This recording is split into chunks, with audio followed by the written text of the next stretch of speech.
Yum!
Hello.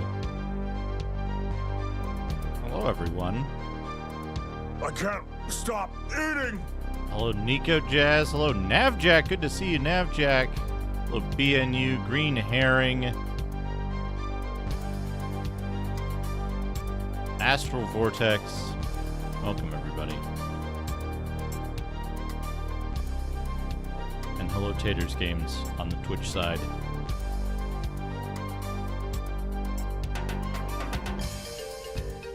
Hope everybody's doing well.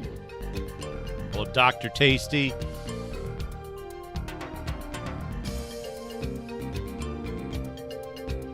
I can't say the name of my batch file for the first 15 minutes of the stream.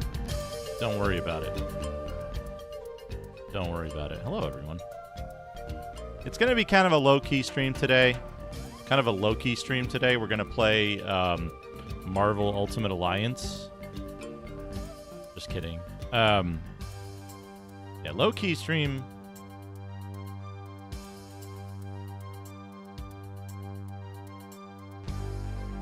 Low-key stream. Just I wanna have a chat about. Like handcrafted nipple censorship. Yeah, Cosmic Man. About some stuff that to expect. What's coming up next for YouTube streams. Got some ideas, and I want to just get a sense of what people think about it, what folks feel is a good fit, what they would be excited to see here. Because, like I said, I want to keep interest on both sides, but I know I do YouTube streams less frequently, so I want to make them feel special. But also, it's a more tight-knit group here, so with a smaller group, I think there's more room for stuff that wouldn't play as well with the larger audience. Stuff like that. Hey, Shadrock, how's it going? Shaddy Rock. But there's some ideas. Number one, I'm going to make it a point that there's going to be at least one game request stream per month. That's the baseline.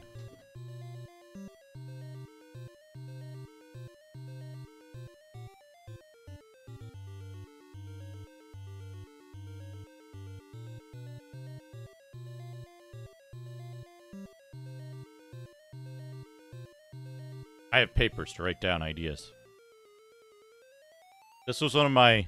I was redoing all of my power configuration, and I had to write down, like, what goes in what plug of which power strip surge protector, so that I could take it over to where it is. I also have a spreadsheet for it. But one thing that I'm already decided on is at least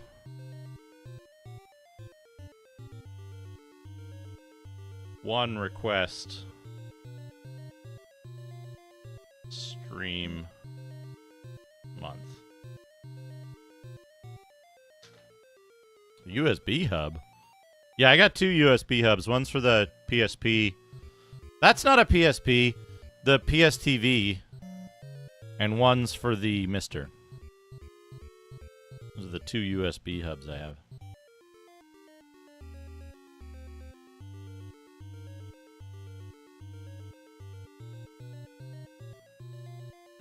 So, second idea. Second idea that I have. That's one. We're going to have at least one game request stream per month. I think what I might try to do is I might try to make it the first Wednesday of each month is the game request stream, so that that's like a nice consistent schedule. I'll know in advance that it's going to happen, and I can maybe even start scheduling those streams specifically.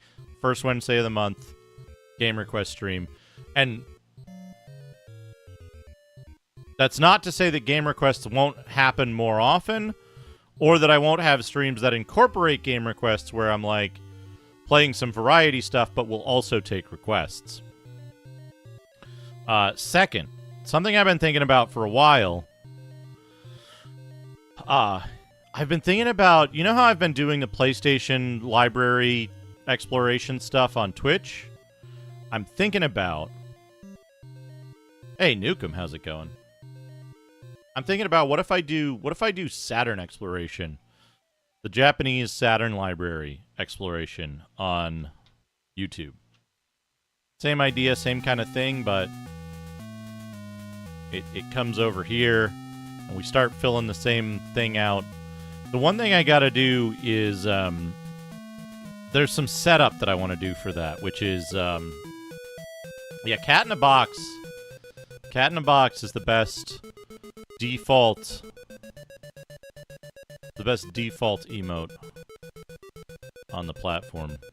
We also have, if you're a member, you can get some of the other. You can use these on my videos and on my live streams. We get the normal cat as well.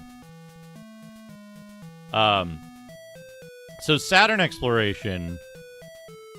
One of the things that I want to do, and maybe somebody can point me to a resource for this, or I can do the same thing that I did with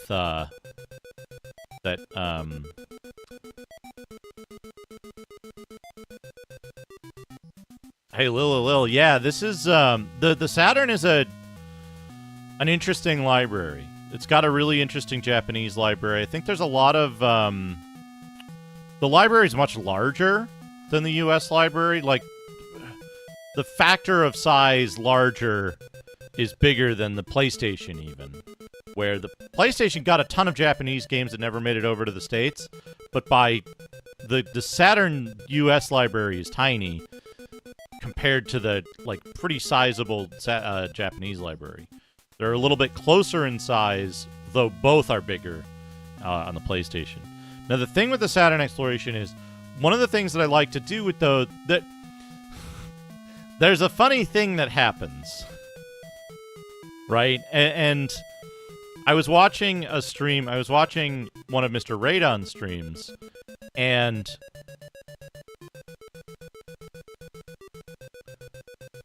when I started doing the Japanese PlayStation library exploration early on,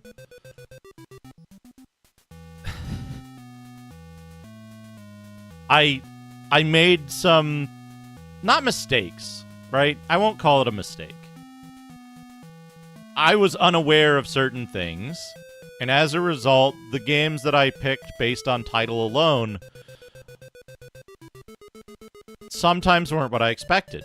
There were some unexpected results, and I was watching Mr. Radon looking at some Saturn games that he was like, I'm just gonna, he's like, you know what, I'm not really gonna take any, I'm not gonna take many suggestions from chat or anything. I just want to look at stuff and see whatever catches my eye and pick some stuff. And, like, the first game he picked was Blood Factory.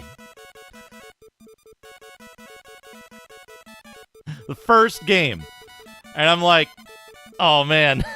I did the exact same thing. Like, going in alphabetical order, parsing out the games to play. I picked Blood Factory. Right? And it's just loaded. And so I was like, dude, fuck. And then he's like, okay, how about Dino Island? And I'm like, oh, I did the same fucking thing. Dino Island, there it is. Hey, Rat Clown Car, how's it going? And yeah, don't forget, folks, you have a membership. You get special perks. I gotta make, that's another thing that I gotta do. This is a separate idea. Is top 10 tips to succeed on Twitch.tv. 1. Buy an expensive microphone. 2. Sing your song when someone follows. 3. Keep your microphone close by while you're streaming. 4. Turn off the TV and close your windows. 5. If a Smurf is constantly killing you when you're streaming, do not have ladders set. 6. Go to Twitch.tv and follow plenty of folks who may appreciate your content rather than while just you're spam your streaming. Steam chat. 7. Unfollow people who will not unfollow you after a few hours. 8. Make sure your Twitch application uses a secure browser. It always could. 9. On PBS, keep making fun of Bob Hope with little Jimmy Stewart. 10. Make a list on your phone, then email the screenshots to yourself as proof to yourself of every good suggestion. Keep making fun of Bob Hope and little Jimmy Stewart. Yeah. Oh man, you gotta. It's, you know what it is? It's the unfollow back scam. Hey, every bit counts. Good morning. Fast food items. 1. The Bo Beefer. 2. MCDLT. 3. Egg White Delight. 4. Sushi. 5. Bologna. 6. Triple Cheese Chicago Style Pizza. 7. Skier Rings. 8. Jimmy John's Dippin' Dots. 9. McPapa's. 10. Big Dogs from Family Feud. 10. Mac and Cheese from Family Feud. 11. Skis from Rovatsky. 12. Iced Cuban Coffee from Gran Frio. 11. Salt and Pepper Steak Sandwiches from Kroger. 13. Goldfish from A&W. Jimmy John's Dippin' Dots. Oh man, good stuff. Yeah, I saw a little bit of Fractal Mind Mike stream. Hey, Fractal Mind Mike is here. Hey, shout out Fractal Mind Mike. How do I do this? There's a way to do this. Fantasy RPG inventory items, rope and hooks, brass lantern, 10 rations, short sword, leather armor, 8 Is swords, that it? hunchback dagger, I hope tinderbox, so. knife, fishing pole, small army sword, stone Yeah, of it vitality, worked. stout shield, warhammer and vial of water, 5 daggers, rope and manacles, amnesia potion, cure non-lethal wounds, glowstone, foos tree seed, glupkeen berries. Once you grab the items, be sure to talk to all the other characters in the area. Actually, it is you important might be they able all to- keep their items safe. 50 plus 50 pounds plus 50 pounds equals Does it? 150 No, it doesn't. pounds. 50 Oh, plus well. 50 pounds plus 50 pounds equals 100 pounds. 20 plus 50 pounds equals 40 pounds. 80 pounds plus 40 pounds plus 50 pounds equals 1 ton is a bonus roll on the following table I found to be a really good combination of numbers. Stone value effect 60 GP2 D10 cold resistance. Weight 10.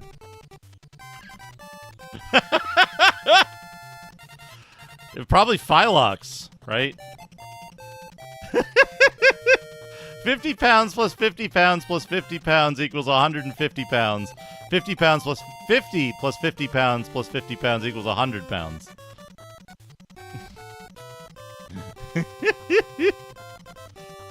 You know, hold on. I thought I had this. Hold on a second. Where is this?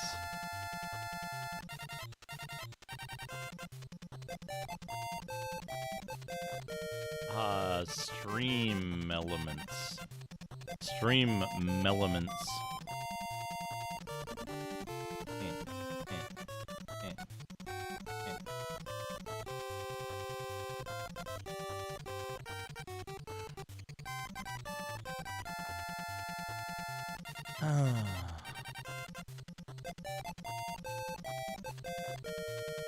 But yeah. So another thing I want to do is I want to have a post on the YouTube page and a command in chat that'll explain the membership benefits, what you get from it, and all that stuff. We might be able to set some of that stuff up today. So the Saturn exploration. Back to the Saturn exploration. The big thing that I want to figure out is I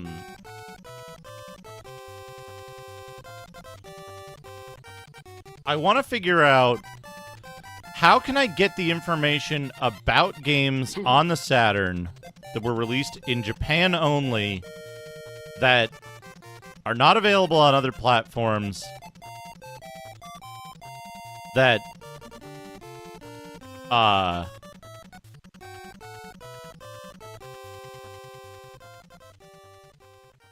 okay, this doesn't have a shout-out command, right?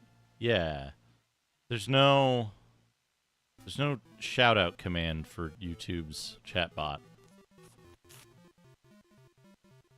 Anyway, so I should grab one of these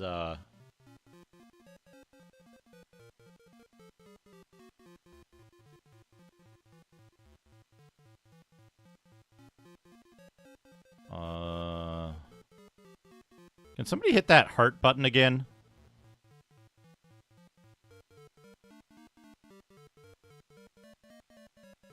There we go. This one.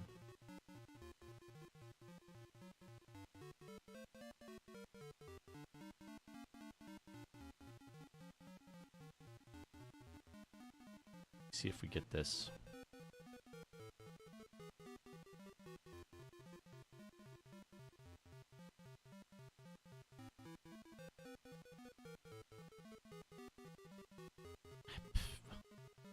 That's not useful. Well, how do I look at...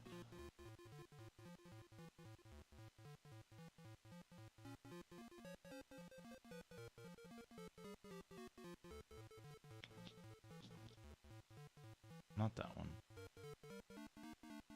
I don't know what this is. This. Here we go.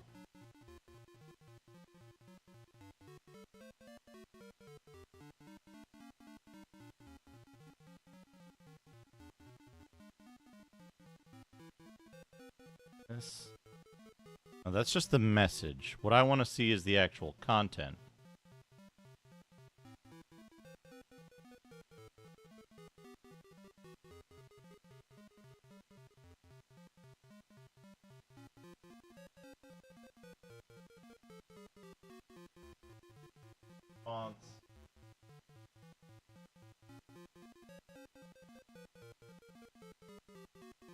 Food. Action.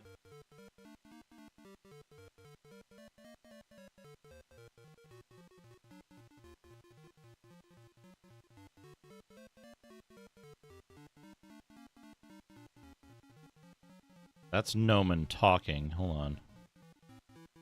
Above this. Maybe this one? No. This one.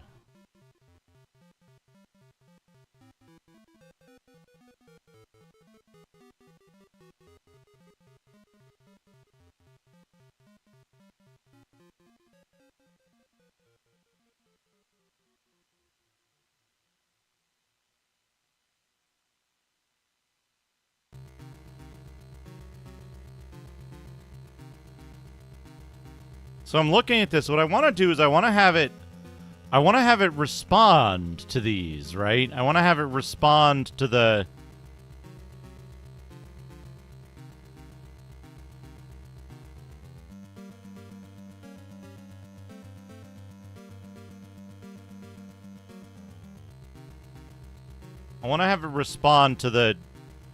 like emote stuff. Oh, I can do it. No, I can't do it here because I'm not logged in. I want to have it respond to the emote stuff. Can I get another 100? I get 100 in the chat?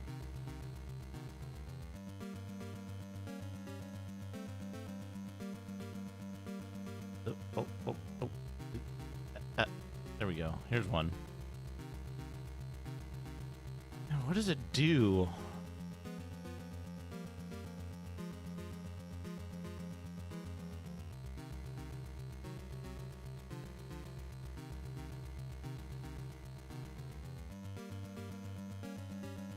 Yeah. That's basically what I want to do. What I need to know is, like, I think I want to copy this response.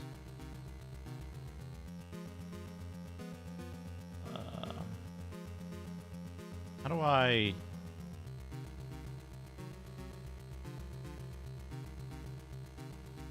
This, right? God, context.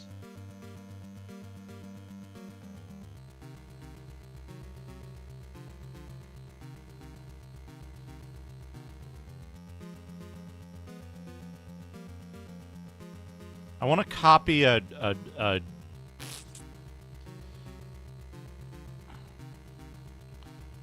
I want to copy the data out of a post that... I think it's a post that spits out those... It comes from mashing the, like... the 100 button or whatever. Or any of those emojis. Because if I can get that, if I can capture that data, then I can parse that data and see what it does. But finding the exact... Because it's constantly posting. It's constantly posting, and it's like... It's hard to catch what exactly the request is that's making it do that. I think this is one of them. Yeah, because the live chat continuation is like, oh, I don't fucking know. Because it's not in there.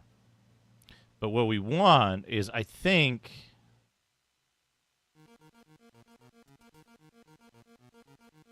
Ah, here we go. Emoji fountain data entity. That's the thing we want. Hey, Coffee, how's it going? I hope you're enjoying QuakeCon. Okay, so this is the thing I need. In Firefox, I'm looking at the debug console. How do I save an entire event response?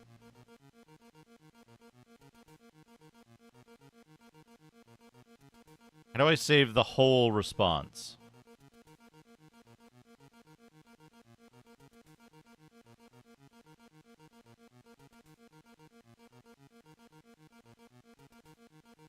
Raw. Yeah, here we go. Ah! Fuck! That didn't do what I wanted it to.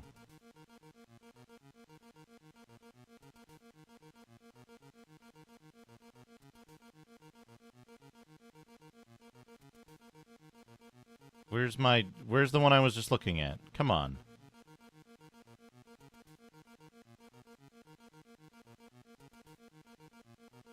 Yeah, emoji fountain, object entity. Yeah, now I want to select this. Select all. Copy. New. Paste. No, that's not it. Copy message. Okay, there we go. There we go. Now I've got it. Now I've got it. Now select this.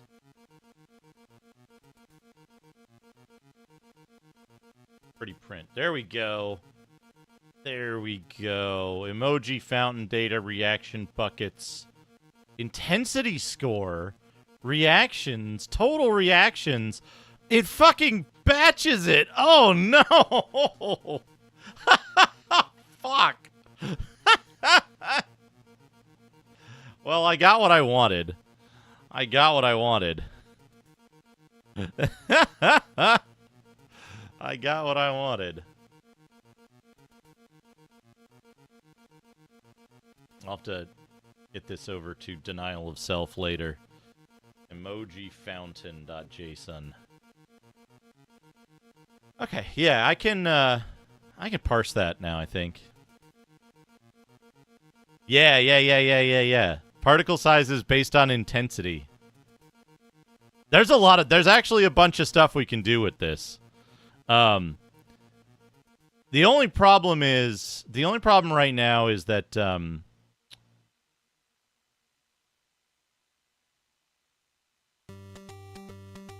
the only problem right now is that the browser extension right now relies on a really complicated process, and I want to simplify that, both to make it easier for me to set it up at the beginning of the stream and to make it so that other folks can use it without having to be like technical experts to feel comfortable using it, right? Because right now, you load a temporary extension into Firefox, you open the inspect panel on the temporary extension, and then split that off. Then you open a window to the stream's live chat, and then you open the developer console on the console page in that live chat window. And then you run a Python script that receives the data that it's listening in on.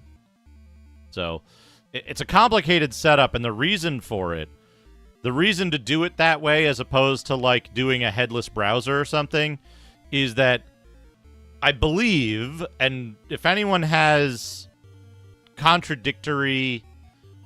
any contradictory like thoughts about this, I'd love to hear them, because I don't want people to just go, yes, that makes sense, very good, if they think like, actually I think there's a problem with that. If there are any potential problems, I do want to hear them. I want to have that discussion and have that thought process.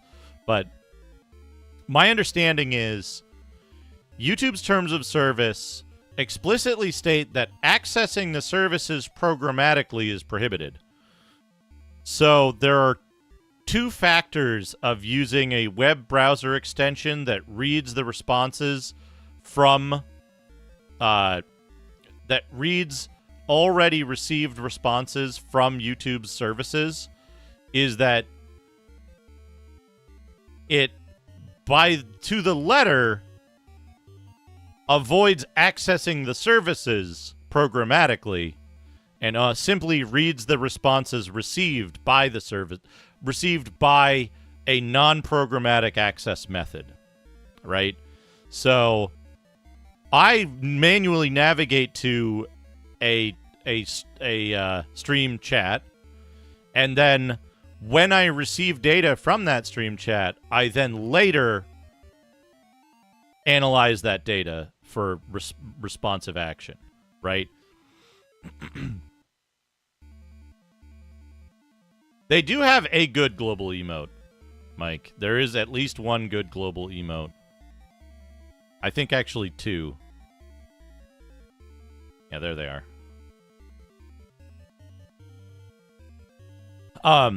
But the idea being twofold. One, to the letter, I'm not programmatically accessing the services. I am programmatically analyzing data previously received from the services. And number two, it should be completely invisible from a data analysis standpoint. It should be completely undetectable because it's only happening on localized data on my machine. Anyway, sorry for the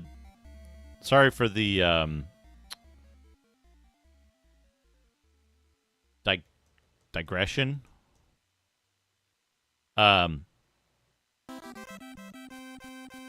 So about the stream plan stuff.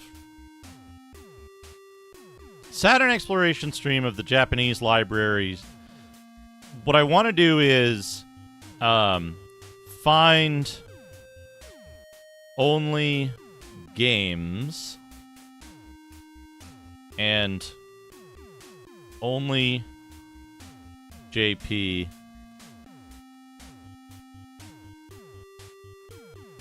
only Saturn. So, in that case, right, we've got stuff that was released on, what is the webcam focused on? As best it can. These webcams just, their focus sucks. Check it out. Here's focus 0. Here's focus 5. Further out of focus. So focus 0 is the best it can focus, and that's it. This is it. This is the whole thing. I could maybe change it to like H.264 and it'll be a little clearer. But then also it's like, let me see if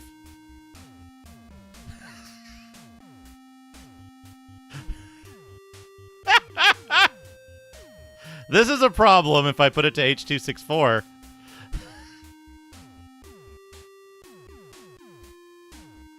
It has a YUY2 mode. Does that work? Is that any better? Oh, that's not any better.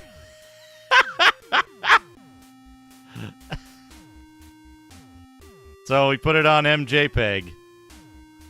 We put it on MJPEG and hope for the best.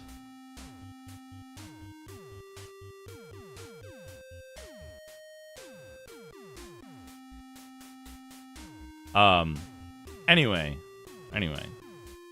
I have a possible avenue to get a better overhead camera. It's just a matter of like actually getting it.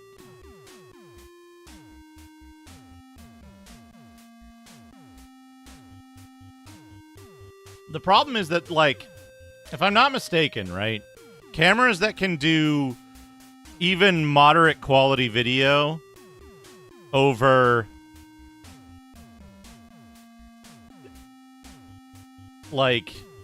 HDMI or as a USB device are like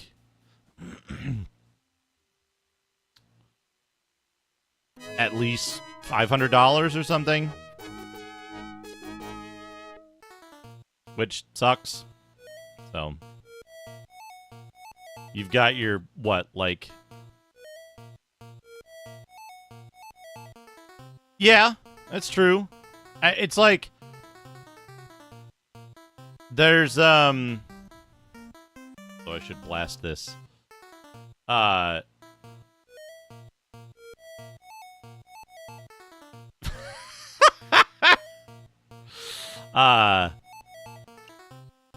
It's what, there's, like, dog shit cameras. There's the, there's just the C920 because it's the only remaining camera in that space, and it mostly sucks. And then there's a huge jump up to, like, $500 cameras, and then from 500 to you know, several thousand. So... And, like, I can't justify a several thousands dollars camera.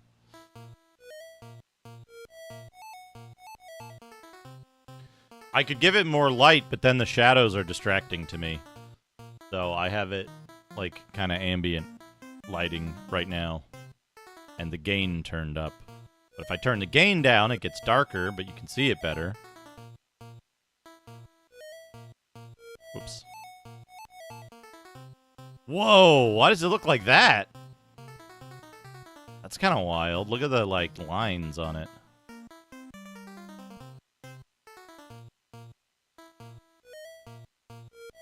But yeah, like, if I drop the gain, it's clearer, but...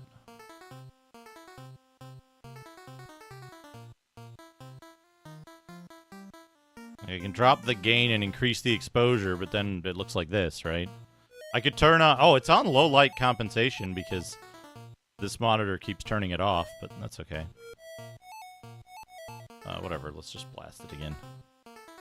So this is what it stays on, and it, you know, it's not great. It sucks. But You know, there's also the possibility...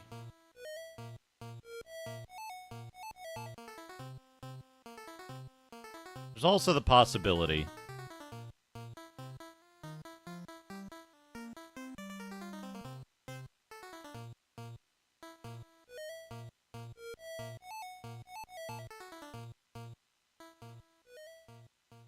There's also the possibility that the lens is dusty or grimy. Hold on.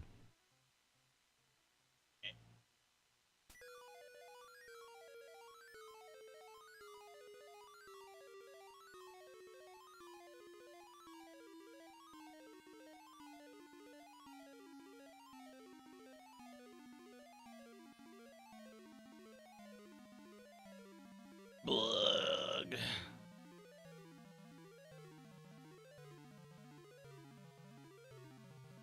Lower. No, that doesn't seem to help. There's also the possibility...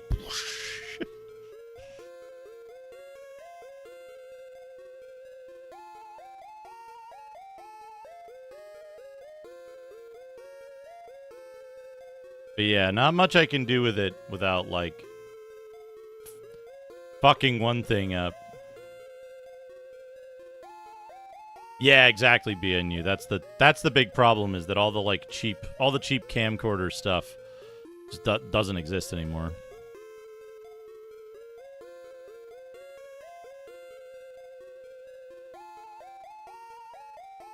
The other thing,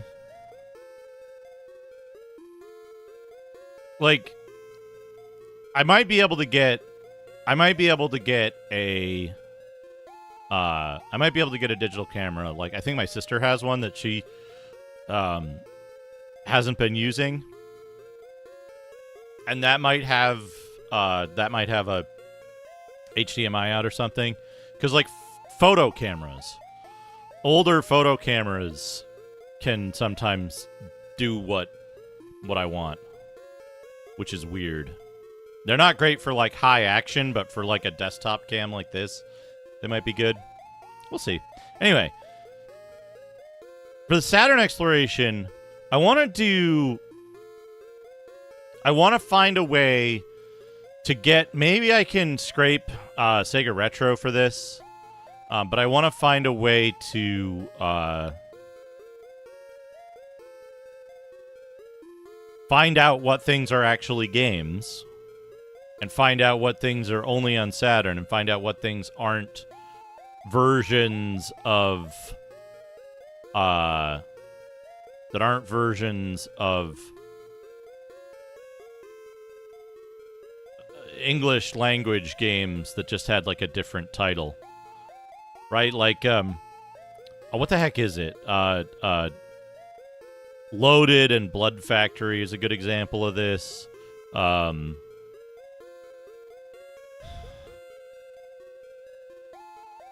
Didn't Excalibur 2097 get a different name or something?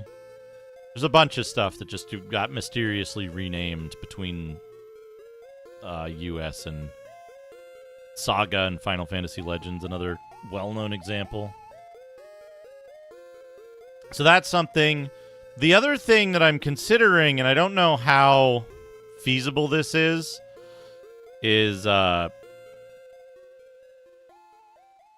PS2 stuff. PS2 stuff, I feel like, might be I should say PS2 Plus. So, newer games that aren't necessarily tied to, like, retro per se, cutting edge retro stuff, might be a good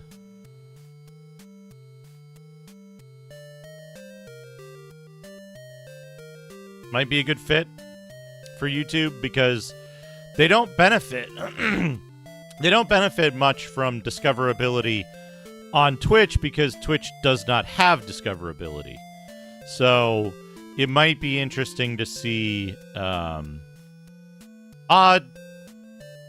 obsolete games, largely obsolete and cutting edge retro stuff. So, like, the PS2 era through the PS4 era. Early PS4 at this point. I feel like there's a lot of interesting stuff to look at there. Like, there's a bunch of Japanese RPGs on the Xbox 360 that, like, nobody ever acknowledged the existence of. Now, I don't think any of them are particularly good, but they exist, right? Like, 360 got a Star Ocean, 360 got Infinite Undiscovery, and Lost Odyssey, and Blue Dragon, and, like, Eternal Sonata. There's a bunch of weird shit on... And what was that one? Hey, Cactus Bee, how's it going? What was that one where,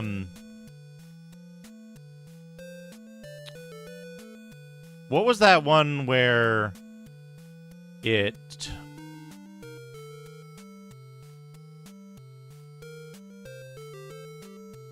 You start out in a town, and then you go fight a crab on the beach, and it's so boring you want to die? I think BNU knew about that one. Somebody knew about it. Not Nier. Much lower quality than Nier. I thought it was the sequel to Cartia, but it's not. That doesn't help, does it?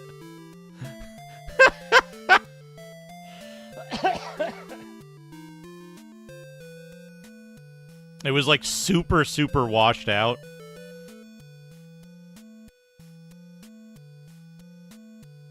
No, not Days of the Blade.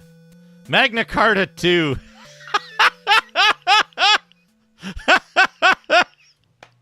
That's it. That's the one.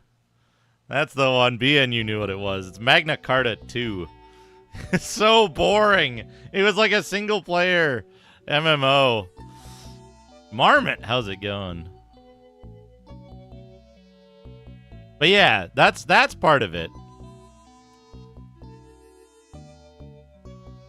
That's a part of it.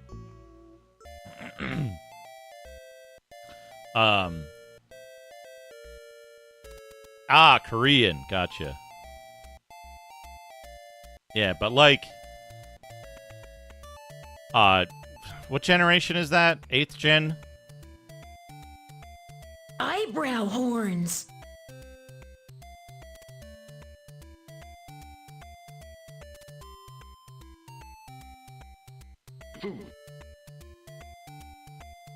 Yeah.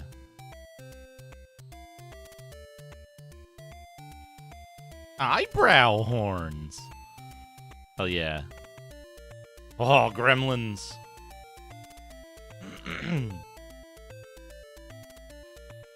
Enlil, the son of Anus and god of light. Excuse me, I need to prepare an extraordinary breakfast. I am a man in a hurry. I need to stay on track and prevent gremlins. See list of fairy helpers. The maids approach. I will bring your breakfast as quickly as I can. They take 2 plates from a bid rack and stack them on top of the window frame. See below, one of our maids has already brought some coffee for you. Try that if you'd like. She asks and they all nod in unison. See Marionette, standing in the middle of the room. We see a dragon singing. Marionette blinks. This is a mirror. She turns the mirror back into a coffee cup and drags it back to the bed rack. Let's put some clothes on you. We have plenty to choose from. One the men says to be back in earshot and the maid offers a surprise from her dresser. I'm wearing nothing at all today. It's been 3 months since you found me. That means a lot to us. One of the maids says to be quick to dress Marionette before the G. I don't know what a bed rack is.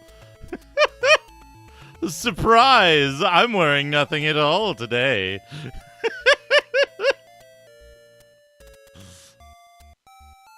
Hey, Cactus Bee. So I'm talking about ideas for stuff for live streams on YouTube specifically.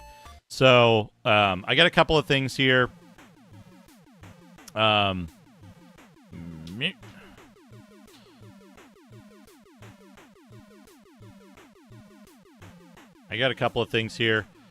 So we're going to do at least one game request stream per month. Probably what I want to do is I think I want to make the first Wednesday of the month game request day.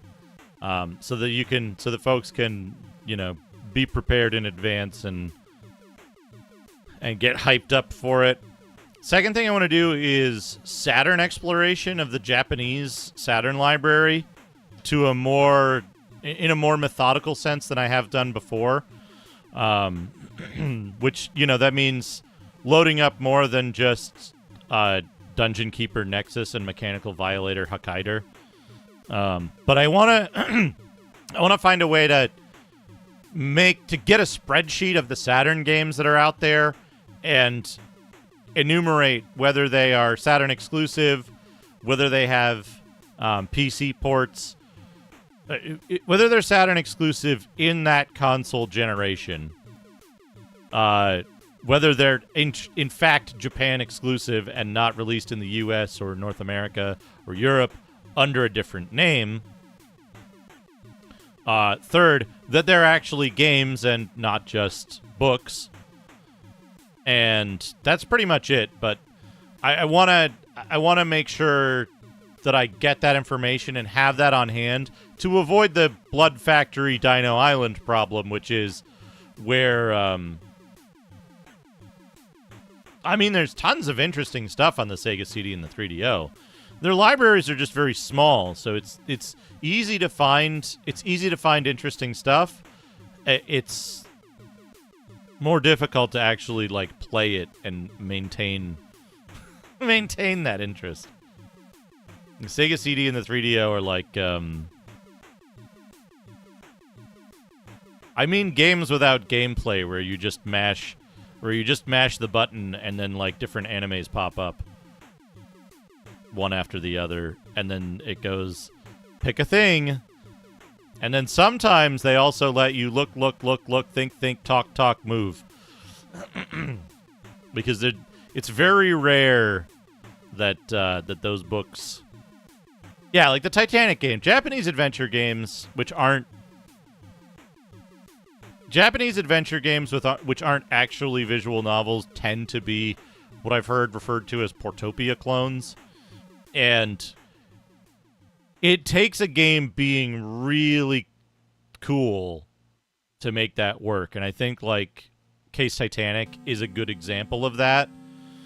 But, there's some shit on PS2 where you're just oh, fucking no. Oh, no. They're not even Portopia clones. They're literally just 700 pages of text in a tiny text box that you have to manually advance. And then a choice, A or B, right? It's barely choose your own adventure. And I want to avoid those because, the idea is to present interesting, cool stuff that people might want to play and to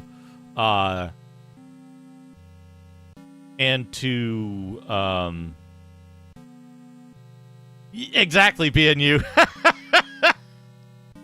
To find stuff that people want to play, and I also want to kind of rate the games that I see on a playability rating, in terms of, if you don't know Japanese, how well would you be able to play this? How well would you be able to proceed? Is it language gated? Is it primarily a text-based game? Is it a game that presents you with a lot of text, and you have to understand that text in order to be able to grasp the game's mechanics, right? So, Mermanoid is a fucking 1, right? But Dino Island is at 0 because it's entirely text. So, yeah, fucking samurai games, sumo games, and Koei strategy games are right fucking out.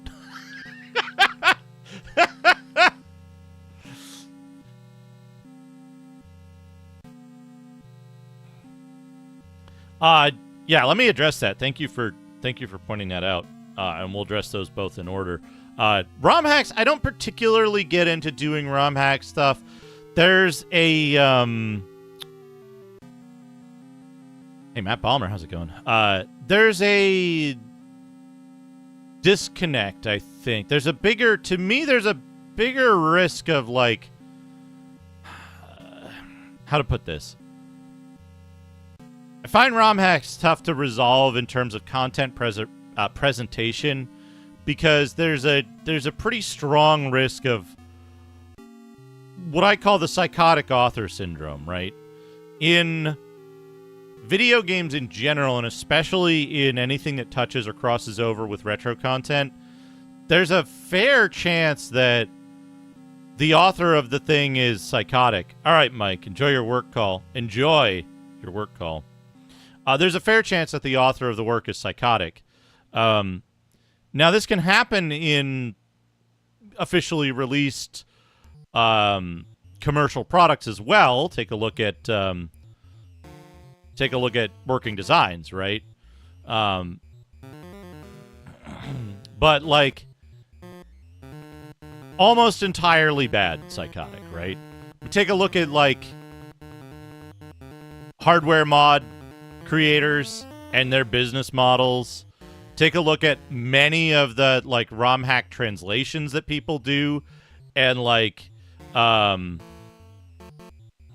their behavior, right? They might make a perfectly cromulent ROM hack and then freak the fuck out because somebody is like, hey, would you consider amending the dialogue in this part? I think it's a little misleading how these choices are presented. Like, well, if you don't like my ROM hack, then I'm going to delete it off the internet and go home and screw you, right? That can happen. And it does happen. Or people who are like, hey, you've been working on this a long time. Would you consider releasing what you have so far and your techniques so that the community can continue on your work if you've become too busy to work on it? And they just go, no, I'm deleting it forever because you're annoying fuckers. And it's like, well, great. Thanks for wasting everybody's time by telling everyone that you had a translation in progress. Like, telling everyone that you had a translation in progress and discouraging others from starting their own projects, right? Like, that kind of like insane politicking that happens in the ROM hacking space makes me hesitant to engage with any kind of ROM hacks because, right, exactly. It's not an isolated incident. It's not something where you go, oh, yeah, bleh, right? So it's something where it makes me hesitant to engage with ROM hacks at all, except in a few cases where either I know the author and I know their work is good. 2, it's specifically recommended to me by someone who's played all the way through it, whose opinion I trust. Or 3, unknown. But there's a few cases where I'll be like, okay, like, I trust this one. Yeah, that's a good one. But that's one of the reasons I'm just hesitant to engage with ROM hacks unless I know about it in advance and it's been well researched. So exploration of ROM hacks is tough because it's like,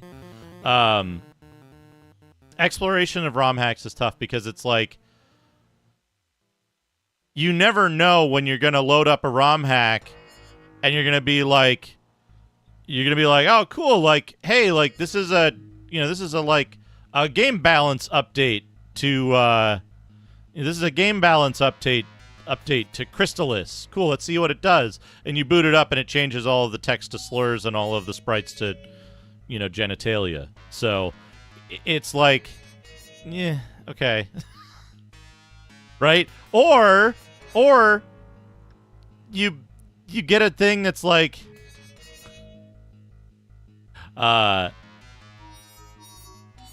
it's like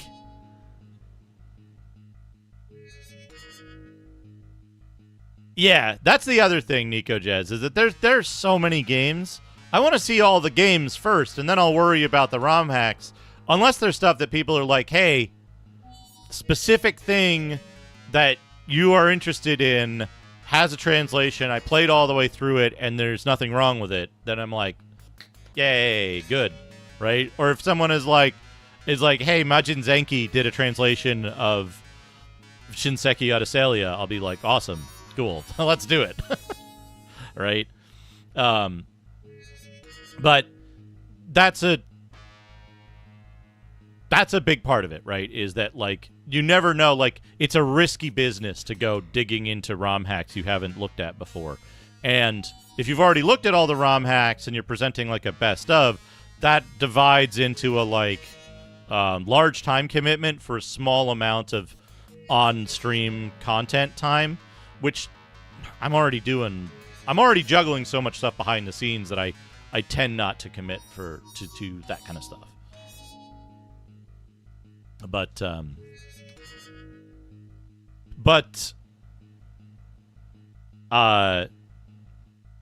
to then follow up on what Cactus P was asking about Forgotten Realms, Unlimited Adventures, I have one better for you, which is that at some point, I want to put together a special event of having streamers create an adventure in either Unlimited Adventures or Bard's Tale Construction Set. I'm gonna give him 100 bits. Taters Games, thank you for the 100 bits.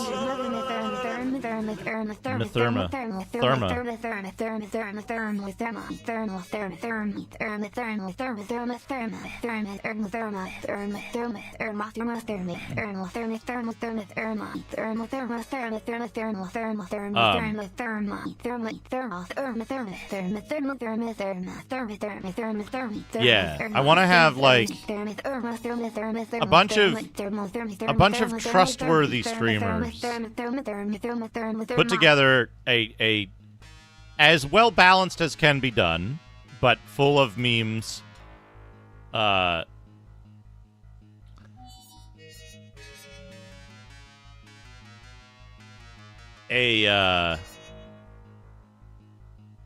want to put together an adventure and then hand it off to some unfortunate fool, I mean lucky streamer, such as Rig, to play all the way through it.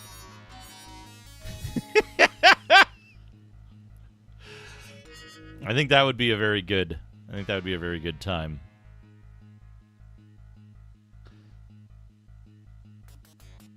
Yeah, Bilbo, Chubo, Hesh Ballantyne, Fraxelmine Mike, Bedoman.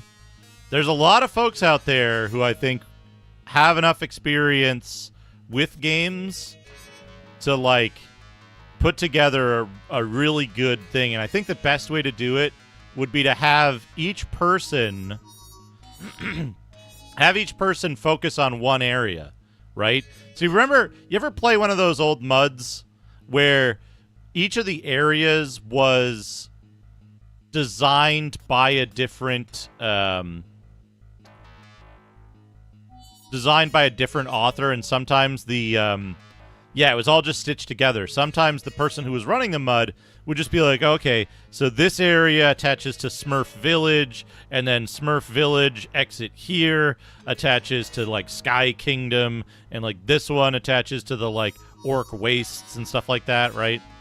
So they'd often write very little content, and they'd just kind of take a bunch of modules and put them all together. Now, Nico Jazz, go memberships. That should do. Oh, Shaddy Rock, Bean Man, Tad, and Soda Pagoda. Oh,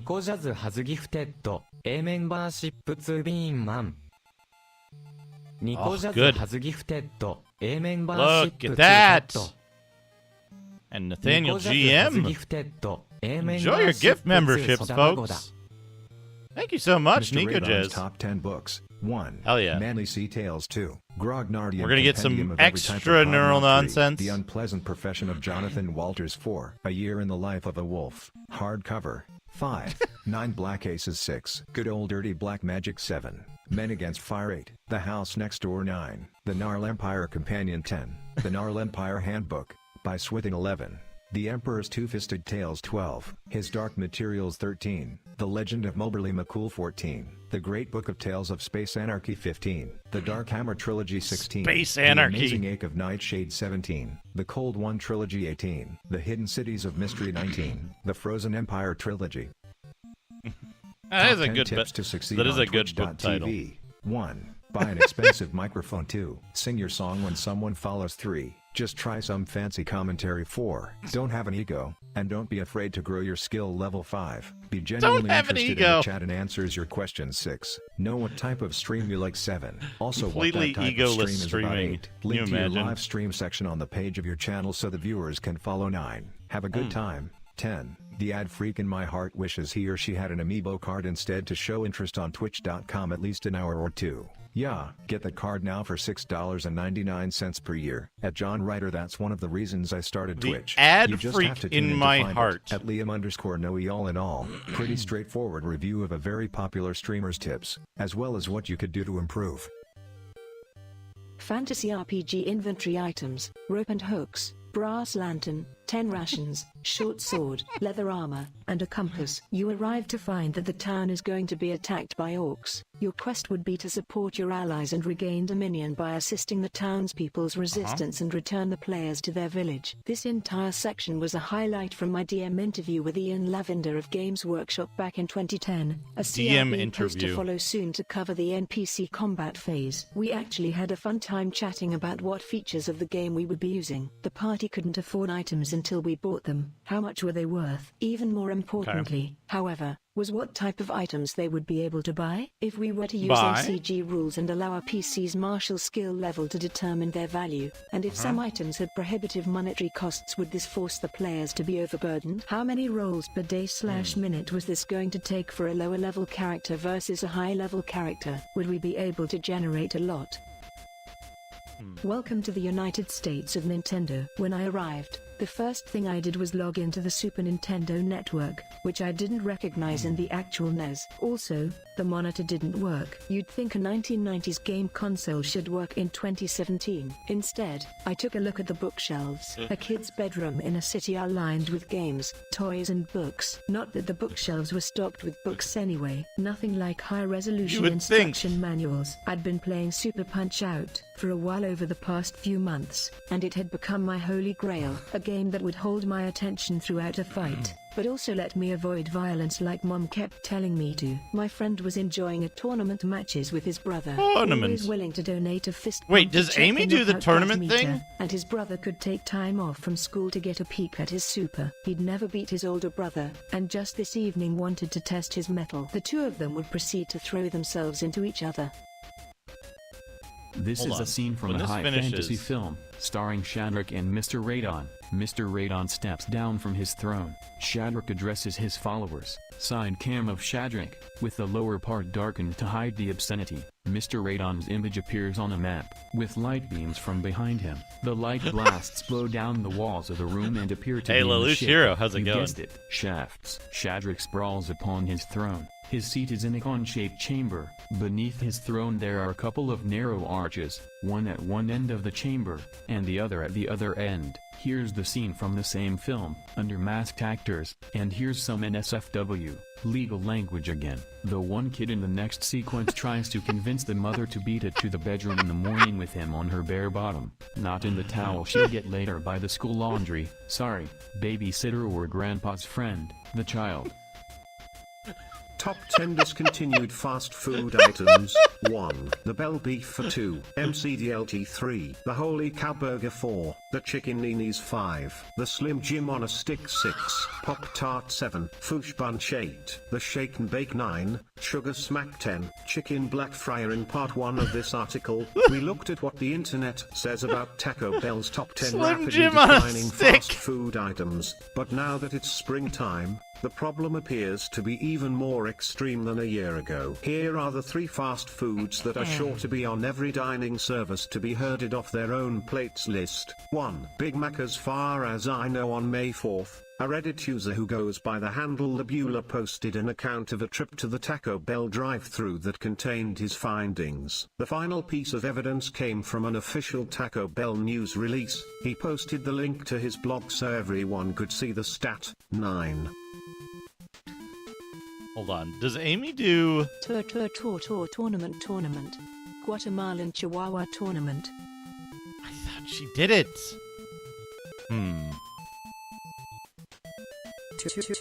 Tournament. Guatemalan Chihuahua tournament. Okay, Nicole does it. Tournament. Guatemalan Chihuahua tournament. Yeah. Check this out. Emma and Nicole.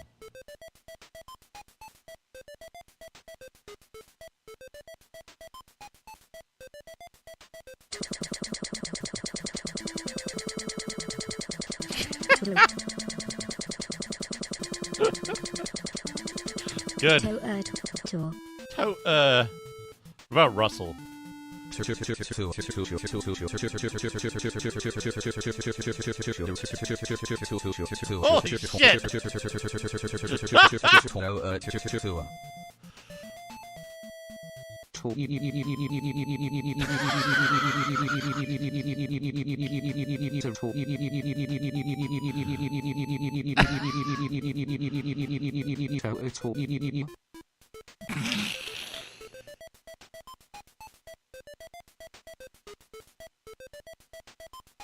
Oh man.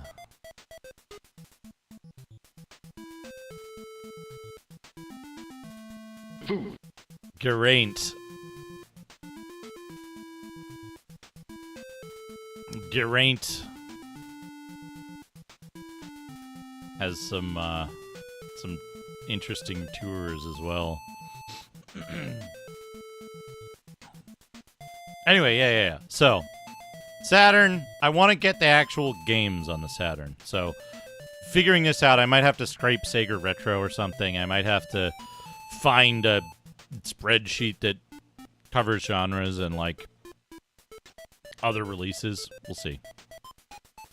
I want to do a post and commands in chat that explain the membership benefits and what you get. I have where do I have it? It's in Excel, probably. Yeah. So I have this. Grab the Excel thing here. Let me scale this. So I can't scale it because it's not visible. Cool. Okay, also it's upside down and backwards.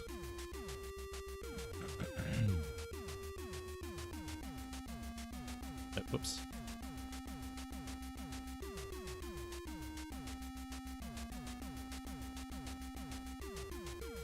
I honestly don't know how that happened.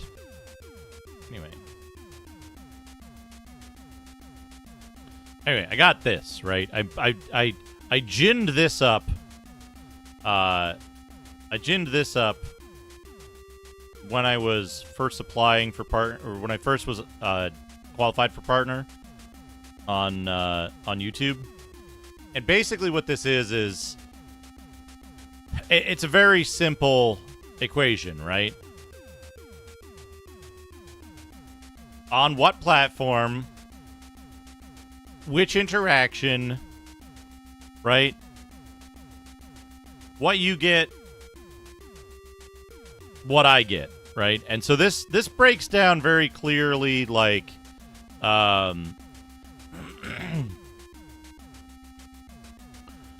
this breaks down very clearly. This last one isn't available yet, but it very clearly breaks down, like,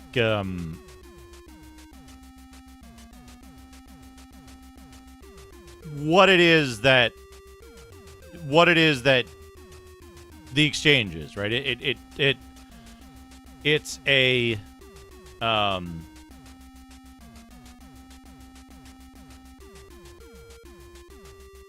It's a really easy way for me to show you what is the transactional nature of financially supporting me, and what do you get out of it, and what do I get out of it,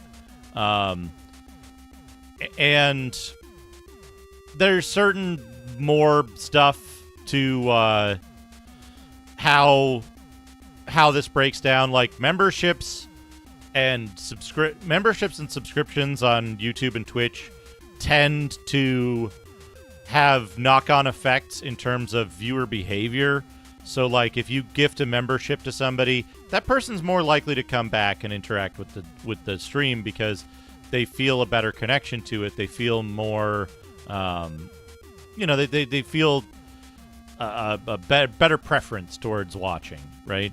Same thing with Twitch. If you gift someone a subscription, they get they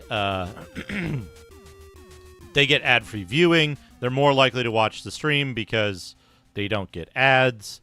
They also get, emotes to use and stuff like that, which they can use either within the channel or in other channels, and that serves as a form of promotion.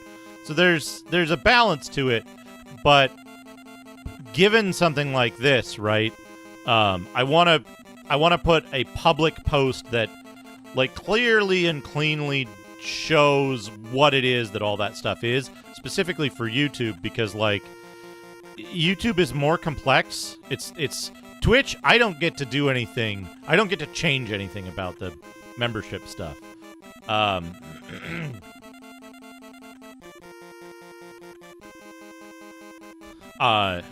Generally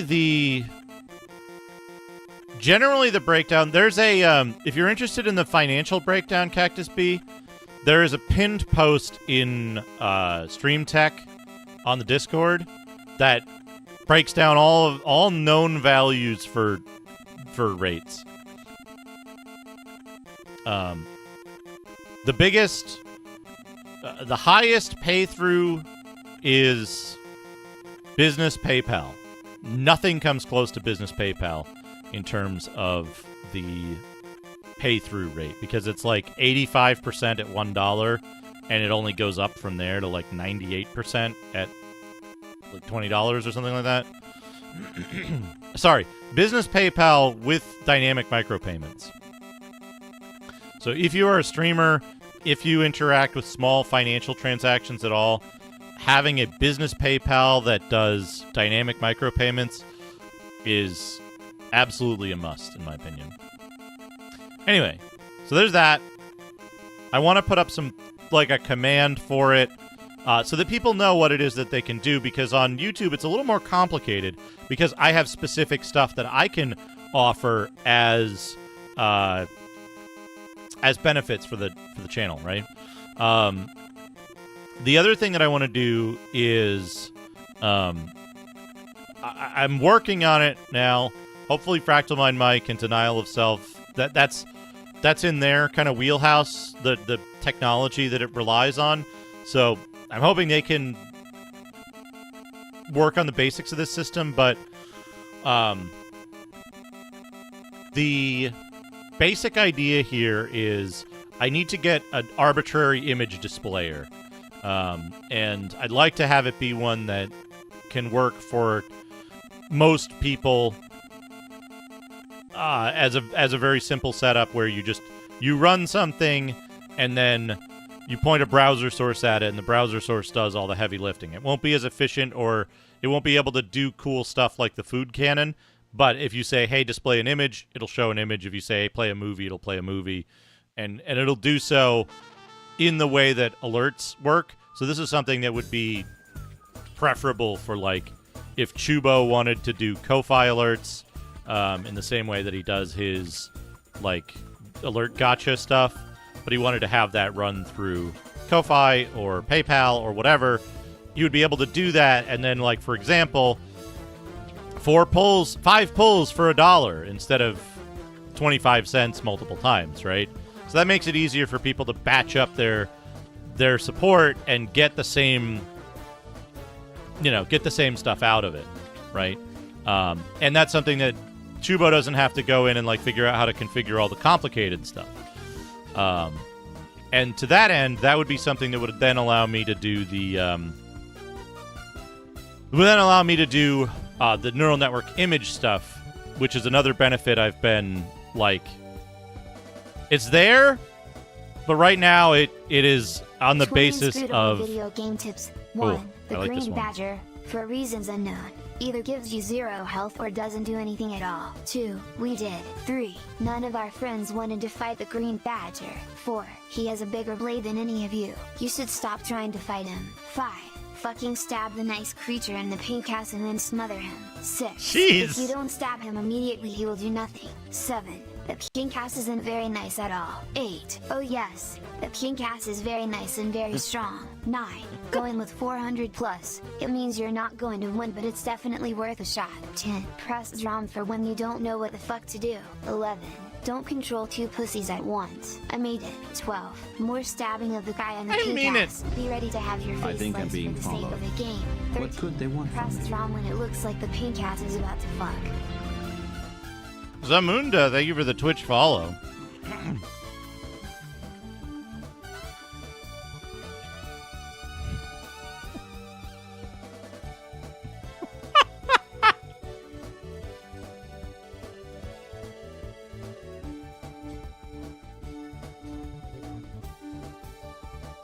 Press Zrom when it looks like the pink ass is about to fuck.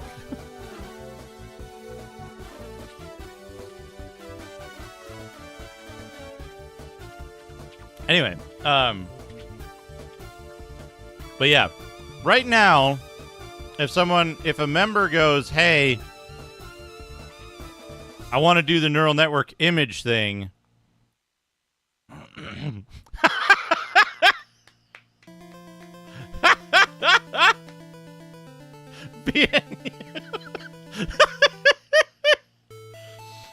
The Zrom is a CD32 joypad button that's only available on Canadian CD32s, but it's actually because the Polish CD32 pad was packed in with the Canadian CD32 for no reason.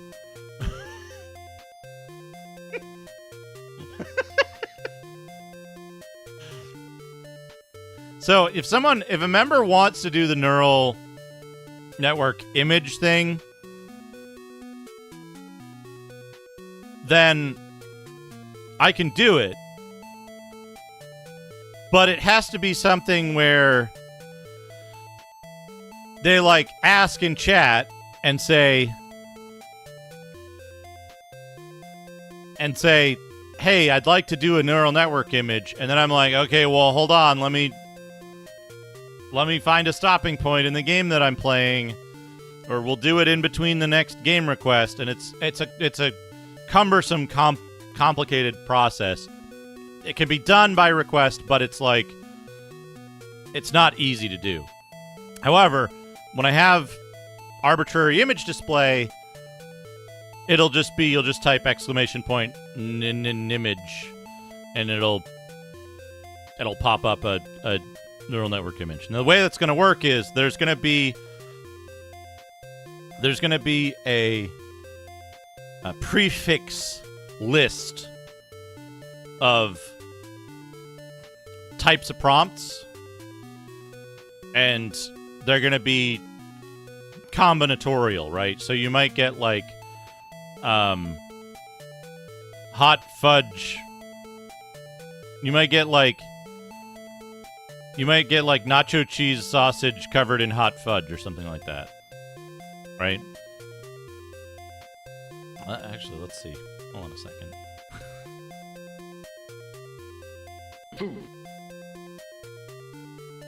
Yeah, one of them is foods, right?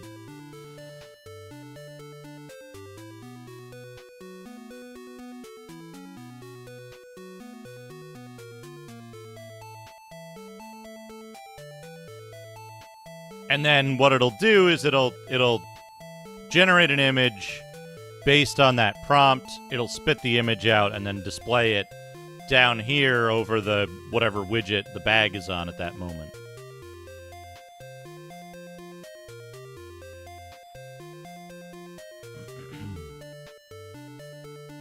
Well, that's 80s mullet link. Oh, ho, ho, ho! So, if it landed on nacho cheese sausage covered in hot fudge, this is the image you would have got. Let's see what else is in here. This one's free, though. Oh, ho, ho. Oh, ho, ho, ho.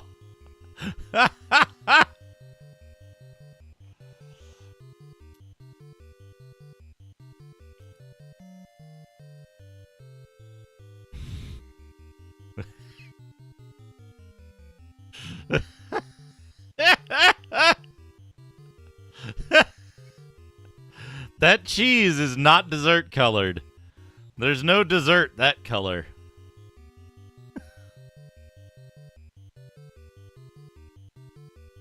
So the best way to avoid accidental genitalia and imagery that is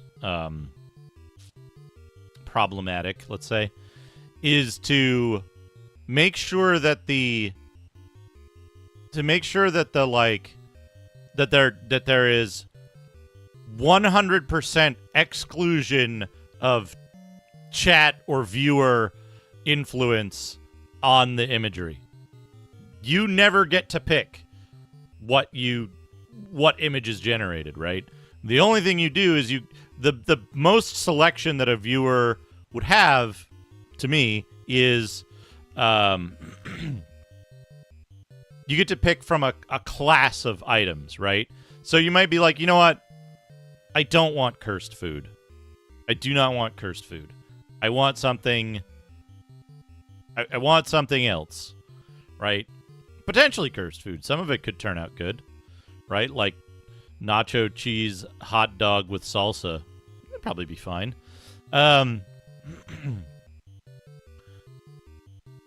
So think of it like a I think it's how do you pronounce it?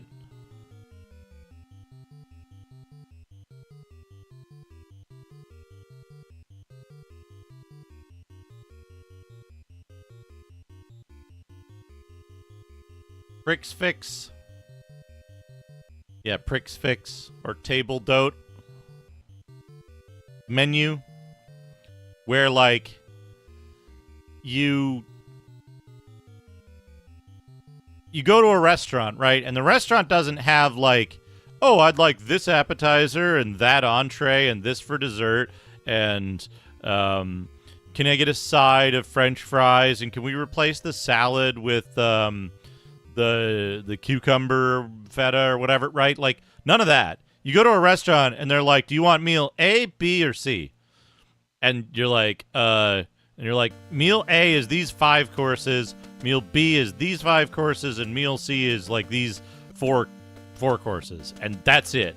That's the only choice you get, right? So instead of it being just open and you make whatever request, you get to choose, I would like food, or I would like a character activity pair, or I would like a seasonal selection, right? And so the way that you do that is, the way that you vet that kind of stuff is for every possibility, you generate a couple of hundred images. And you make sure that none of them have, like... You make sure that none of them have risky imagery. And if they do have risky imagery, after negative prompts and stuff like that, you eliminate the source of that risky imagery, right? So, for example, if you generate... say you have, like, video game character profession style, right? So like say like video game profession style, right? And you do like Princess Peach construction worker by Norman Rockwell, and you generate 100 of those, and it's like, okay, like of the 100, 24 of them have just tits hanging out everywhere. You're like, all right, got it. not that one. Right? And you can do that programmatically over the course of like an overnight cycle or something and just spit out a bunch of stuff and see like, oh, okay, well, that one, nope, these ones out, not that.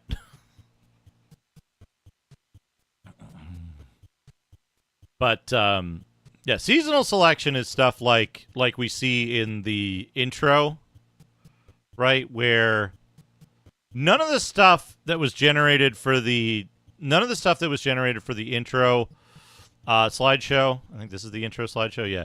None of the stuff that was generated for the intro slideshow was actually risky in terms of display. Censoring the nipples is a Twitch thing because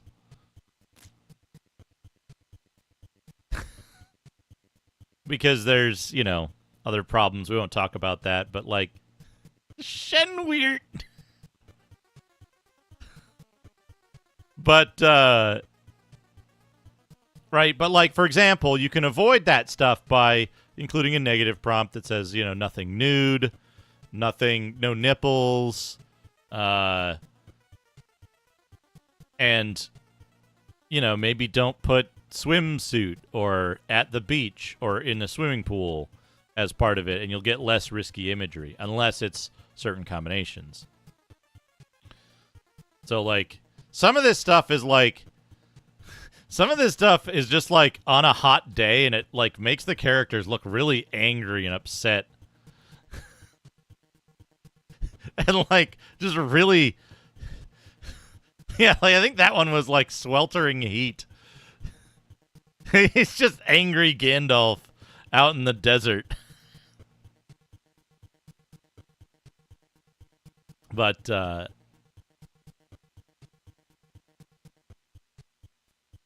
yeah, exactly, right? Like, it honestly, it conveys the emotion of enduring sweltering heat.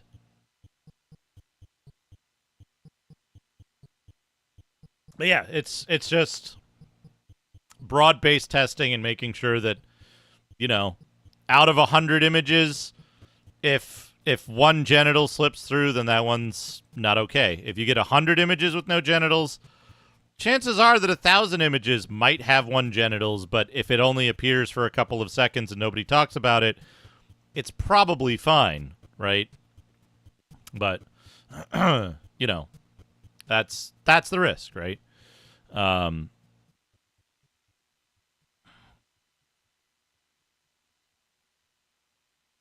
Yeah, there's a like 1 in 1,000. You know how 1 in 1,000 chances work, though, right? There's like a 1 in 1,000 chance of some of the specific foods or voices coming up, and like they come up all the fucking time because people just spam it, right? So, anyway, and then the other thing we talked about was exploration of some like PS2 and cutting edge retro stuff. 7th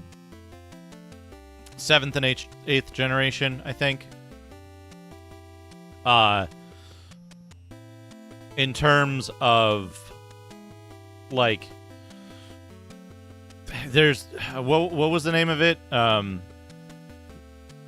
Magna Braben? No, Magna Carta. Magna Carta 2 on 360, which is a horribly boring game, but like its existence is unusual to me. There's a bunch of other like 360 RPGs, PS3 RPGs. White Knight Chronicles is fucking weird. There's a whole bunch of stuff out there that just like people know about but maybe haven't thought about in a long time, or like you've heard the name but you haven't seen it. There's a Star Ocean on 360, I think. So that's another thing that I think would be a good choice for YouTube stream content. There's a bunch of stuff there that I'd be interested to look into. And then the other... This is the tough one because I don't know what...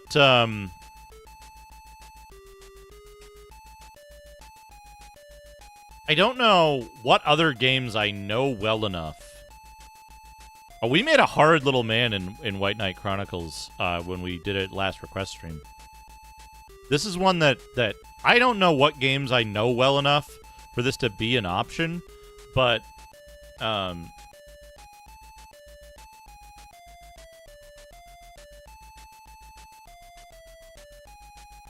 Japanese games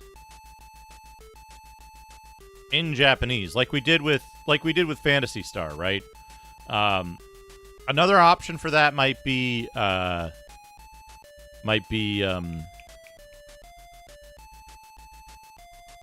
Thing.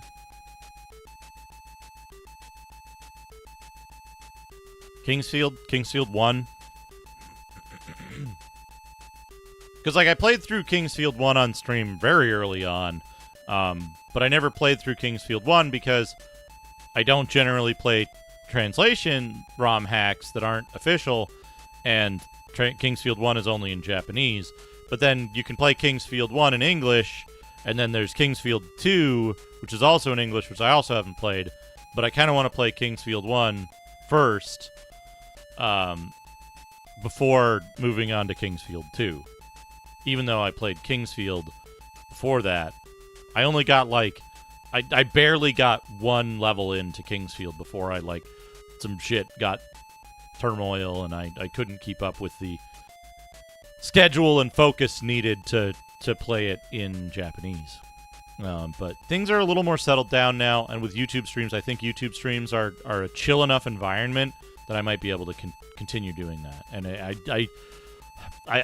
I tend to feel a lot of pressure when I'm streaming on Twitch if I'm doing something that's slow and kind of boring, because I feel like there's a lot of people watching and they want something to happen, and if things happen slowly, it's disappointing for people who are coming in to watch. But the people who are coming to watch YouTube are a small segment of dedicated viewers who don't mind if things go slowly, and we're like, Yakuso? What does that mean? So Japanese games, but ideally it would be something that I'm, like, really familiar with. But I don't know if there's any other games that I am that familiar with, other than Phantasy Star, right?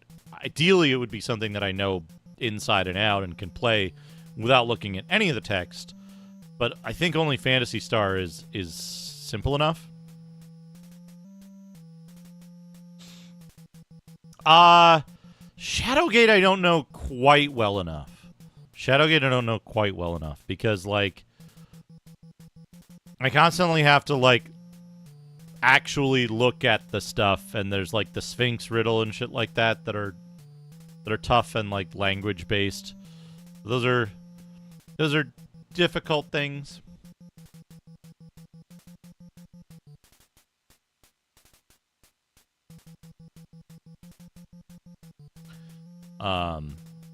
Yeah, let's play some games. Let's play a little Trojan, why not? Who doesn't like Trojan?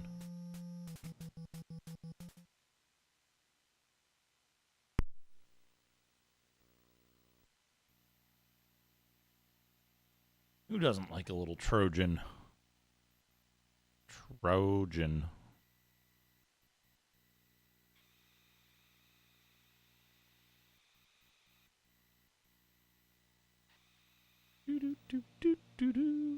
Did that work?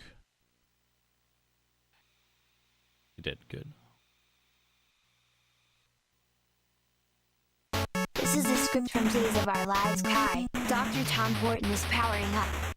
Tom fires an energy blast. Tiva, enemies. Tom lowers the cannons. Hi, Tom, with a happy bump in relief. She does a double take. Don't do that, it's a cliche. But you're a hero. How can I get along without you? But I wasn't the one who it really isn't. I swear, it's been an act for so long. I was only acting out of my loyalty to you. You're only acting on the fact that you want me to succeed. Are you? That's why you're bothering me all the time. Or, well, that's that's not the whole truth of it. I really do care about you. That's why. This is the script from the first episode Tom watched. Tom, ho ho, you look just like our buddy Andy. You're a real life Finn's minder who used to live. Oh man. You know what's interesting is that Taboo worked.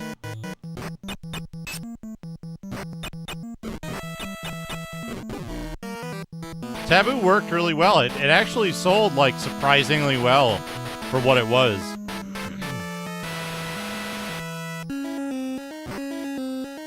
But there's a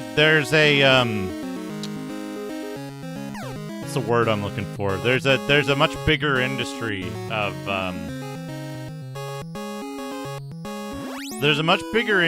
of like fortune telling software on consoles in Japan.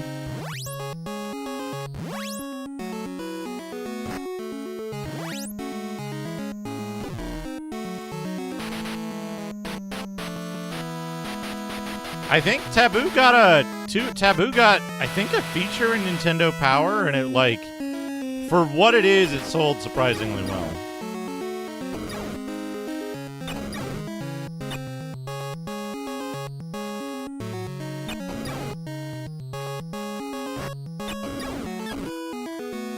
That guy not get.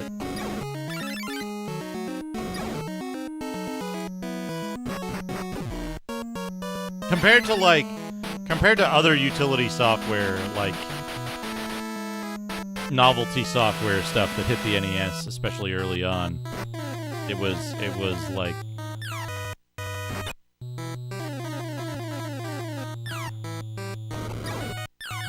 it was a huge seller in comparison. I think there was also like, hey Phantom, how's it going? Just doing a little Trojan for fun.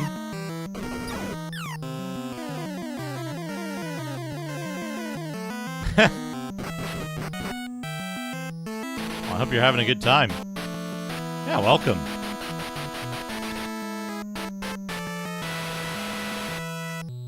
Was just taking a minute before to talk about some plans, stuff that I might want to do on the YouTube live streams, such as the exploration of the Japanese Saturn library,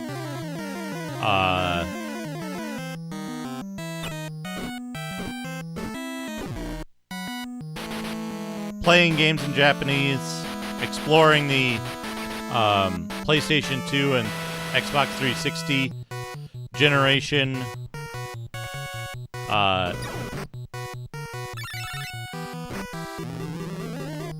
games.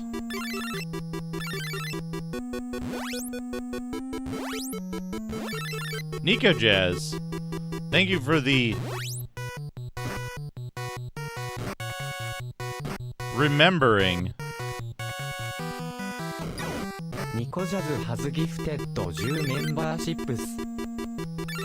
Okay, and thank you for the 10 memberships. Nico Jazz has gifted a membership to Atlas Videos.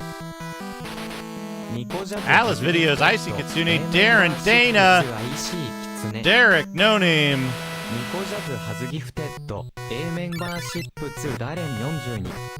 Enjoy your gift memberships. Nico Jazz has gifted a membership to Lana Chrislas.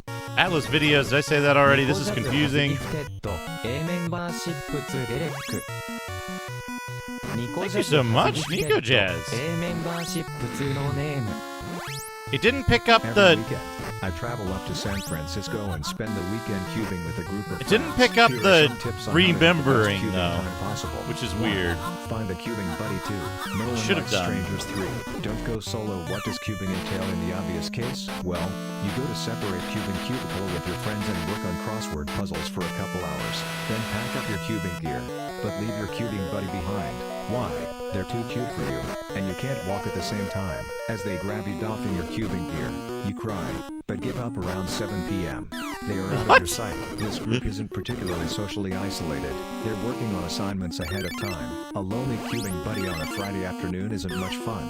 But with a good crew, these situations could be quite enjoyable. Now, who'd have thought Kerr, T-Rex, note, the name is not quoted as it is against the cubing code. A bunch of Game Boy games, 1, Agrosaur 2, Bamsa 3, Baby T-Rex 4, Baby Jammer, which is not at all like the Baby Slow, 5, Baby Ryo 6, Bino Boom, by David Curry, 7, Big Boom Express 8, Big Boom Shuttle 9, Blackjack Jr. 10, Checkers of Bagneys 11, Checkers of Bammies 12, Chickies of Bammies, by Eric Miller, 13, Coat Blanks Jr. 14, Corn Mazes 15, Curling, 15 and 16 of 16, 16, Donkey Kong Jr. 17, Ear Slugs 18, Extreme by Drop, by Graham Peace, 19, Extra Cool Wheel of Mahoney 20, Extreme Pie Shoot 21, Evac Goat Puzzles 22. Fearsome Pumpkin Express 23, Fearsome Pumpkin Train 24, Fairy Loud Puzzle, by Denise Lewinsky, 25. Fearsome Betpig Caper 26, Floating. Mr. Radon's Top 10 Books. 1. Manly Sea Tales. 2. Rognodian Compendium of Every Type of Hobnob. 3. The Preputopian Trilogy. 4. Dr. Mouche's Necromongering Cookbook. 5. Mr. Radon's Foodie Letter. 6. The Magical Art of the Nevin Press Cookbook. 7. The Manly Art of Plum Kettle Cooking. 8. A Handbook of Effective Nip Setting for Babes. 10. 4 Horsemen of the Nevin Press Cookbook Volume 2. These titles will get my attention. Smile. I've got 2 books I am very excited about as well, and here is Mr. Radon's review on the 2. The Manly Sea Plum Tales. Kettle I had to slog Cooking through the first 2 volumes to get through this one. A treasure of H.P. Radon, and it is on my bookshelf, and I keep looking at it and reading it until I wish it would stand still and I could read it on a bike ride. By the time I was done with it, I vowed to burn it to the ground and have another cookbook. Excuse me, I need to prepare an extraordinary breakfast. I am a man in a hurry. I need to stay on track and prevent gremlins. This is one of the most interesting things I know about the Wizarding World. Something I only found out about last week when I read the article in the Quibble of the Dark Arts FAQ about them. Also a tad behind on that article, though it's a decent article, but the Wizard's larder has been polluted over the years. Well, yeah, you already know a lot about how to prepare for a round of breakfast rounds with the usual brooms. That's really not something to leave to chance. And potions ingredients. That is really not something to leave to chance. But what does Hogwarts have that Pottermore doesn't? His last call for the stuff suckers. That is, unless my sources are all wrong about this. And who knows? Maybe witches aren't completely without some special properties. It came through and it printed it before Harry, but it didn't and a few say muggles at the school Why? receives his letter from the Hogwarts shop about a special object. Without further ado, a section of the world's shortest catchphrases, and still, what a catchphrase. The only catchphrase worth the ride. Nah, well yes, bumptious. It wouldn't be a trip hit and there's a catch. I'll catch you. Some tiddies don't catch. Another overladen trailer, and still, what a Message catchphrase. test group Oof, membership. and I can't. What I'm saying is, we found this rather outstandingly overladen trailer. Another almost Hey, Maura. comedy experience. I Thank didn't you. count. But I think we haven't arrived at the end of the conveyor belt yet. And neither have you, folks. This is some hell-bent tacky-ahem. They just won't go away, not even near the end of the run. And I'm talking now. A catchphrase starts here. What I'm saying is, Value well, 10. I told you in my own Gifted way. Just look. group Trailer park, gift trailer membership. park, trailer park, trailer park. Okay, that's the thing I have to. Okay. A bunch of Game Boy games. I get it. 1. Agrosaur 2. I think I get it. Bamsa 3. Baby T-Rex 4. Dr. Makitsa 5. End of Me 6. Fireball 2 7. Power Glove 8. Stomp 9. The Last Door 10. The Legend of Iceman. The Classic 11. Mastermind 12. Mazagan 13. Worms. Tickle Monster 13. Worms WL number 14. A bad sequel to the Ultimate Worms. Worms. Ultimate Mayhem and is from 1993. 16. Worms 3D 2018, Battlezone 22, Worms Ghostbusters 3D 22, on the Game Duke Nukem, Boy. Major League 23, SimCity 2024, Surfshot 25, Undercover Agent SimCity 28, 2000 on the Galaga Game 28, Boy. Need for Speed Most Wanted 36, Golf, a much better, portly version, 36, Ninja Gaiden 24, Excitebike 64 3, Worms Armageddon 3, Oh, Skate by the way, 2004, folks. See Below, 5, Super Street Fighter Something 4. important to note.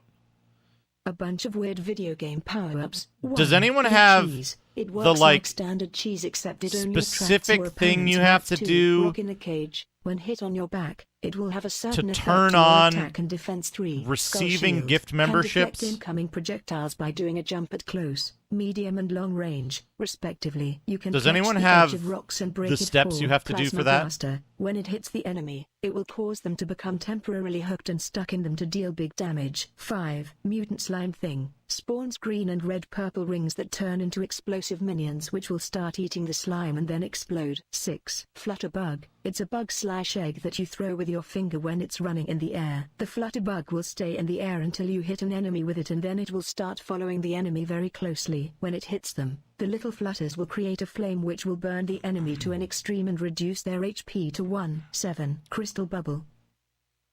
I want to do this. Command name gifts. Everyone can use it. 1. Cannot be a brand account.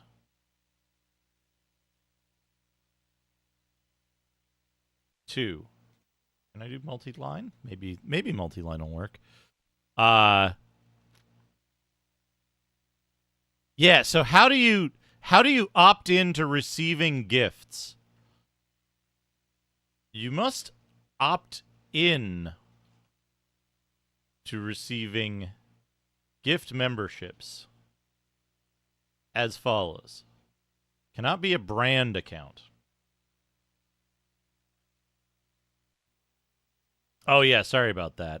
That's YouTube receive gift memberships. You must opt in to be eligible for gift memberships.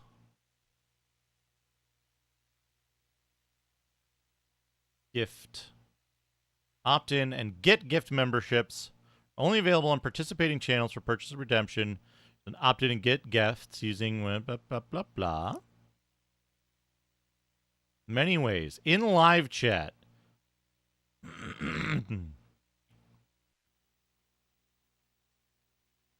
Where is it?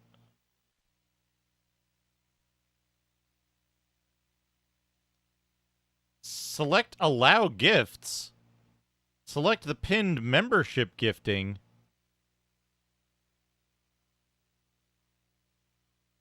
Eh?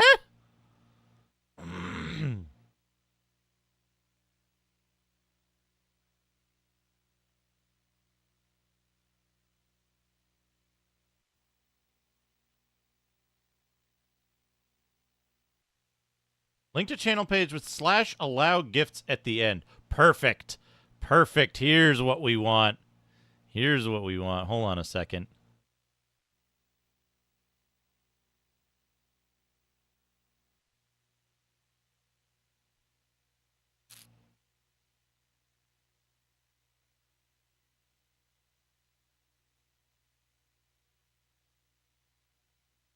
Who is not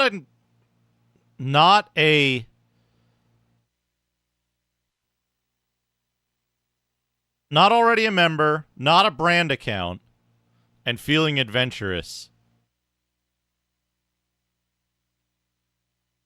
See if this works for you. If you click on that link. I can't do it because I'm the channel owner.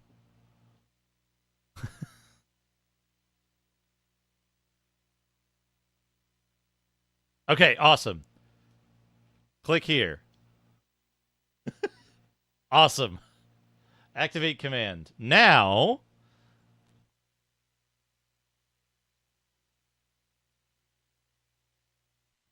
yeah, there we go. Okay, I have to edit the command. put a space in it because it doesn't actually do that. Let's see if this... there we go. Excellent. Perfect. See, this is the kind of stuff I want to get on doing. This is an ongoing thing. Let's put the let's put some dungeon music back on and go back to the go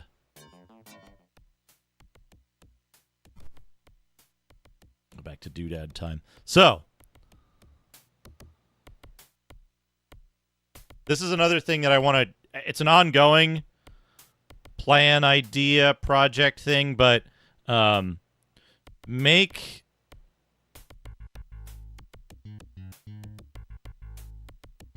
commands posts for common YouTube confusers.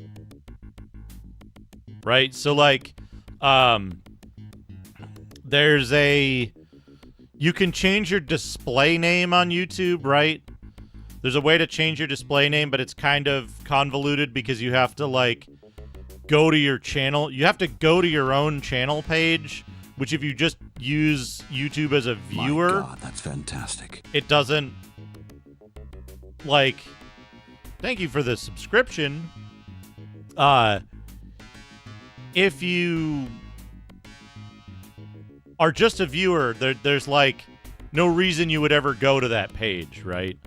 But you can set a name for yourself to have a display name if you don't want, like if you have your real name and you don't want that to show up, or if you have a name that you use on Twitch and you don't typically use YouTube and you want to have the names match just for convenience. Or, you know, a Discord name or something like that. That makes it much easier. Another thing I was thinking about... Now, I don't know... This one is tough for me. Because I usually put VODs up on YouTube as the, like, final destination for VODs. And it's better for people to watch VODs on YouTube than it is to have them watch them on Twitch. And finding the VODs on Twitch is kind of a pain in the ass, right? So I want to get VODs onto YouTube. So one of the ideas I've been thinking about is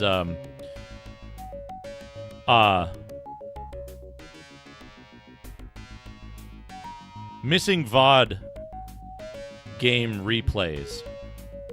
So basically, if there's a missing VOD from a playthrough, there's a few games like this.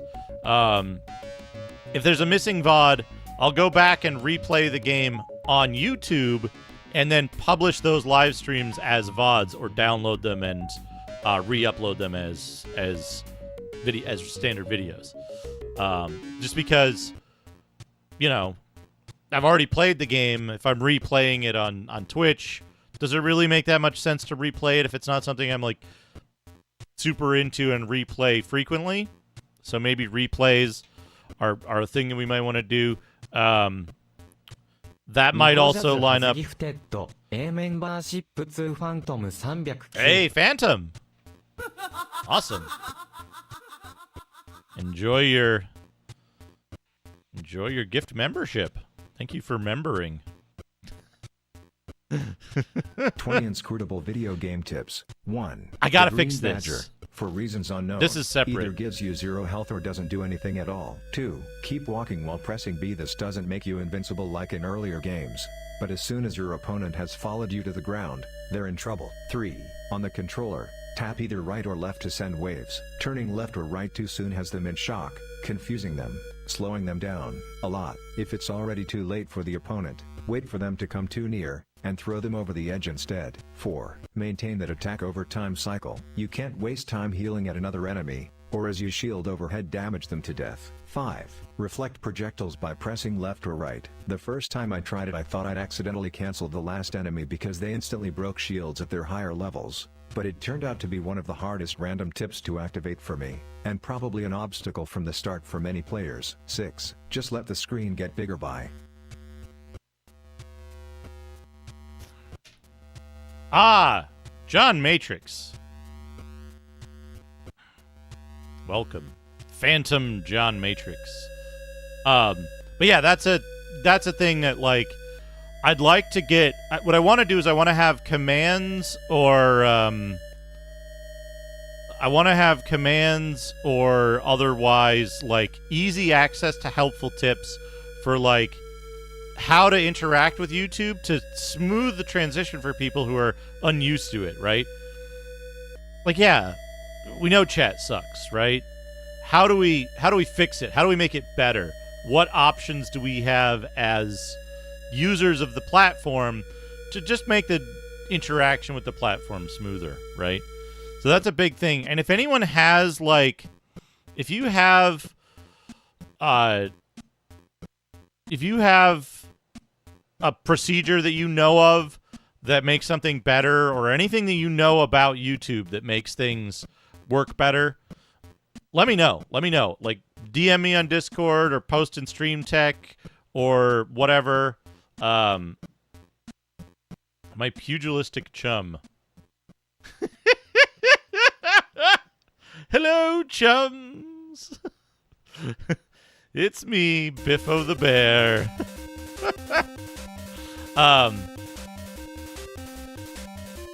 So, if you know something, if you know a way to make YouTube a more pleasant platform to use, let me know, because I want to package that information and make sure that it's, like, accessible and easily seen by everybody, and be like, okay, hey, here's how you can have a good time on YouTube.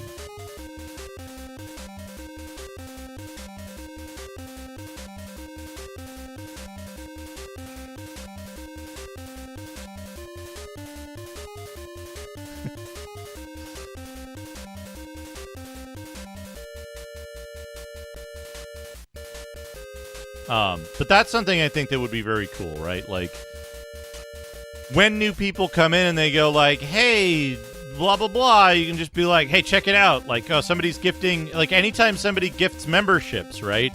Now we have a command where we can be like, hey, folks in the chat, if you don't have this turned on, go check out this thing. Like, click here. And you must opt in. So here's how you do it. Here's how you can receive a gift membership. Right? Because that's a huge thing where people don't know that, and it's a really simple solution, right? Here's a URL you can click. And I don't know why it doesn't show the whole URL, but that'll solve a huge portion of those problems, right? Yeah, so that makes it really easy, right? And then, like, there's certain other stuff, right? Like, I don't know, maybe there's extensions out there that make the chat more interesting. Maybe there's an always show live chat Chrome extension that we could use, right? And that would simplify a lot of stuff for a lot of folks. Maybe there's maybe like 7TV or one of the other, like, Franker Faces type things works with YouTube, and we can have custom emotes and stuff like that.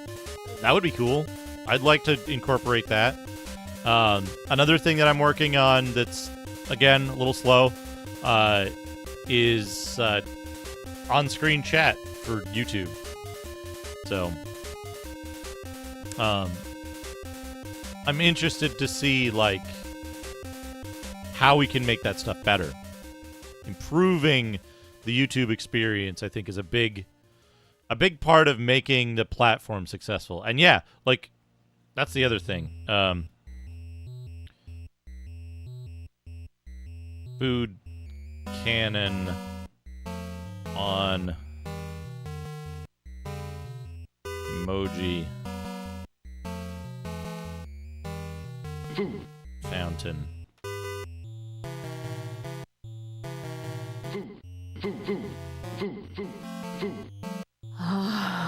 It would make it easier to spam food, right? If we grabbed the info from the emoji fountain stuff. So, and a lot of that is down to me. Like, I just got to sit down.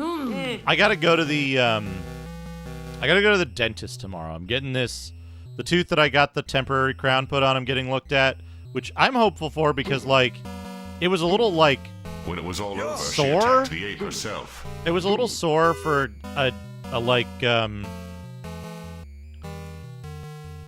yeah, and the emoji fountain, which I can't access in my live chat, but you might be able to. The emoji fountain thing doesn't limit you in the same way. You can mash on that shit, and it's like, no, we're fine, all good.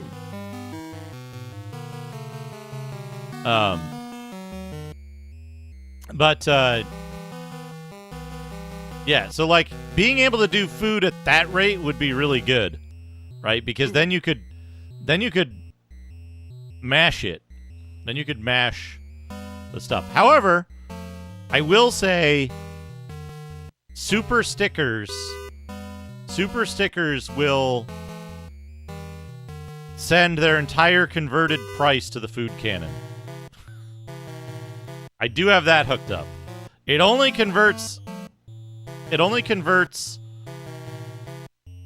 currencies that I've seen before, and I don't know what the behavior is if I haven't seen the currency before. So, keep that in mind. Unknown behavior. It might just shoot the number of the currency that you submit, but it might also completely break.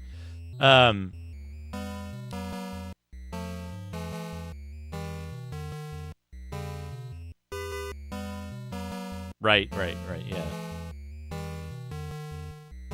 Give me $1 million dong.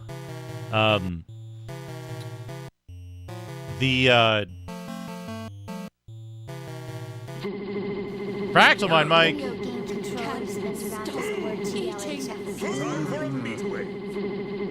Time for a meat wait. Thank you for the $2. Oh. Now I have to do that math myself. Because it did nothing. Hold on.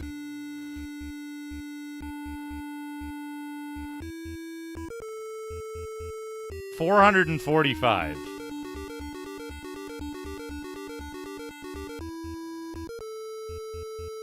Yeah, okay.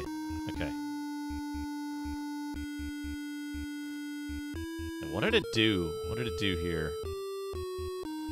No, it put the value. It should have done it. No. John Matrix, thank you for the... Did it crash? It crashed something. Oh!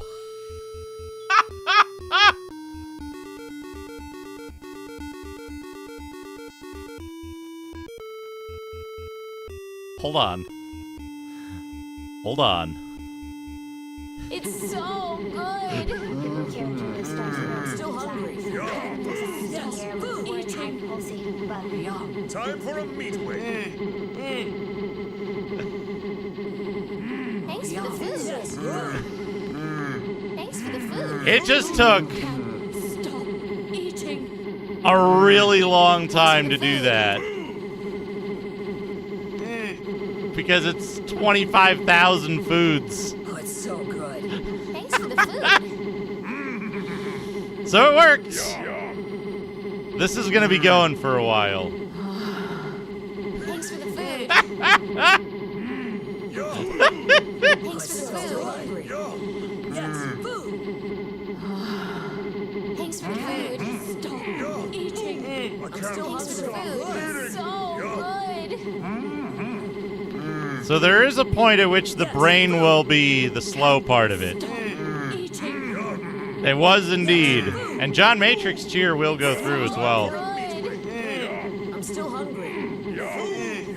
Time for a meat wait. Thanks for the food. So good. Can't stop eating. Does the ACB warehouse have... Thanks for the food. Thanks for the food. I gotta look at this now. Can't stop eating. Still hungry. Time for a meat wing. Still hungry. Thanks for the food. Time for a meat wing. Thanks for the food. Good. Yum. Yum. Yum. Yum. Thanks for the food. So good. Yeah, MKD isn't even in there. It's so good. Fractal Mind Mike, thank you for the 69 bits. For a meat wing. And John Matrix, thank you for the 69 bits as well.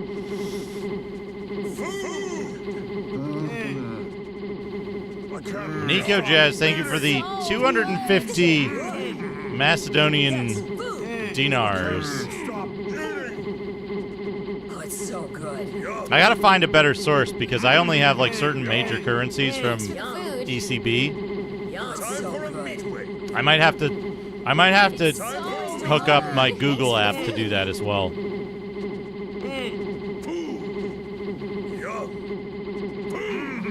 Yum. It's gonna take a while. Time for a meat wing. Time for a meat wing. I'm still hungry. It's so good. Yum. It's so good. It's so good. Time for a meat wing. Food. I'm still hungry. Yum. Time for a meat wing. It'd be a million foods. I can't stop eating. Also, it was hard to hear, but Yum. I can't stop eating. Yum. these Thanks for the food. Time for a meat wing. Yum. these messages were read by TTS. I can't stop eating. It's so good. Yum. Oh, there's a ton of stuff I need to add, Mike. So good. I'm still hungry. This is still the like small list. So good. Yum. Thanks for the food. Time for a meat wing. Can't stop eating. So good. Time for a meat wing. Yes, food. Also, I'm worried that people on Twitch are spamming voices, and we're gonna get like a 20-minute long voice tornado after this. I'm still hungry. It's so good. Thanks for the food. So good. Thanks for the food. It's Anyway, so let's play some video games. Oh, it's so What was next on my list of video games? I did Super C, right? I 1CC'd Super C.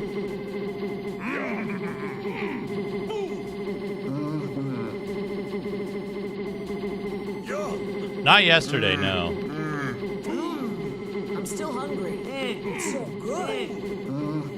It's so good. Thanks for the food. Yes, food. Yes, food. Well, this will be going on long enough. Time for a meat wing. Stop eating. Yum.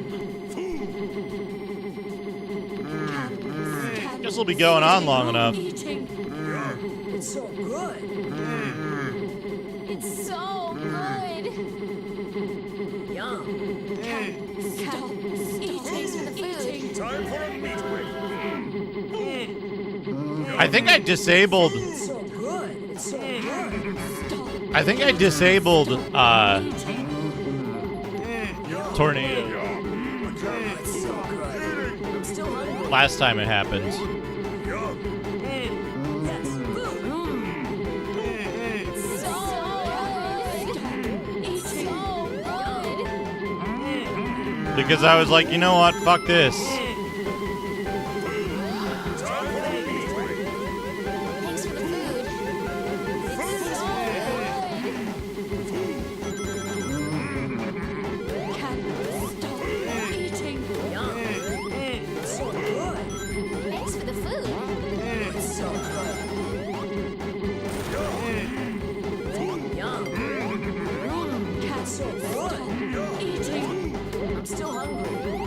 Can't stop yum.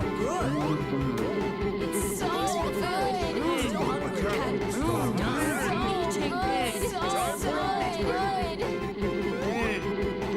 Time for a meat break.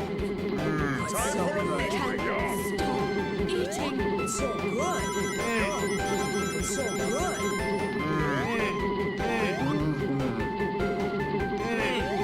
I missed.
Yeah, the problem is that, like, yeah, I care about tornadoes, right?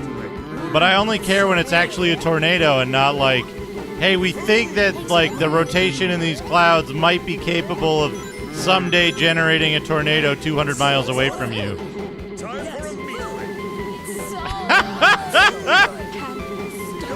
15,000 points of voices. That was George Bush Sr.'s presidential campaign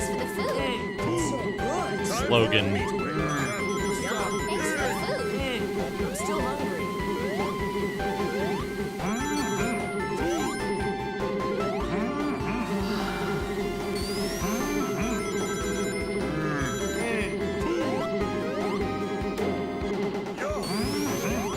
Nope, places where Invincible Sonic can die.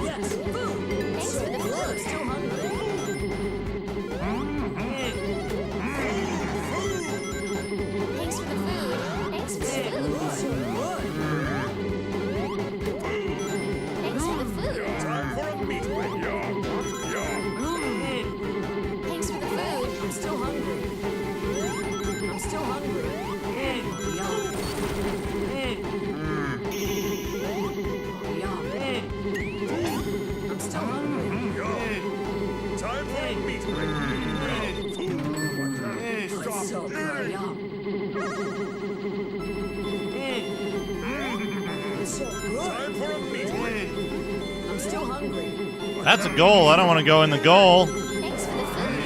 I went in the goal anyway. Never going to get all the emeralds. You don't get the good ending unless you have all the emeralds, right? Thanks for the food. Oh, it's so good. Eating. Oh, it's so good. I can't stop Eating. Get the invincibility, fall in the pit. That's how you do it.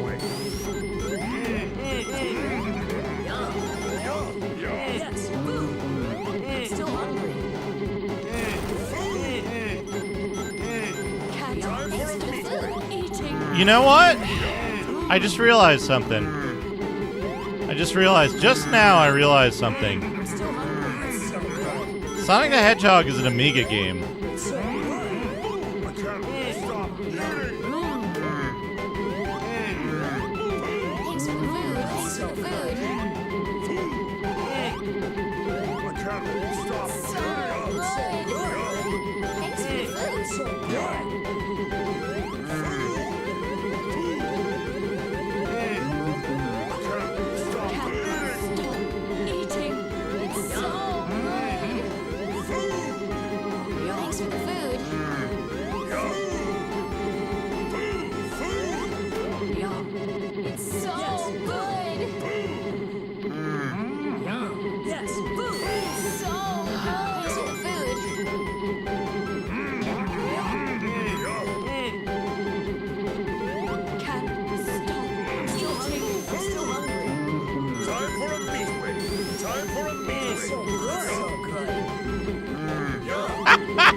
Thanks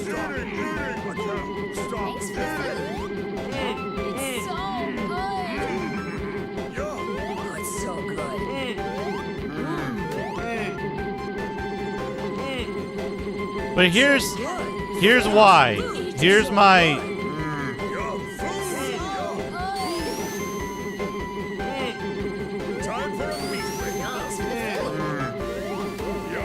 Here's my theory. Thanks for the food.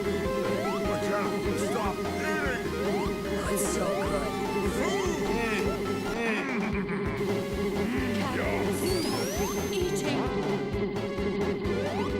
Here's my theory, right?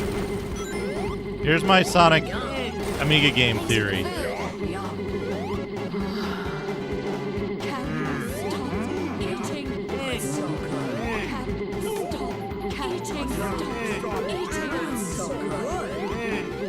It is secretly a collect 'em up that punishes you if you don't collect 'em up. It's so good.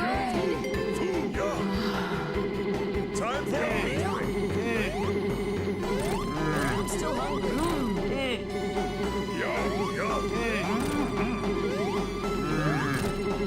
Yes, thanks for the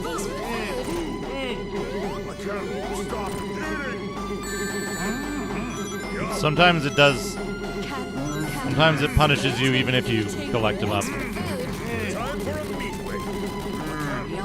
It's so good.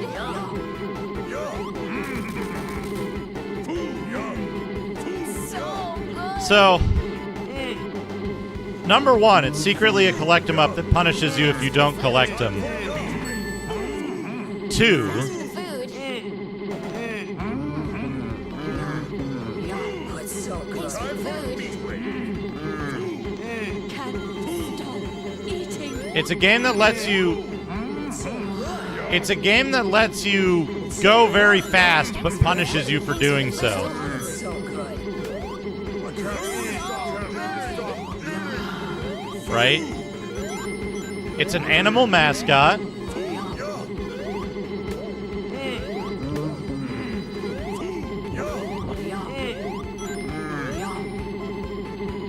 It's an unlikable animal mascot, I should say.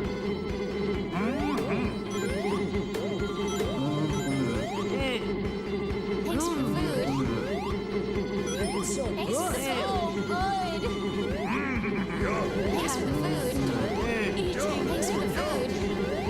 Thanks for the food.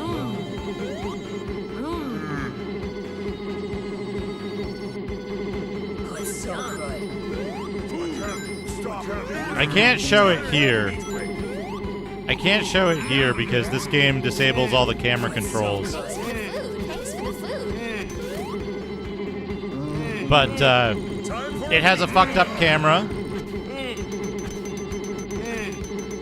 Right? Oh, it's so good. It has a kind of fucked up camera. Oh, it's so good. Thanks for the food. It's so good. I'm still hungry. It's so good. It's so good.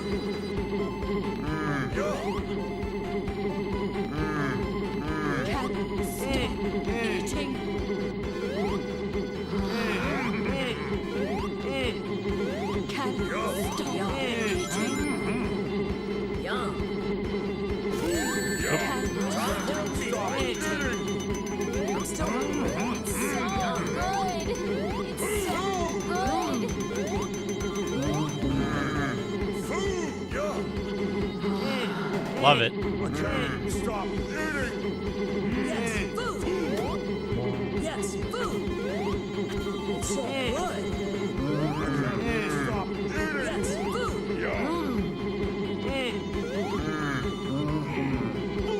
Thanks for the food.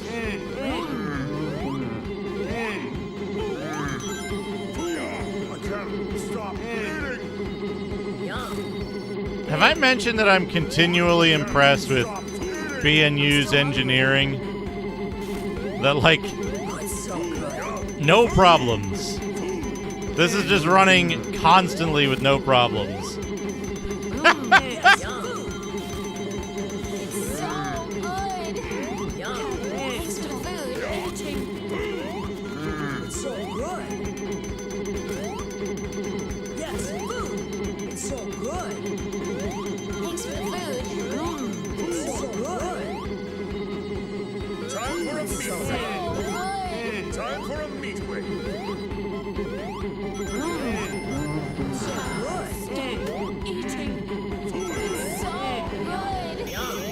Well, no bonus stage for me. It's so good. Thanks for the food. It's so good. It's so good. Thanks for the food. Stop Thanks for the eating. food. Thanks for the food. Yum. Thanks for the food. Not only does it have score, it has pointless score. Thanks for the food. Stop eating. Ah, you mean a turkey. Wait, shit. So good. There's a secret if you go the other way, isn't there? Eating. Time for a meat break. Score gives you continues? Perhaps I've never scored high enough in Sonic. Eating. Thanks for the food. Yes. Thanks for the food. Thanks for the food. Thanks for the food. Stop eating. I'm still hungry. It's so good.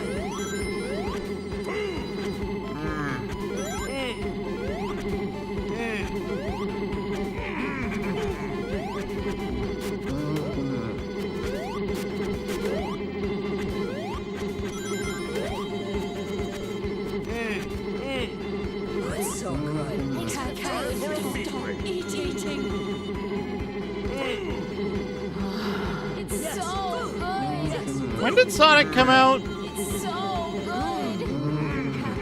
Stop eating. Thanks for the food. Eating. When did Sonic 1 come out? It's so good. I'm still hungry. Thanks for the food. 1991? Thanks for the food. It's so good. So good. What's the earliest incident of an Amiga game with an animal mascot character? Thanks for the food. Thanks for the food. With a like cartoon animal mascot character. Thanks for the food. Stop eating.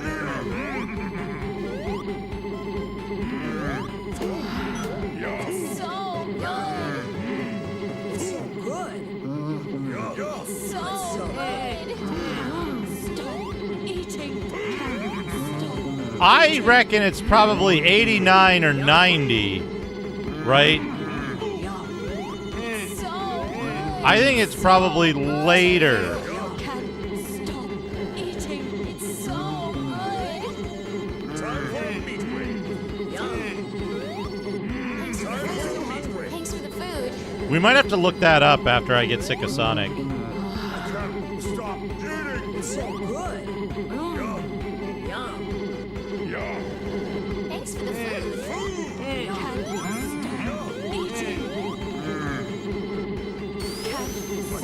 Stop eating. Because Sonic probably represents a point at which the number of them increased a great deal, right?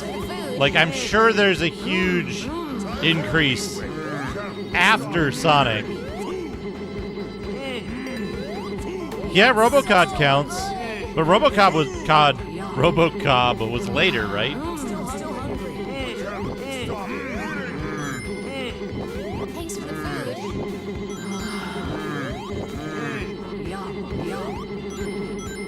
food. Thanks for the food. Oh, there go all my rings. Thanks for the food. Time for a meat break.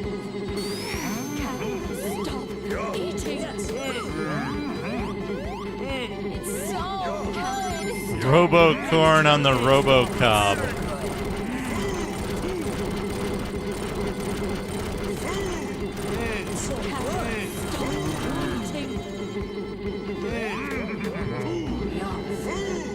Good. So good. I'm still hungry. Thanks for the food.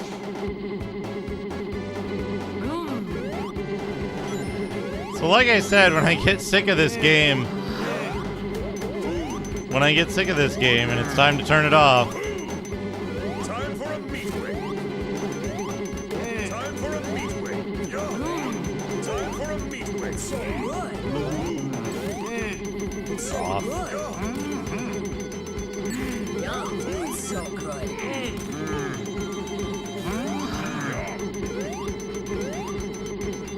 It's so Time for a meat wing. So good.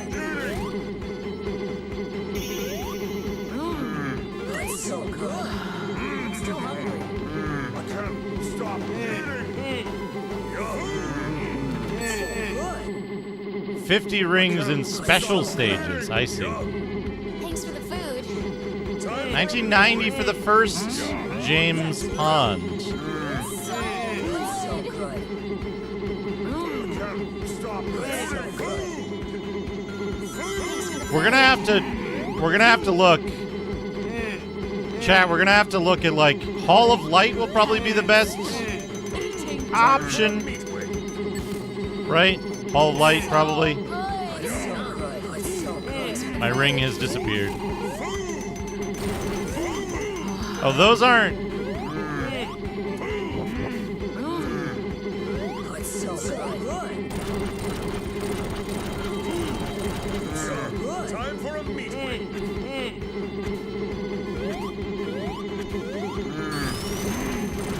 I can't stop eating.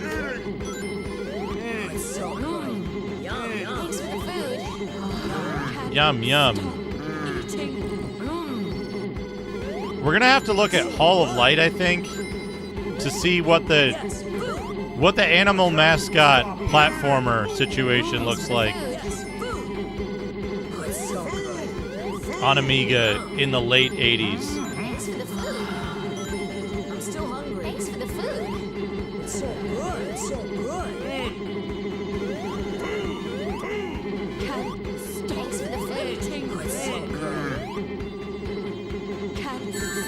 Fuck off. It's so good.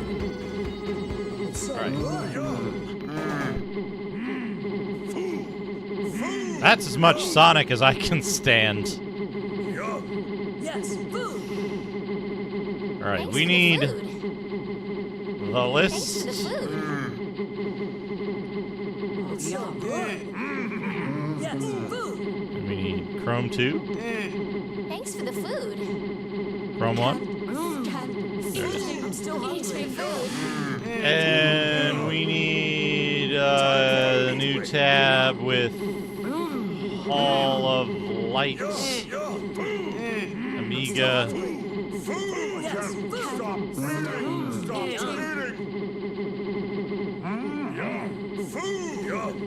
Thanks for the food. Oh, it's so good.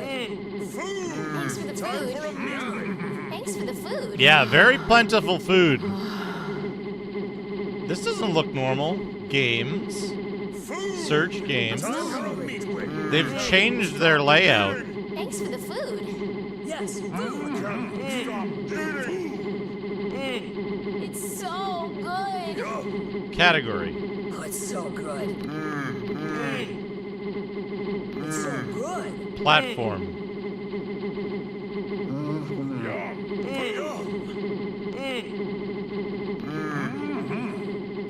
Search. Oh, it's so good. Thanks for the food. I'm still hungry. Order by. No. Yum, it's so good. Yes, food. Thanks for the food. They've made this. Yes, food. They've made this significantly worse. So good. Oh, yum. They've made this significantly worse. Yum. Time for a meat wing. You can no longer order by anything. It's so good. All right. So good. Time for a meat wing. Can't stop eating.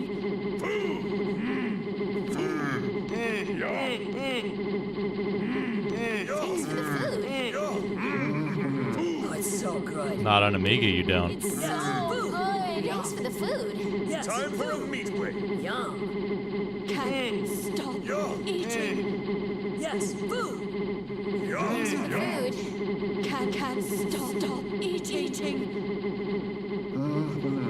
Yum. It's so good.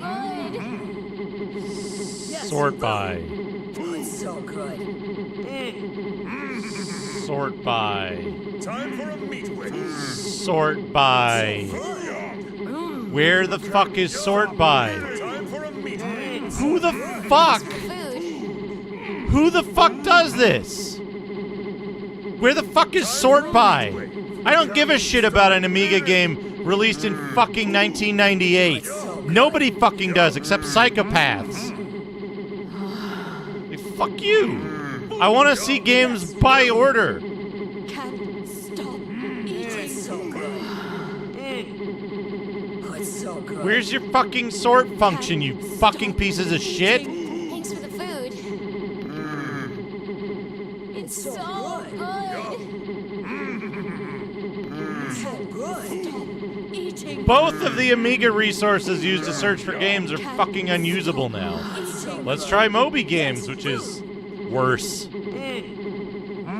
Yeah, but what if I want to see years 1987 and 1988 and 1989 and 1990 and 1991 in that order?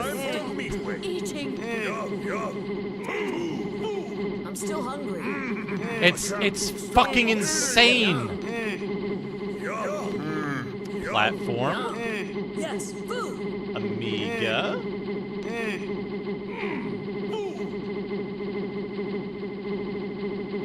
Oh, it's so good. Sort by release date.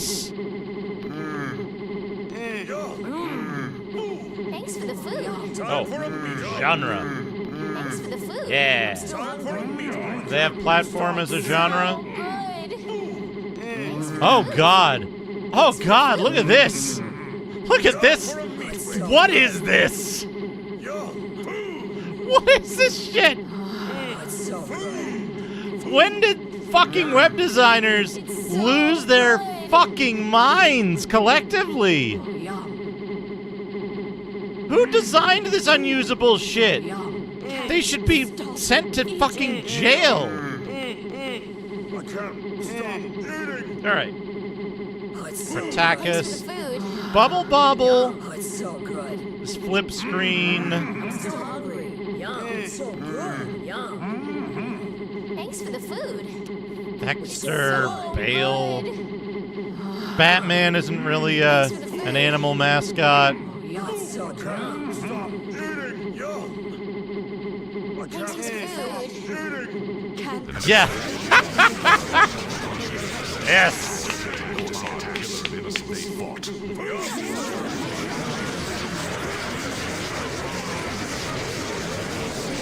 Good work.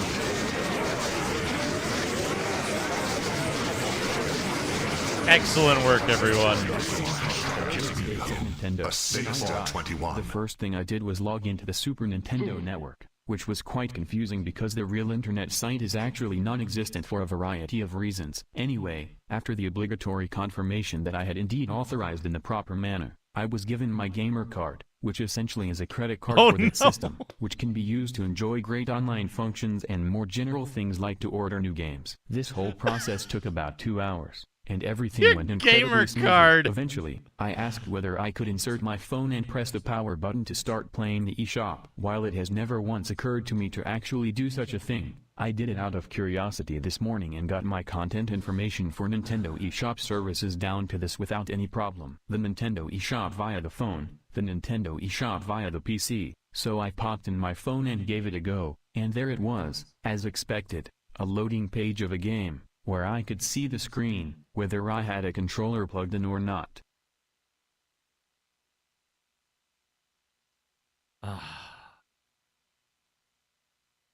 Thank you so much. Thank you, Nico Jazz. Thank you, Fractal Mind Mike. Thank you, Navjack. Thank you, John Matrix. Thank you for the bits and the super stickers.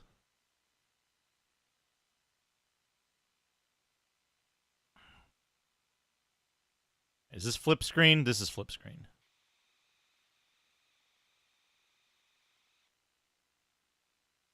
This is flip screen. This is like a flip screen ladder game. It's an adventure game, though. Not a platformer. Most used spells in the spellbook: sticks to snakes, where's that? fireball, charm person, good berry, protection from evil, protection from fire, This is a feather different fall, warlock. scrying, magic missile, detect magic, resist energy, identify, resistance, bend time, stone skin, Oh, no. spider climb, summon this. monster, Look at imprisonment, this shit. teleport other, recall, hallucinatory terrain. This doesn't take into account the effects of a treasure hound, which is entirely different from the typical medium of his kind. What follows is my playthrough, with creatures whose purpose is to run from PCs, the rats and various So sort that of was a horrors, test along of with some interesting monster spell currency spells, conversion, as well as some typical unconverted spells currency. for D&D's version of high fantasy. Again, these are for D&D, monster magic items. I don't are for like 2E. flesh mouse 1. The serpent, tit the nose. cobra will not flee from your advances. Yeah, hard it will little seek you mouse. out and attack you even though you shoot arrows at it. It is not a fast creature, so be prepared for a long fight. Suckling slime is. Okay, this looks like a yeah, okay, little puff in Dragonland. Looking pretty likely.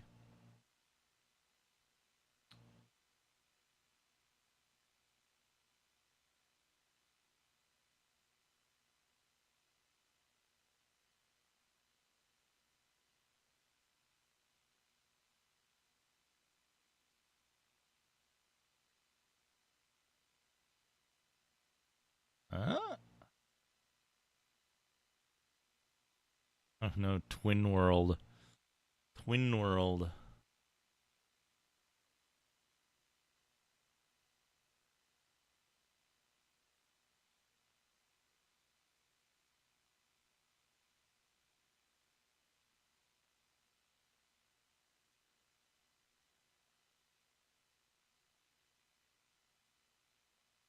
Count Duckula.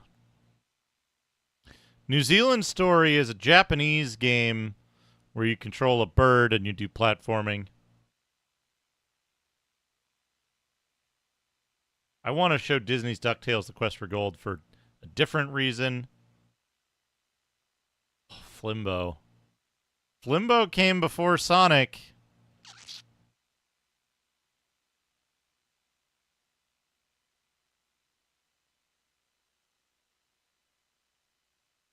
Aha.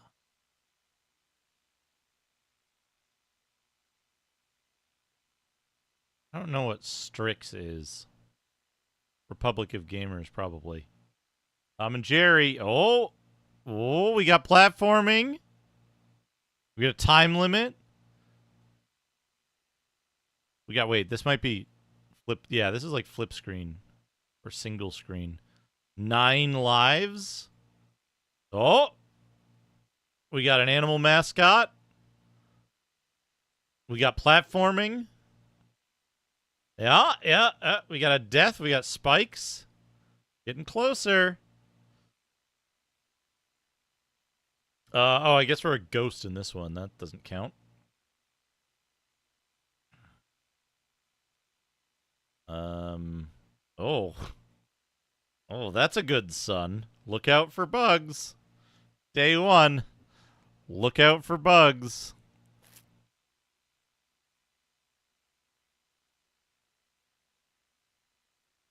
All right, I want to point this out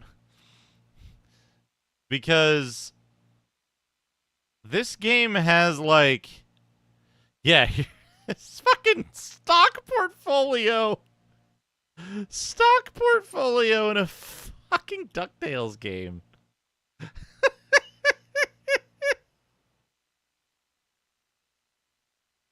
Yeah, here we go. The very first Sonic the Hedgehog game, Impossible.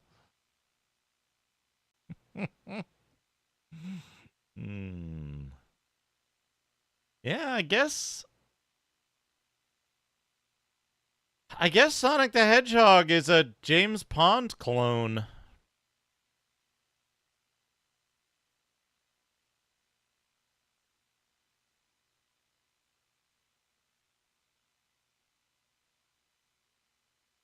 I guess the next question is, right?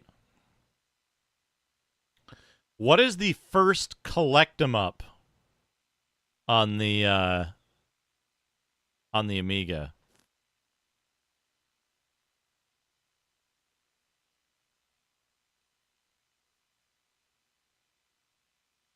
What's the first collect 'em up on the Amiga?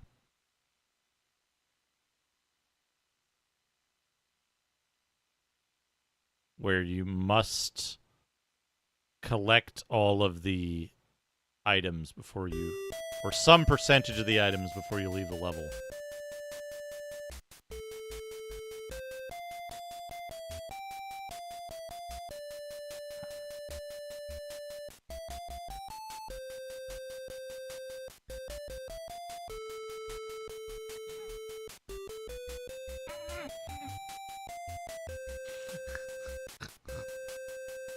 A game with no less than like 4 separate health bars. The face gets angry, the hearts get removed, the diaper, I think, gets dirty, and the milk bar goes down, and then this is your attack meter.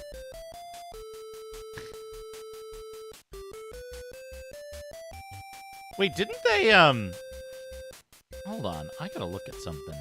We gotta look at something, chat. Gotta look at something.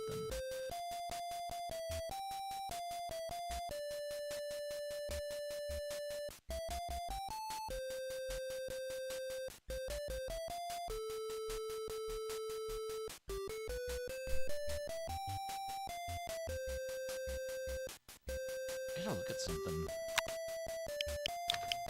We gotta look at why this isn't fucking doing its thing.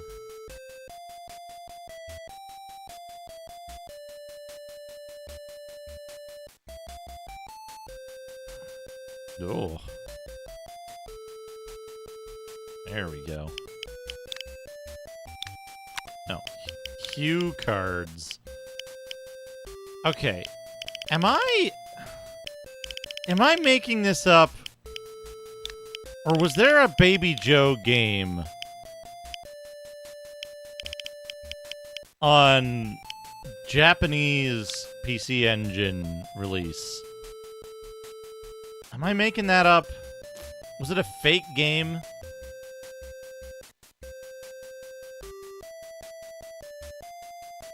Oh.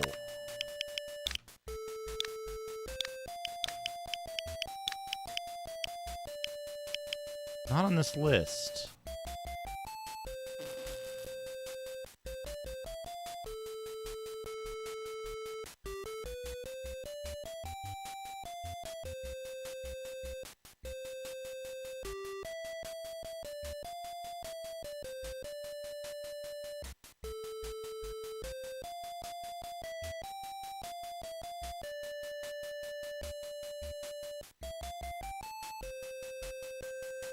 I thought this... It's listed somewhere. Did it ever, like, come out? Release date, 28th August.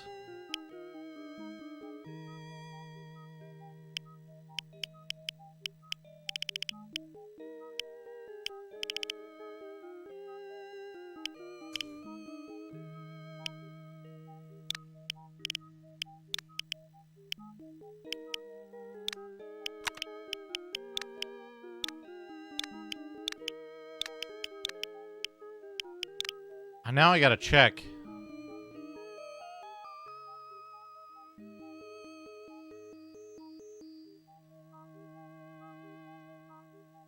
Now I gotta check other resources because I'm missing important stuff here.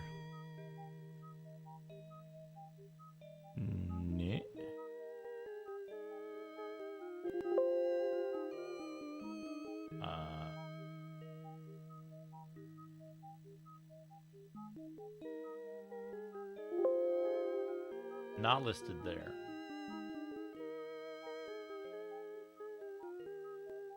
Five games listed there.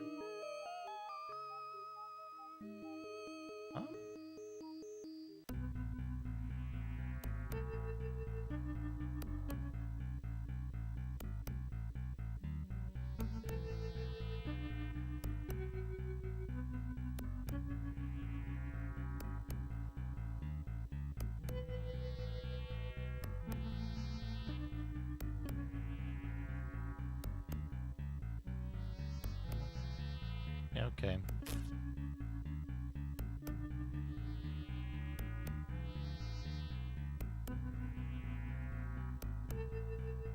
Let me get this started.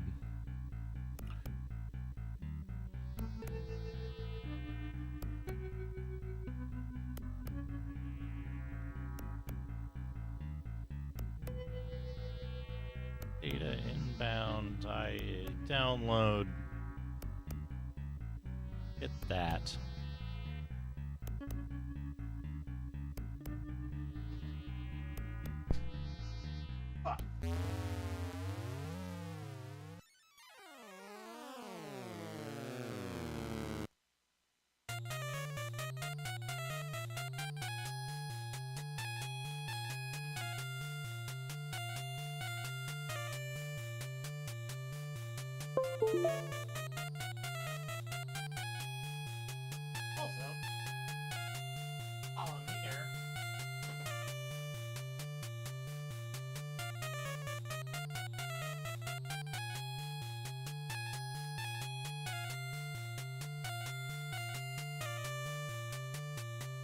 Keep up with my dusting.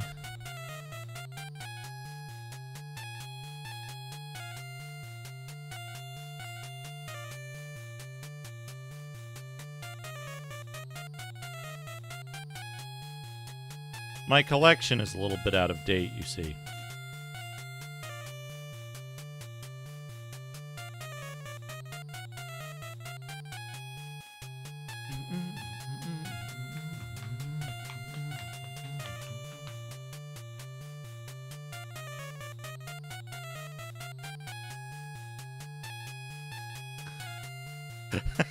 Mr. Baby. Imagine if there had been a like look who's talking type movie, like what's the main movie where like two people switch consciousness? Trading Places or something? Hey Ragadom, how's it going? Freaky Friday.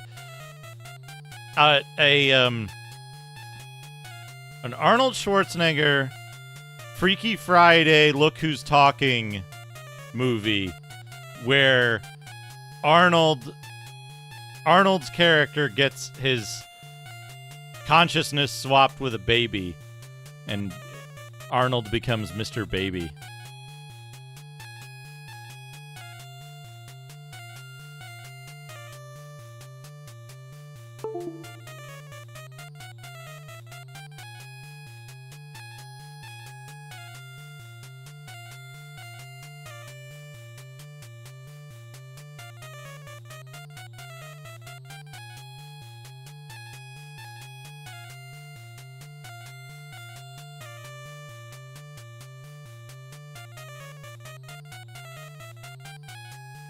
Hey, yes, Soppy, how's it going? Good to see you.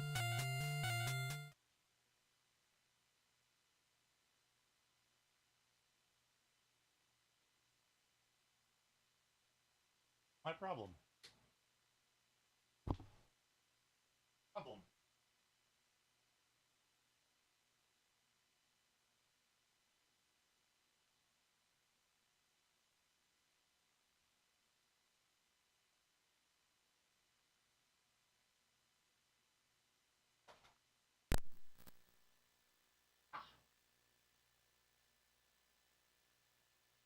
That's why.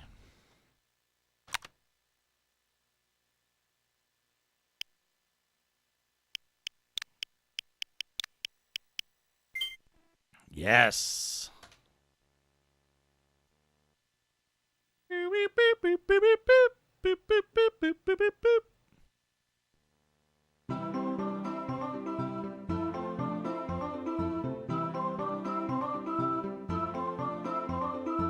Who wants that duck as an emote? Who wants that baby as an emote?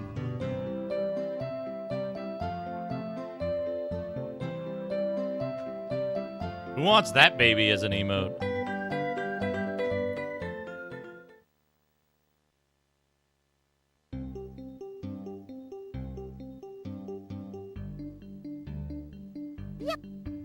Oh no, why is this like a million times too slow?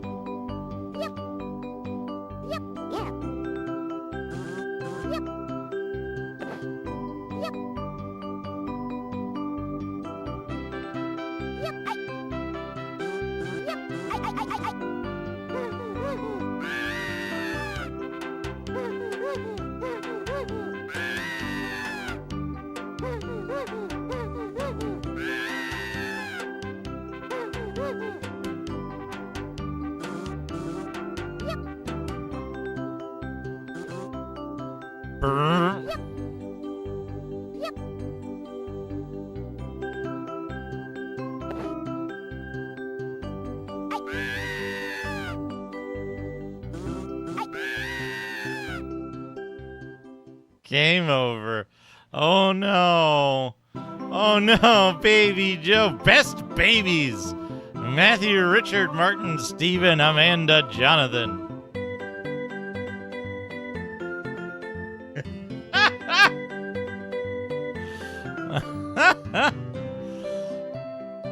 Hello, Sega Sonic Galaxy 74. Shout out to Baby Joe. That's a shout out.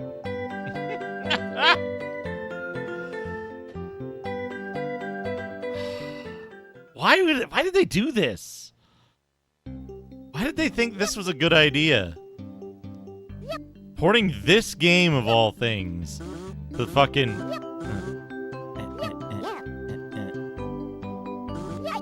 oh. Where's MP83? MP83's gotta do the unusual health bar for this.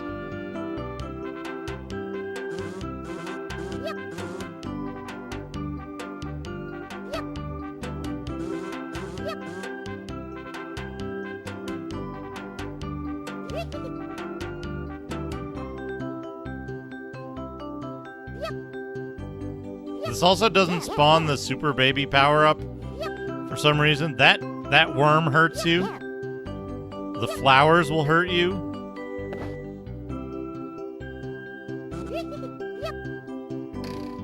If you touch the flower.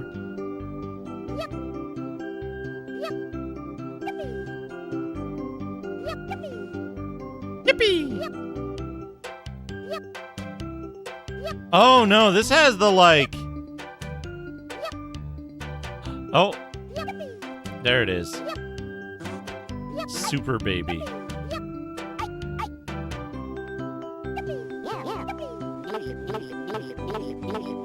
Oh, horrid baby drinking noises.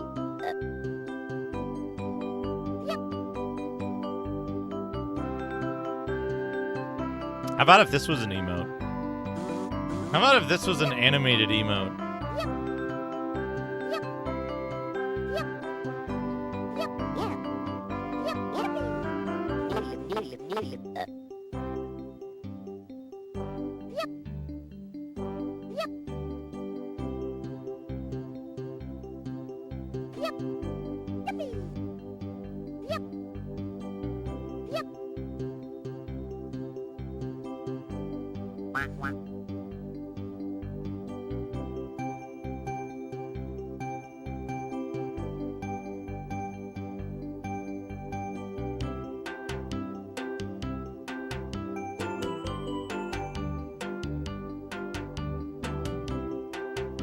Man, Todd's Adventures in Slime World on PC Engine CD.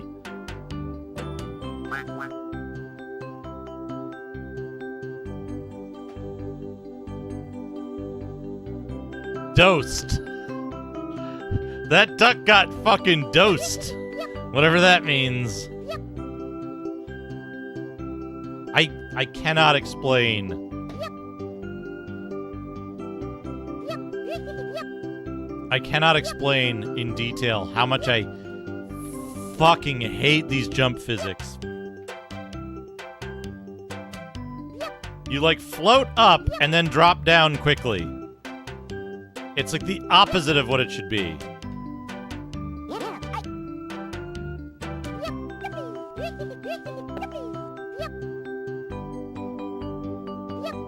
And if you fall too far, you start falling uncontrollably. Like, what company in Japan thought this was... Speaking of falling uncontrollably, what company in Japan was like, yeah, this is a good idea. This is what we need to do. We need to port this fucking game over to a dying console that's been outclassed by other consoles.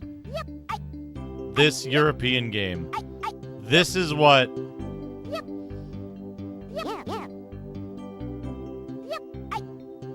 This is what our consumers want. This is what Japanese gamesters are after.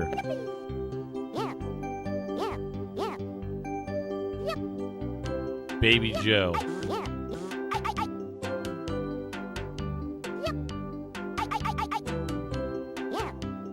Baby generation damage.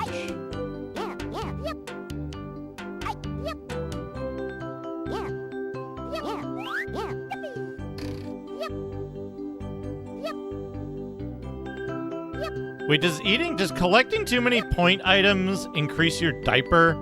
Like, load up your diaper? And you have to unload your diaper with diaper power-ups? Is that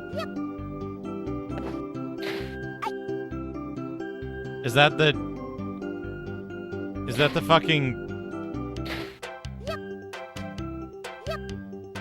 Is that the meta that's going on here?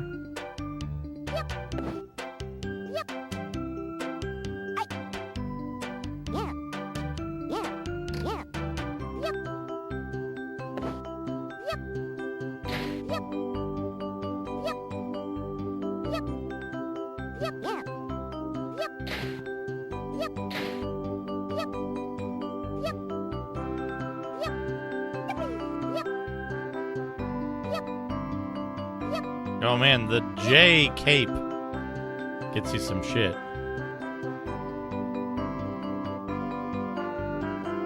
I don't like that. I don't like that duck's weird, like, whatever that thing is that's coming out of its...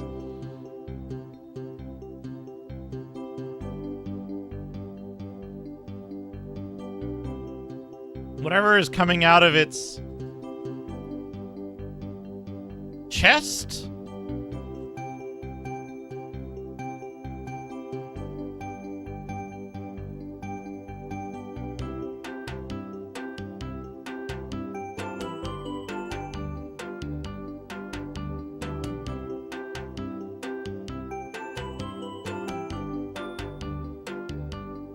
That part of the duck.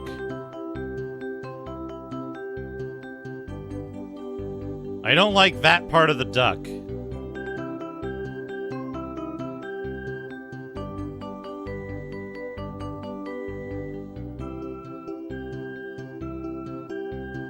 This thing right here.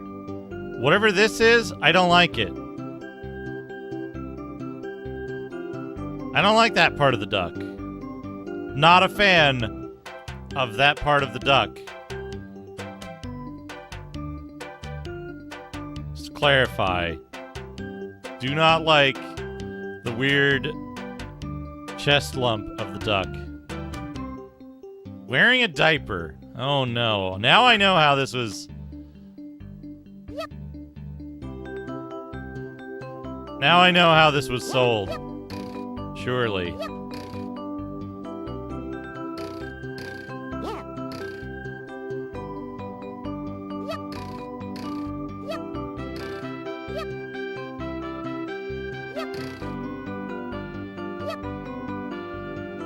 Oh, I have to get on top of that thing.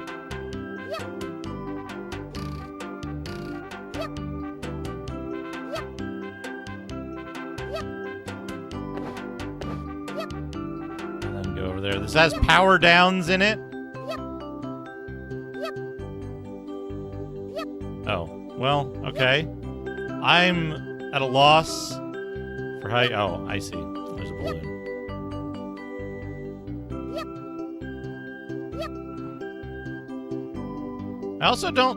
I don't like the baby's feet in there. I don't like the baby's feet. Don't like the baby's feet. Don't like the baby's face. Hate every part of the baby.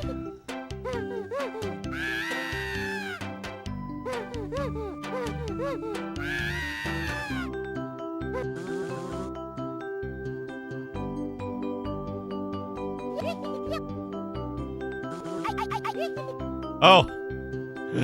You can't attack. You can't attack unless you're moving. Your attack goes straight up and down if you're not moving.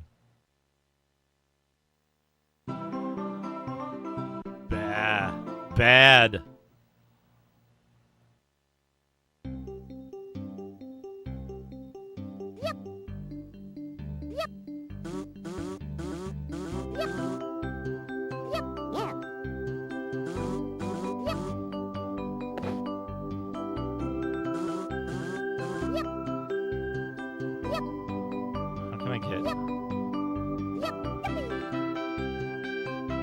Check this out. Hold on, I gotta collect these eggs from... Check this out. If you're facing forward, it just...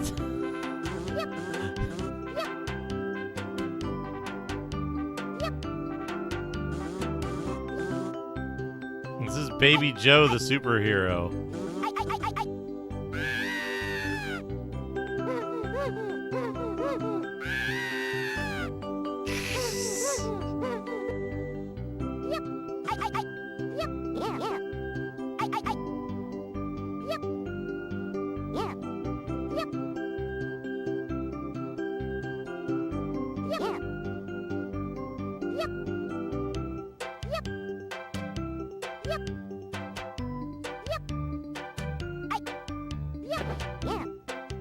Yeah, isn't it good? This is an Amiga game. I think I just took fall damage.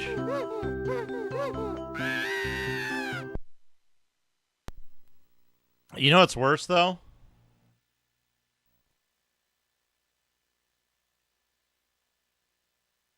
You know what's worse?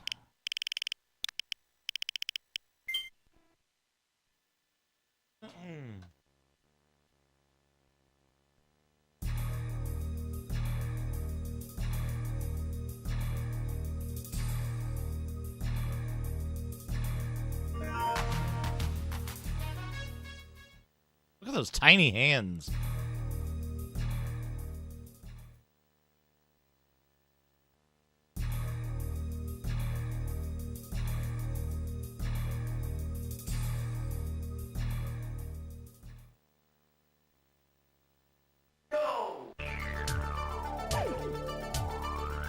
Oh wait, this is the wrong Jim Power. That's right. I died there.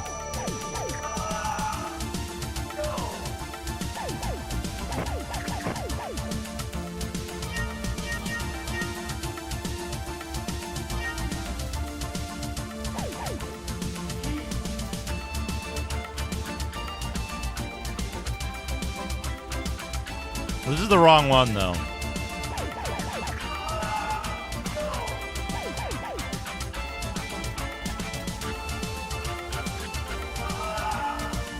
This is the wrong Jim Power.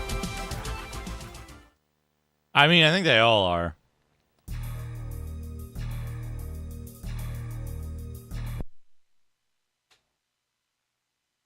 I think we want the Super Nintendo one. I want the Super Nintendo Jim Power for the full effect. Is it the Super Nintendo one?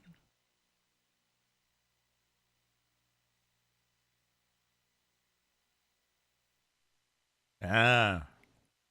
There we go.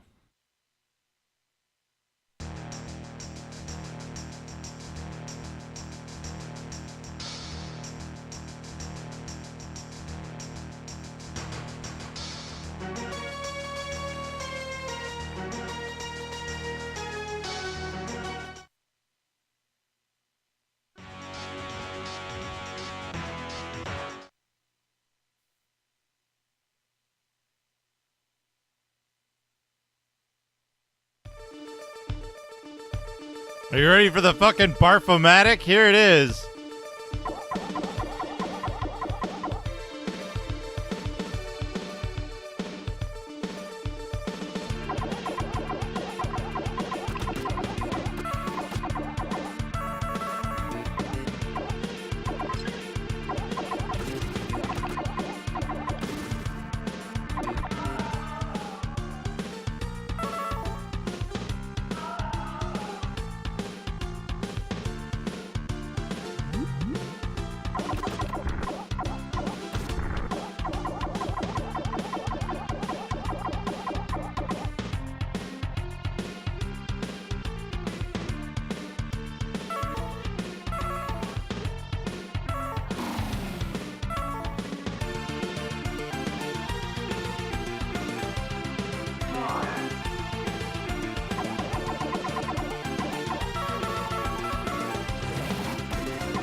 Easy.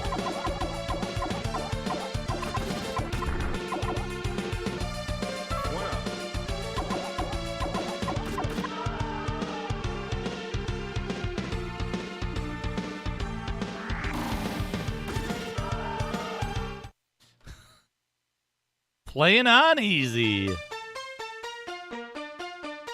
I'm willing to bet that Jim Power was originally a life bar game with generation damage, and they just removed it. Just removed the life bar and made it so he dies instantly.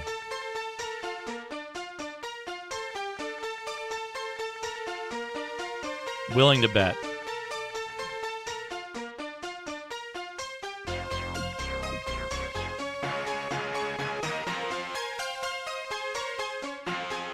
All right, back here. Back here.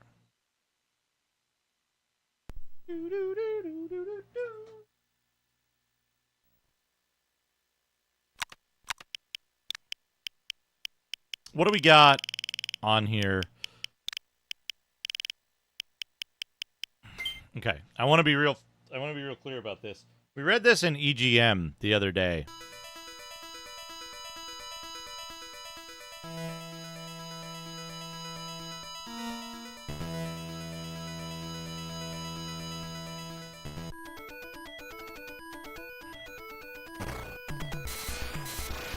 This game was in, like, games with the best endings.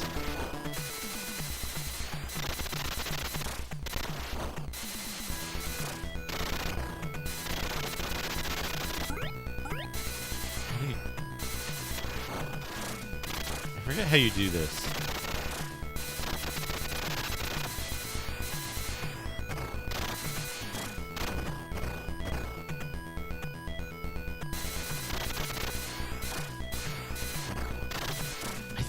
This was in some top 10 in a 1994 EGM, like best endings or something, like best games with the best endings, I want to say.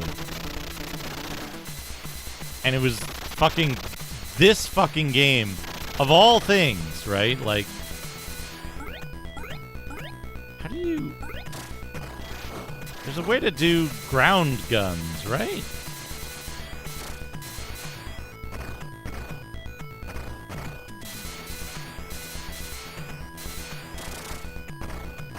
How do you shoot shit that's on the ground? There we go.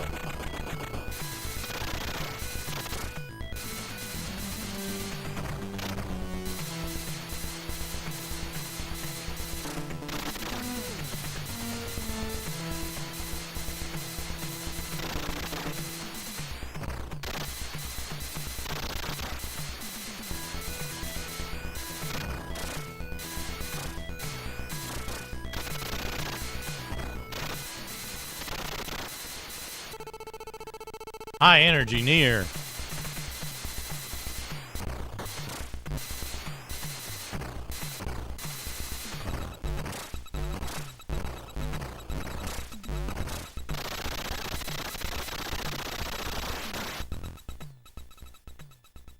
And I maintain that nobody finished this game in 1994. Not a single person finished this fucking game.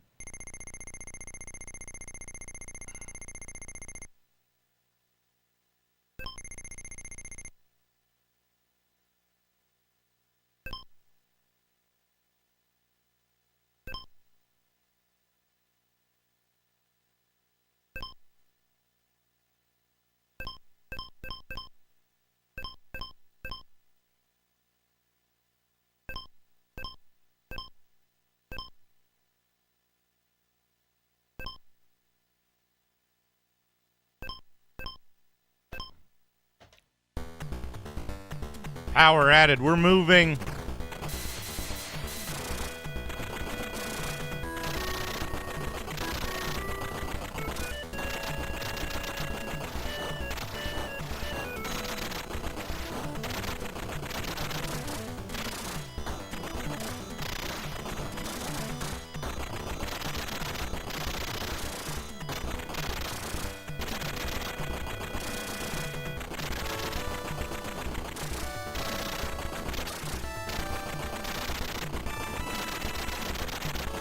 bear in mind, by the way, I put all of my points into shield.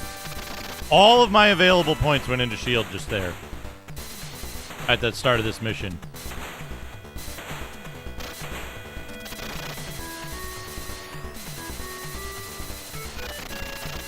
And I, like, barely survived.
Is this the first instance of, like, dodge roll iframes?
We're in fucking Magmax territory now.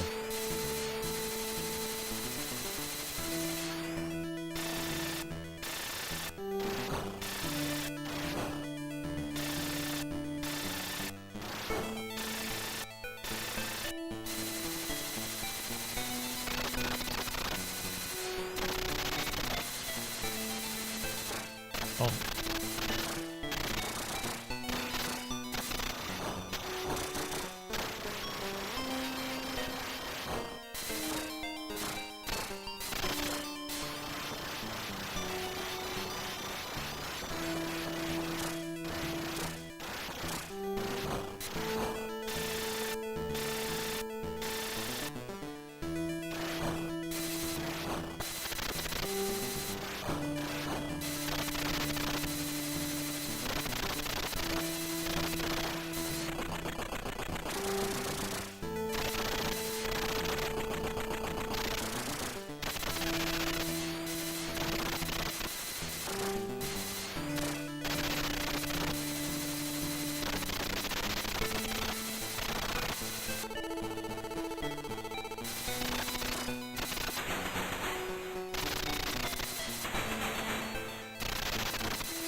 Boss?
Oh, I don't like this game either. Let me be perfectly clear. I think it's extraordinarily weird that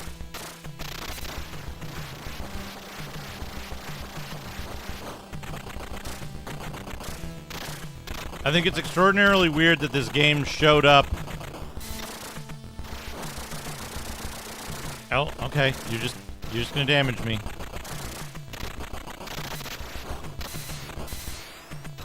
I think it's extraordinarily weird that this game showed up in EGM at all because I thought everybody hated this game.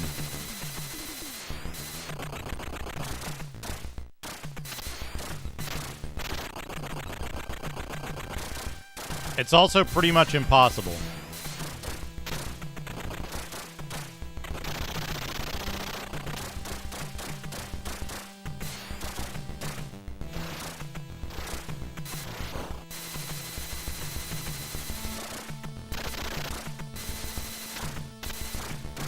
Hello, they joined battle.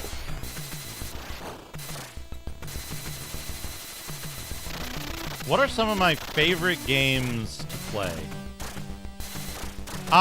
Golden Axe is up there. Trojan.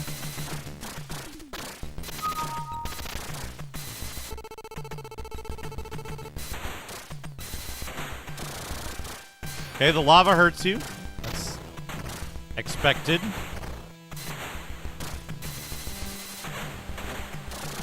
I wouldn't say It Came from the Desert is a favorite of mine to play.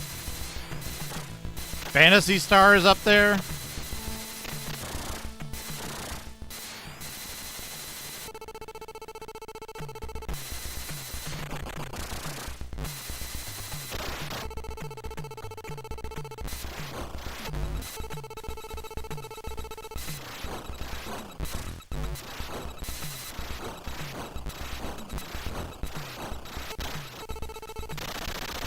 Oh, I blew up. Yeah, Zine. Zine is up there. Game over.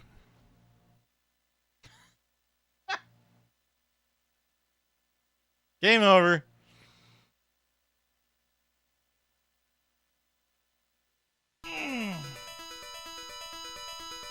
No one in the West saw the ending to this game by 1994. Never happened.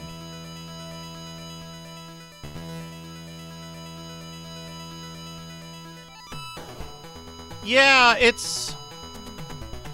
I like a lot of different genres of games, right? Like, but one of the key things that keeps those games together is, or like one of the consistent elements is that I like games that play really well, that are easy to play, right? So, not necessarily games that are not difficult. Like, I think Trojan and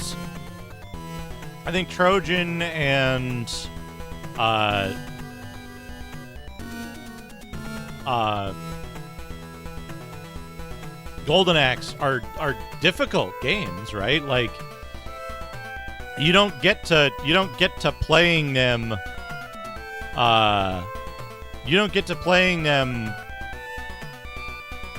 right away and do well, right? Like, it takes a while to start getting good at those games, but they're easy to play, right? Like, you never go like, oh man, I hate Golden Axe because of the controls. It's so hard to get my character to do what I want, right? Like, the controls are very simple, and it's very easy to just, like... It's easy to pick up and play, it's easy to figure out what's going on, but then the game is like... Yo, like, the controls are fine, and then we made it super fucking hard, so, like, good luck, right? Yeah, action-adventure games, like Legend of Zelda 3, Super Metroid... I've got a whole stable of very basic picks that are also, like, some of my favorites to play. Super Mario World is a fantastic game, right? Like, and those are games that, like, I've beaten Super Metroid like 5 or 6 times before, right? I've beaten Legend of Zelda 3 5 or 6 times. I've beaten Zelda 2 like 2 or 3 times now. Zelda 1 2 or 3 times. Yo, where'd he get that gun? Oh, I guess this is a later level.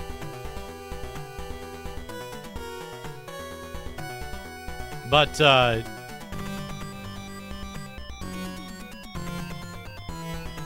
yeah, those are the ones that are, like, not the, like, core easy picks that everybody knows, right? But I do love action-adventure games. Like, those are probably my favorite genre as a whole. Like, what did I play recently that I really liked? I'm looking forward to playing Crystalis. It's another one. There's a whole bunch of stuff on Super Nintendo I want to look at. Brainlord was fantastic. I have a list. Actually, hold on. I have a list somewhere. It's in the list.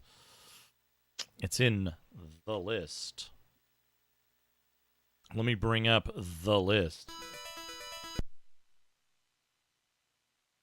And turn on... Oh, I love Shadowgate. NES Shadowgate. I'm a huge fan of. So on the list...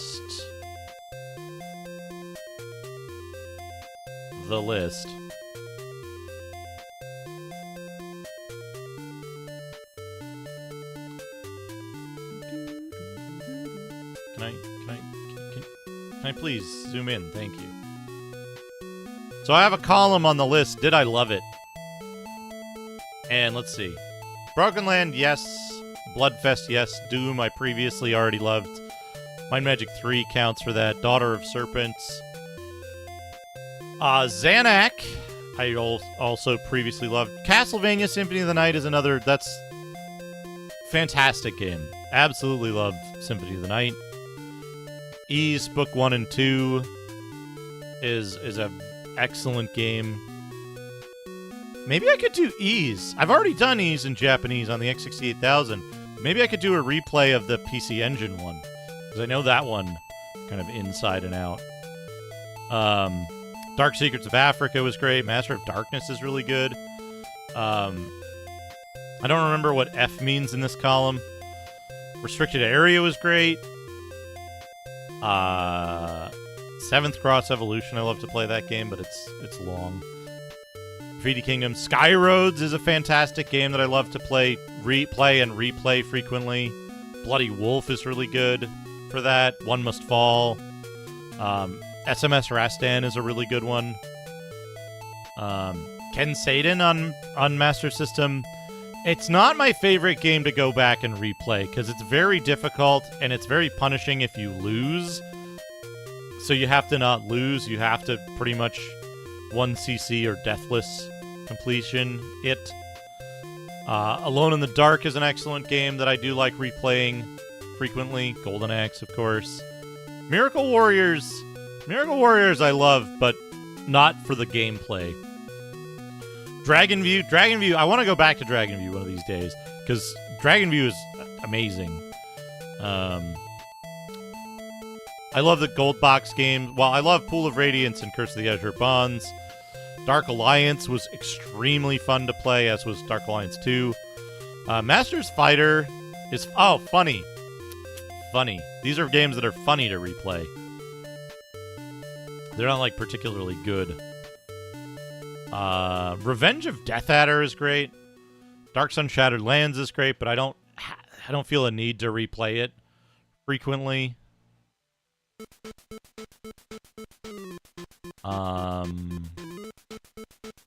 Pacifist Ward is fantastic.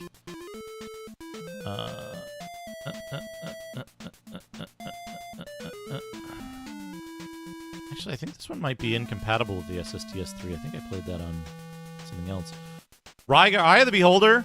Eye of the Beholder is another one to replay.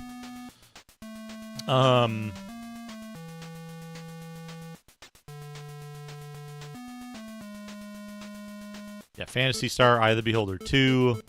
Sentinel Worlds 1 was great, but I don't see myself replaying it again anytime soon. There's not a lot of variance to it. Breath of Fire was a ton of fun. Fuzzanity was a ton of fun.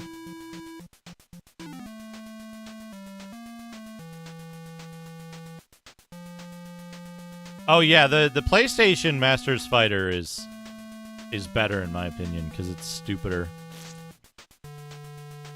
Mega Man 2. The Mega Man games are great. Mario 2 and 3 are great. This is the only one on the list with a no on it. Mind Magic 6 was great, but again, that's like a 70-hour game. So I'm not, like, chomping at the bit to replay it. So, NES Rygar is a different game from all of the other Rygars except the PS2. But all of the other Rygars are one Rygar. Then there's NES Rygar. And then there's PS2 and Wii Rygar. There's 3 different Rygars. And the NES one and the PS2 one are great. All the other ones, in my opinion, are not very interesting games. They're a fine arcade game for whatever year, like 86.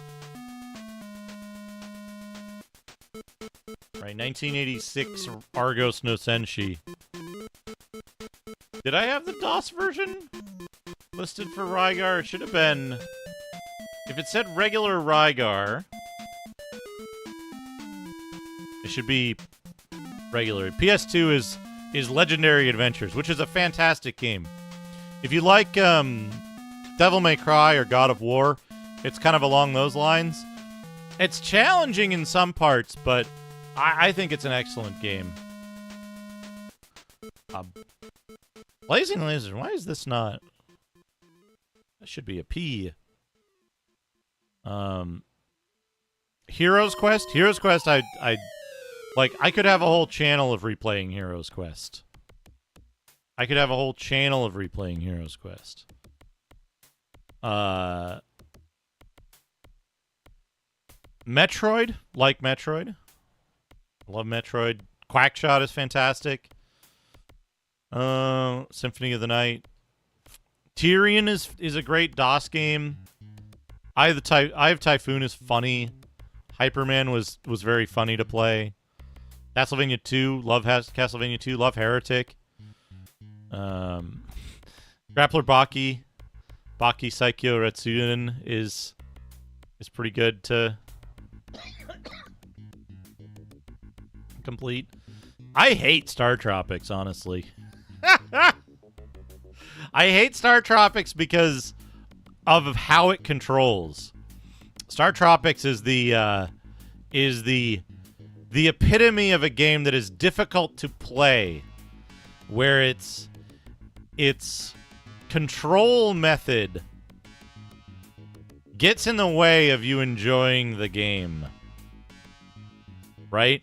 Because in Star Tropics, you want to move around, and your character has a bunch of states where they're not on a tile, right? Like, you're not hopping a character from tile to tile, but the game is tile-based, and when you move from one tile to the next, if you're, like, holding the direction of the next tile you want to go, your guy will just stand there and be a fucking dipshit, right? It sucks to interact with that game. I can show you in more detail, but, like, that has prevented me from engaging with the game in any other meaningful way, because it's like, my dude doesn't do what I tell him to, and I can't deal with it. Let's see. Noitopia is great. Love it. Arena was really fun to play. I had a great time with Arena. Blood Will Tell was great, except for the, final boss, I want to say. Master of Magic is... I play Master of Magic on easy. Not intro, but easy. And it's an incredibly good game. Really good. Deadly Towers is a fucking masterpiece. I could go on about Deadly Towers all day. Shadow of Mystera is, again, another, tremendous, Shadow over Mystara might be the best Capcom arcade game, period, in my opinion. It does so much stuff that no other game, including Tower of Doom, really hits that well, right? Like, the controls are so tight. The characters have so much variety. You can play the game 25 times and never see, and still be seeing new stuff that you didn't know about or that you didn't see before, right? Like, all of the secrets, all of the weird shop stuff. I didn't know you could get the weapons off the back wall in the gnome shop for a very long time. All kinds of shit. Slayer's great. Slayer's maybe one of the best games on the 3DO. It's certainly up there. It might be the best. It might be top 5, top 3, top 5. depending on whether you include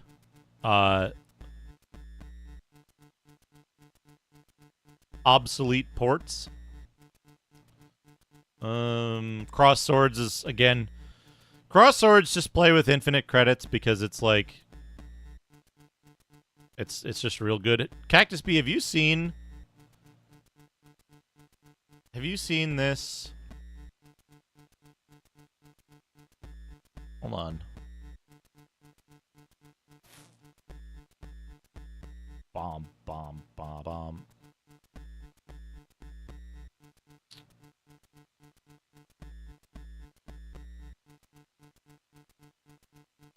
Have you seen this?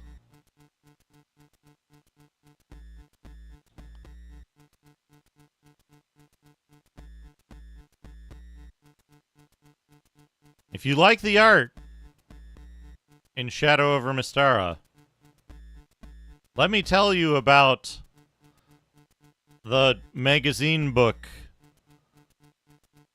that was released for it in Japan. Gamist released.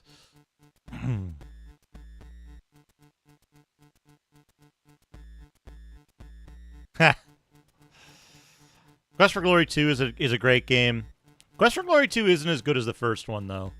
I think there's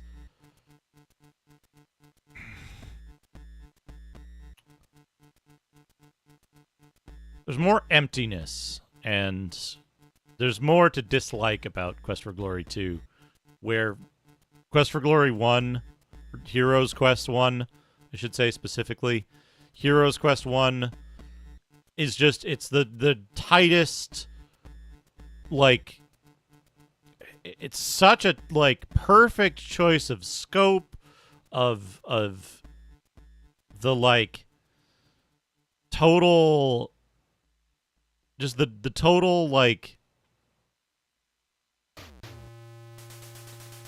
cycle of gameplay. Like, you're gonna have a great time with Heroes Quest the first time you play it, and you're gonna have a great time with it the 100th time you play it, because it's like visiting like your favorite hangout spot. It's always gonna be just like, you're gonna find new stuff to appreciate every time you come back to it. Quest for Glory 2 is more like, oh, this part. There's more of those, right? Quest for Glory, or Heroes Quest 1, I think hardly has any, oh, this part. And if anything, it's like,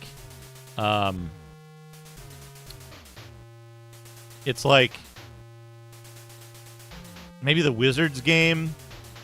Maybe the Wizards game is the, oh, this part. I think that maybe the Jester's Room, and that's about it. Maybe the Kobold fight. But they're fine. Final Fantasy 2, love it. But again, it's a very long game. It's hard to replay a game that's like 40, 50 hours long. Lament of Innocence was very good, but I wouldn't call it my favorite. I love Warriors of the Eternal Sun. That's a great game. Pirates of Darkwater on the Super Nintendo is a great... It's a bit long. Like, people say it's long. It's not as long as people say, but it's a bit long. It's a long beat-em-up. It has a shmup stage, too. Belzerion was great, but tough to play. Fable is 2/3 of a good game. And Dune 2 is 8/9 of a good game. Rent-A-Hero was a lot of fun, but not enough that I would say I loved playing it. I loved playing the parts of Rent-A-Hero #1 where stuff was happening. But there were some parts where stuff wasn't happening. Diablo's excellent. Don't Go Alone was just fantastic. I think I haven't gone down this list yet. Let's see. All the Capcom arcade stuff is great. Kadash, I love Kadash in general. I think the Genesis version is not as good as the TurboGrafx version.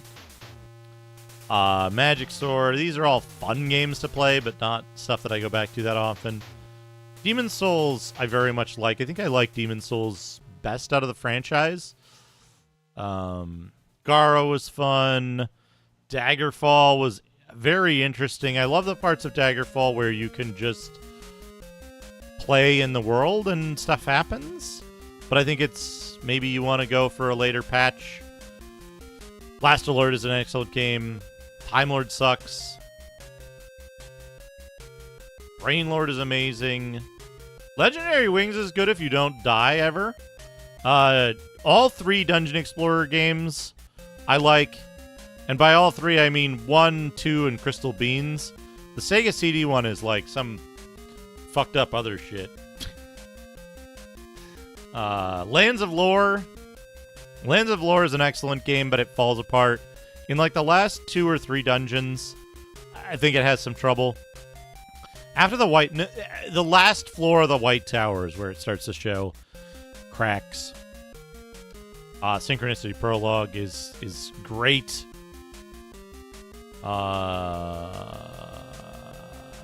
Soul Blazer is an incredible game. Love to go back to Soul Blazer. Magic of Scheherazade, also incredible. And that's where my list ends because I haven't kept this list up to date. But that's some examples of games that I like to go back to, games that I love to play or loved to play, but maybe don't plan to go back to. I need to take a quick break. Need to use the washroom. What if instead of bathroom, or what if instead of euphemisms, what if we just called it the piss room? Anyway, let me get you some BRB music while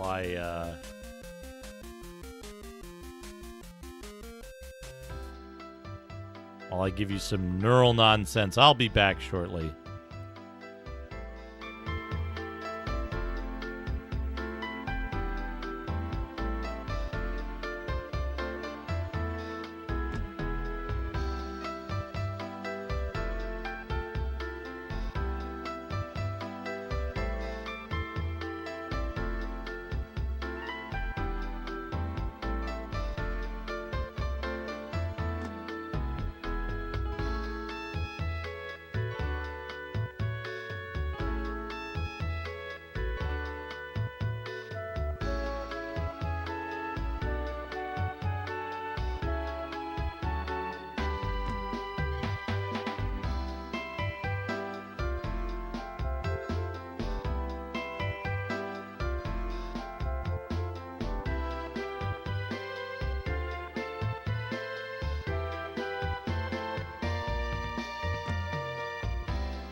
Without further ado, a section of the world's shortest catchphrases, and still, what a catchphrase. The only catchphrase worth the ride. Nah, well yes, bumptious. The catchphrase is mine, mined, by an all-powerful deity. Must be the catchphrase. It was bested by then Tommy Russia. What a catchphrase. A magical catchphrase. Welcome back, everyone. A godly catchphrase. Ooh, what is this catchphrase doing on a robot we're never going to meet? It's a magic catchphrase. Anybody who's seen me knows this is a new catchphrase. Who is this catchphrase piling on the worst catchphrase? It belongs to somebody, it belongs to another person, it belongs to somebody else, it belongs to someone else. Tell me another one. The catchphrase that started all this, the magical catchphrase. Hey, that catchphrase. Are we gonna go out there and do it? There's got to be another one, another magical one. Look, I am the catchphrase piling on. Welcome back, everyone. There's got to be another magical catchphrase. So here's what we talked about today. For anyone who's coming in, maybe coming in later to the stream, this is one of the parts one of the reasons for this stream. Here's this lovely, totally focused on readable handwriting. So what we have here is what we have here is ideas that I have for future YouTube streams or general YouTube content in general, particularly in live streams, and ways to make the experience better for folks on YouTube. So, first, there will be at least one request stream per month going forward. I'm going to try to make it the first Wednesday of the month will be the request stream. So that'll make it really easy to plan around and figure out when the request streams are going to be. And, think about what it is that you want. If you have any special requests, stuff you think might be difficult to set up, you can ping me in advance and be like, hey, I want to do this game. Can you set it up? And then I can set it up ahead of time. That makes it easier for me. It makes it a little more streamlined. Second idea, Saturn exploration, looking at the Japanese game library on the Saturn beyond what might go to, hey, this game is cool, you should check this out, of Dungeon Keeper Nexus and Mechanical Violator Hokkaido and that kind of stuff. But I need a way to find only games and only Japanese, only Saturn games. So I might have to look at scraping something, or we'll see. One of the improvements I want to work on is mark off which of these are stream improvements. I want to add perk explanations and more command stuff. What's 3 and 6 here? I want to add perk explanations to the membership perks as a command, and I want to put together a nice post that kind of breaks down what all the things are, how they work, how to use them and stuff like that, and what state some of the in development stuff or upcoming perks are. I'd like to put that together for folks, and then the other part of that, number 6 here, is I want to put together some guidance stuff, whether it's a web page or a post on the channel or a chat command, or some combination of those that explains some of the stuff that is confusing between Twitch chat and YouTube chat and stuff like that, so that we have a way to ease people into the experience. Also on the list, PlayStation 2 stuff, PlayStation 2 and beyond, which would be PlayStation 2, GameCube, Xbox 360, PlayStation 3, all of that kind of stuff in terms of, and Wii, I guess, in terms of exploring games on those platforms, both from the Japanese library and from the US library. There's a lot of games I just never saw on there, and I don't know a lot about. Another one is we did the Phantasy Star playthrough in Japanese. I want to do more stuff like that, where it's where it is playing through games in Japanese, but I'd like to find another game I know well enough to do that with. Which is tough, because I know Phantasy Star 1 very, very well. We went over 6, and then 7 is another one, which is, there's a few games out there of which I'm missing one VOD.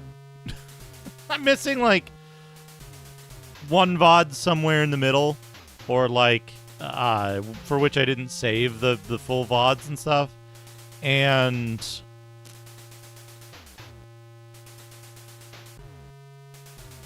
I'd like to replay those. However, VODs on YouTube are better in general because it's easier to ad block. It's easier to skip around content. It's generally better, So if I'm going to play a game just to make a VOD of it, it would probably be better for me to play it on YouTube, because the point is to have the finished product and not necessarily as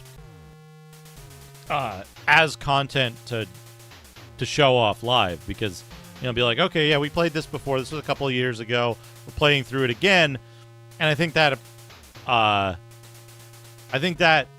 appeals more to the core group that's going to come over to YouTube anyway, right? So, because it might be stuff you missed before, it might be stuff you want to see again, but it's stuff that you can't go watch right now. Hey, esports are for losers. How's it going? And so that's another key thing. And then I've got a couple of development items on here. I got the emoji fountain. I got a prototype emoji fountain message.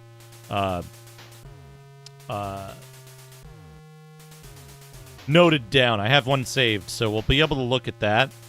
And then I have a couple of things to fix in the config to make gift memberships should trigger their effect on the outgoing gift and not on the recipient notifying about it. And then remembership should trigger a message, which it's not currently doing, but that should be an easy config fix. Anyway.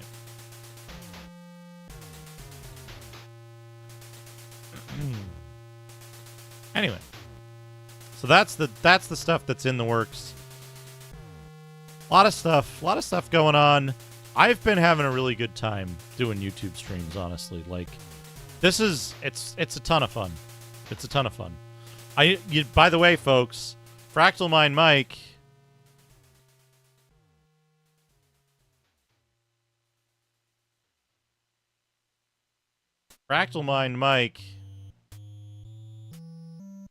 is doing YouTube streams as well, so make sure to check those out. Because that is another opportunity to have a good time on YouTube.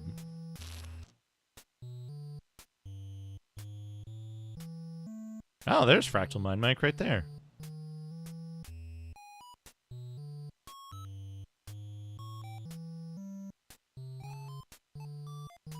But yeah, that's Fractal Tube. That's the stuff that's going on. Just a quick, quick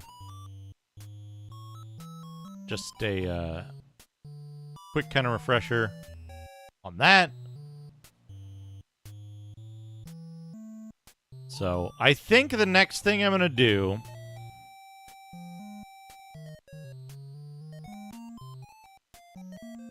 Oh, really? Interesting. Interesting.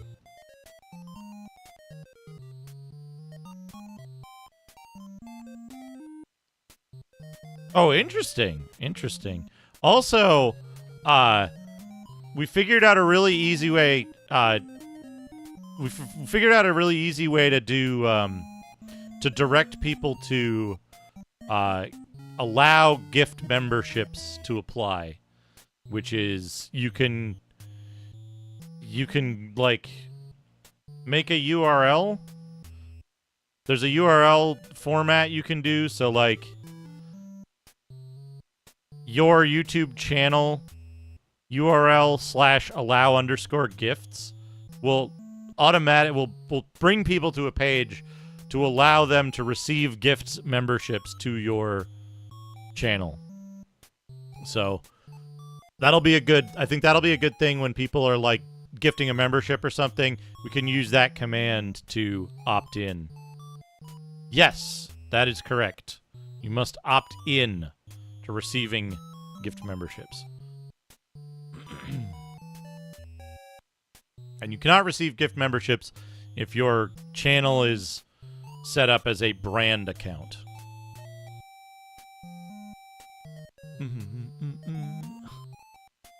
But please feel free to,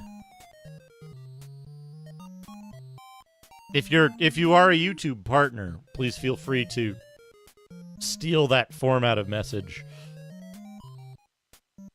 It's super useful. Let's see though. I'm thinking next week maybe we'll start another game project, and then we'll do that for we'll start another game project, and we'll do that for, I guess there's 5 Wednesdays this month, so we'll do that for 3 Wednesdays, and then the 6th will be the next big game request stream. I hope that day is soon. Everybody should follow. Wait, no, not follow. Subscribe to Fractal Mind Mike.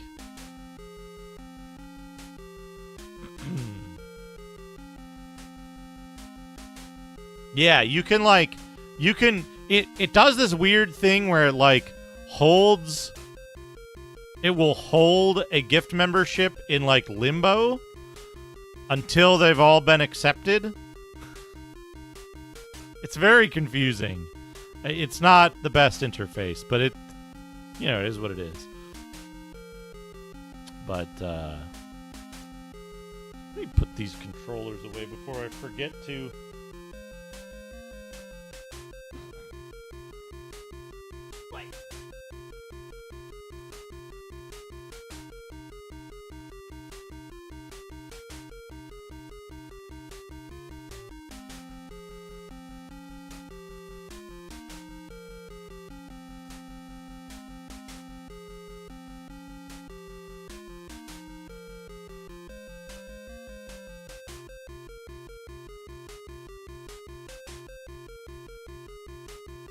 Ugh.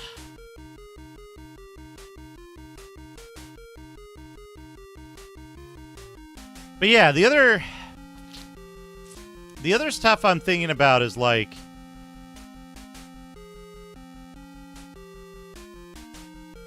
I'm thinking about like things that would be just more fun for a smaller community. Green Herring, is your account a brand account? If you're a brand account, you might not have that option.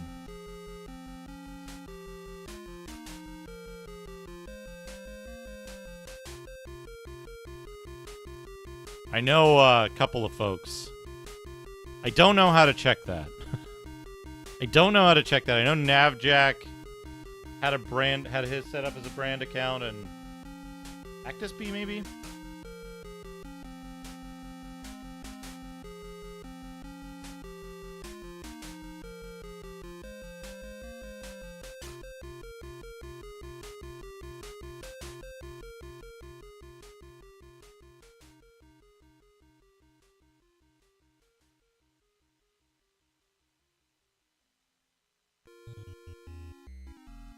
Yeah, I don't know if there's like converting back and forth options or what. I assume it might be because at some point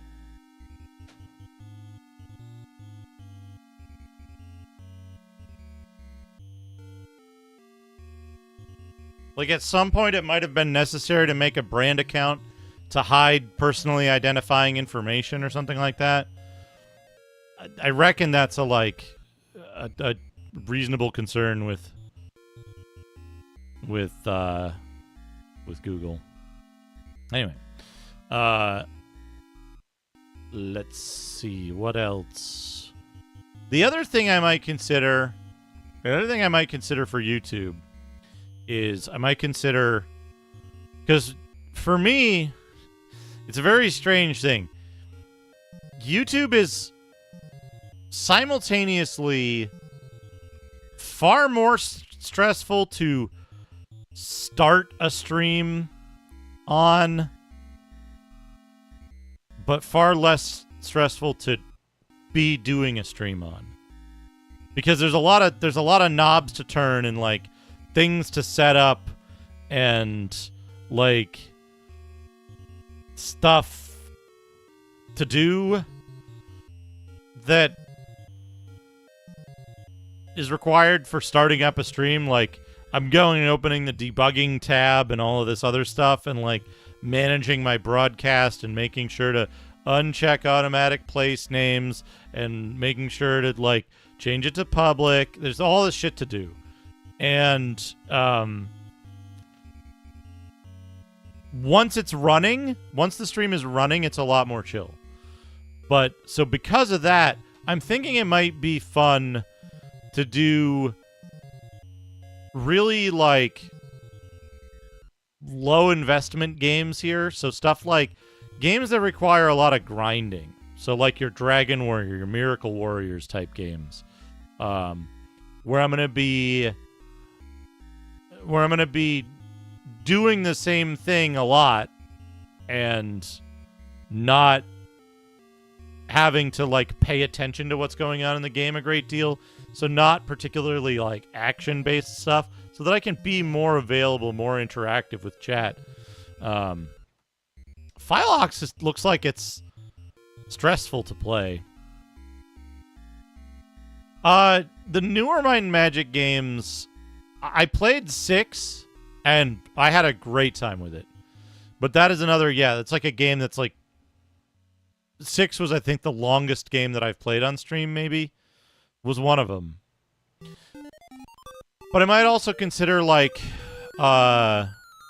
Super Nintendo Final Fantasy III is a long, long game that I do want to play.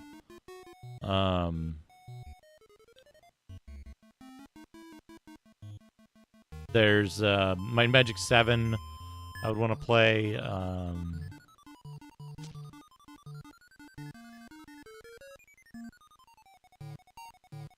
There's some old PC games that are kind of like that. But the other thing, the other possibility, right, is 4 hours and 12 minutes, Mike.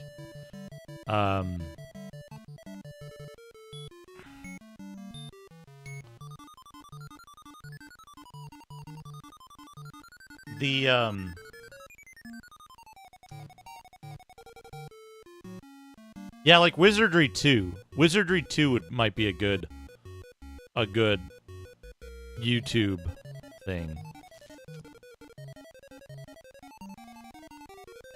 But the other question is, like, maybe it would be fun to replay some of the, like, super popular games that I've played before.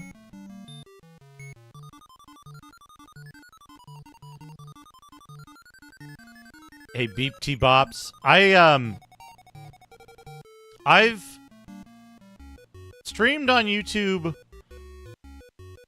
for like a month last year. I started doing streams more regularly about a month and a half ago. But I've been using YouTube as a content repository for, God, 5 years, 6 years or something. Yeah, if you buy me all the like, you buy me all the honey that I need for that, esports. Keep my throat in good condition.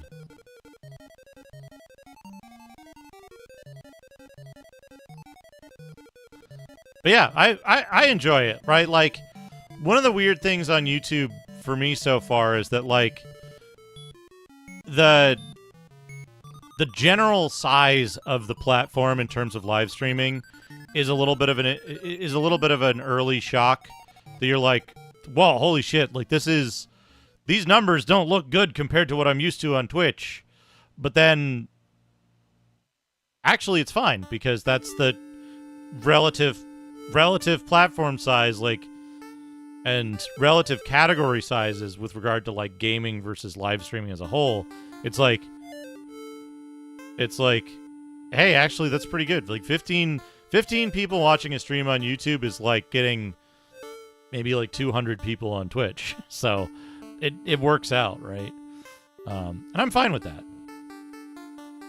I'm fine with, like, the difference in size. I'm gonna hook up that emoji fountain thing. That's like my #1 priority when I'm waiting for my whatever tooth stuff to heal, if I have to wait for tooth stuff to heal tomorrow. I'm waiting for my wallet to heal. Navjack! Thank you for gifting 10 memberships. Folks, don't forget. Don't forget if you need to. Click the link. This is a scene from a high fantasy film. Click the starring link. Shadrach and Mr. Radon. Get Mr. your membership. Radon steps down from his throne. Thank I want you. you to understand. I want you to Navjack. understand yourself being a human. Ah, that's right. Humans aren't more valuable than beasts of battle. Instead, we humans are the So it resource does of this one. world. The ones who store up all of history. The most valuable thing is our story. If we tell our stories, mankind will be able to grow for a whole other day. The story of my comrades. We are the main purpose of humanity and our stories. So, there's one last thing to say. This world is so dangerous right now. It's my responsibility to one, see and then that it does the humanity rest doesn't on fall without acceptance. a chance, even if I have to break my own legs. Yes, just so much. So where does it end? I heard someone ask that one too.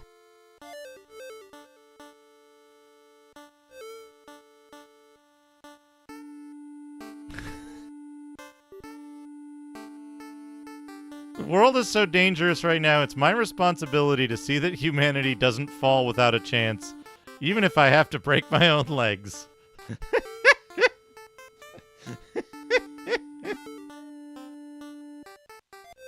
But yeah, I want to do I want to get together a couple of these things. Favorite game. Stay hydrated, Use this boy. to bribe the tooth fairy if you need to. Stay hydrated, boy. Thank you for the $2. Oh, hey, it's giving me instructions to tap the heart on the super chat to help your fans feel recognized. That's good advice, though, honestly. Favorite game. What is my favorite game? Probably Clouds of Xene, Might and Magic, or Clouds of Xene. Use this to bribe the tooth fairy if you need to. I gotta now that the fast one is working, I gotta turn off the slow one. Whoops. Oh God, no, not Baby Joe. What a horrifying game that is. Yeah, probably Might and Magic Clouds of Xene on MS-DOS. Probably my favorite game. I'm a big fan of. I kind of want to play Golden Axe now too. Speaking of favorite games,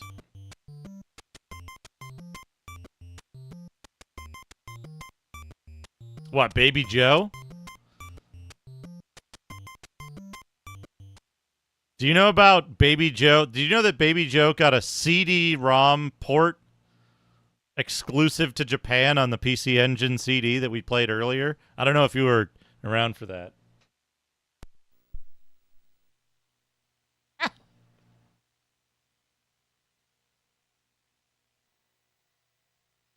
Wow.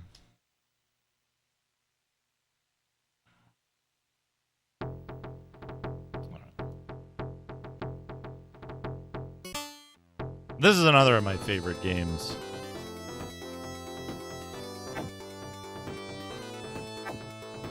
Not much! It runs slower than the Amiga version.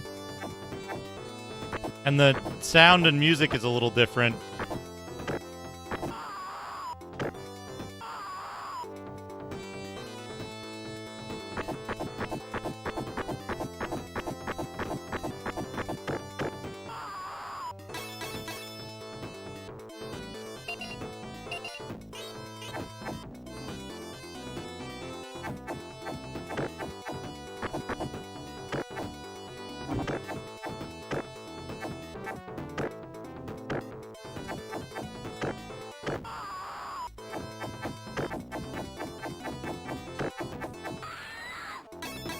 Blurp.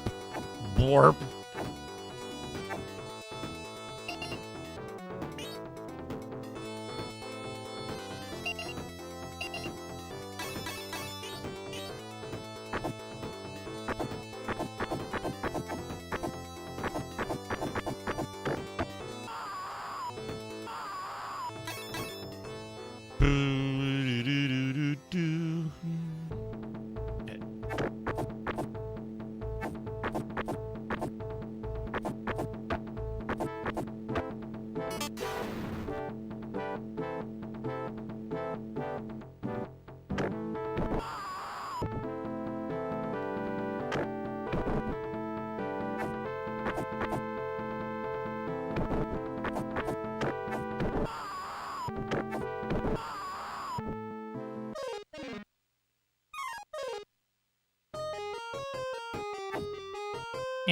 Back here.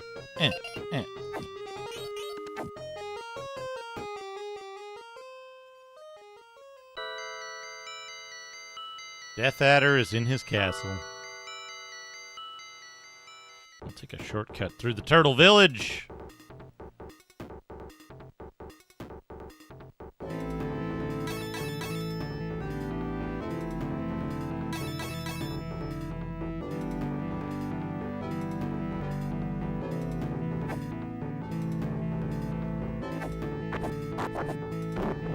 Cut it out. Very good, Mike. Very good.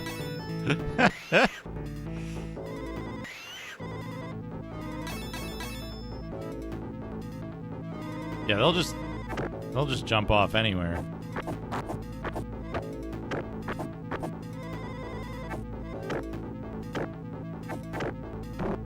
Hawk.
I don't think I'm gonna be able to. Yeah. No.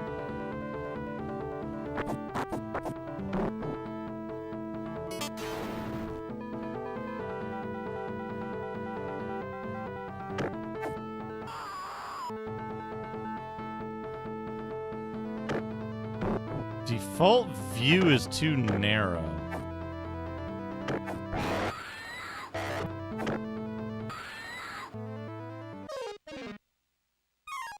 Meat.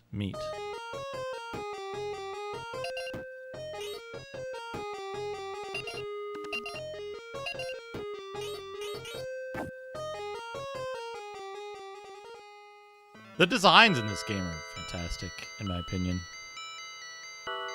Oh, yum. Yum.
Do that trick with these guys?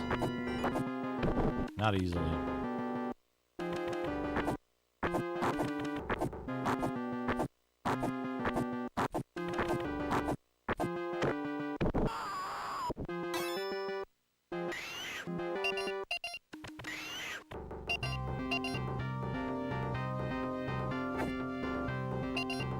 Shit.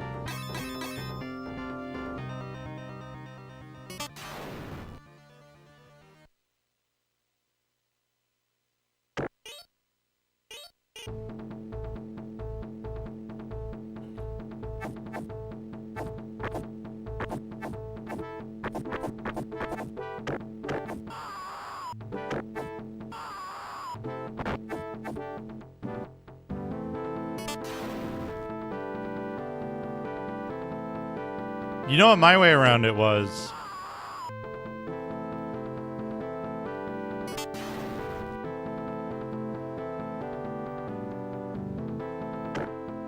My name on my Google account is just Duke Donuts. Yeah.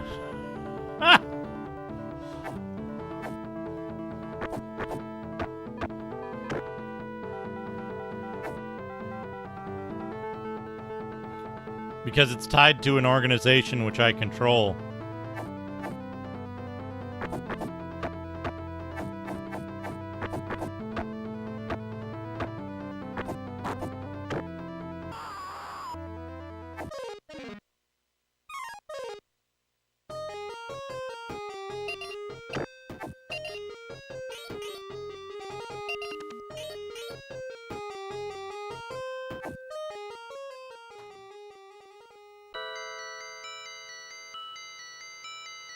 Way is packed by enemy lines and was going the Fiend's path.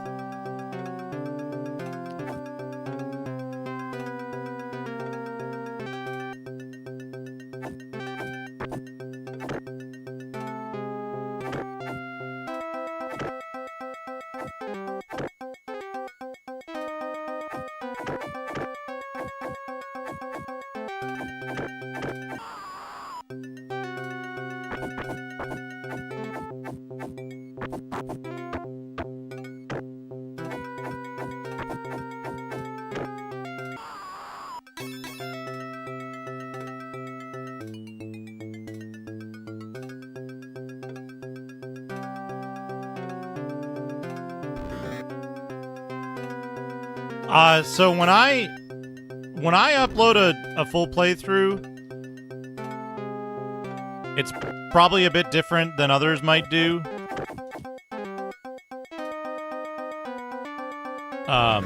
Because I'm usually uploading those from Twitch VOD. So they're like a long game will get played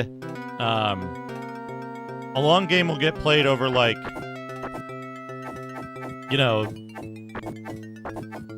10 sessions or something. And so I have those 10 sessions already set up in like,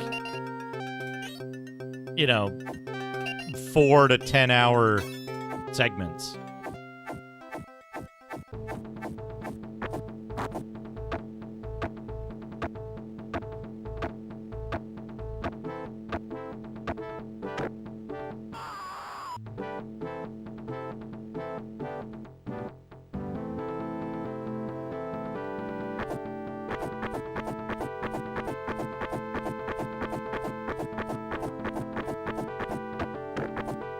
Fuck, how did I get in that?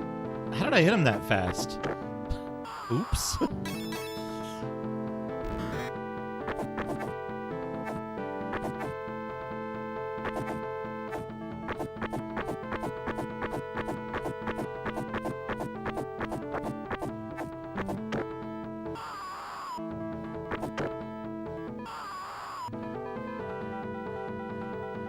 This is the one where I want to use the magic.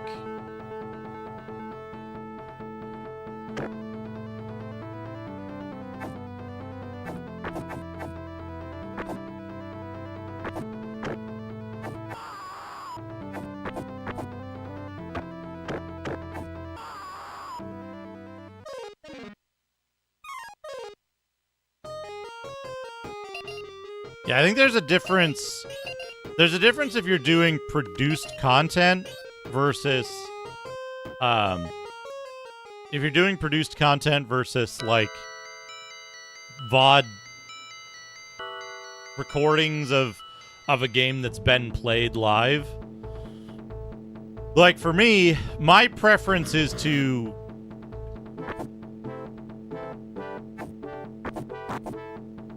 My preference is to keep the integrity of the...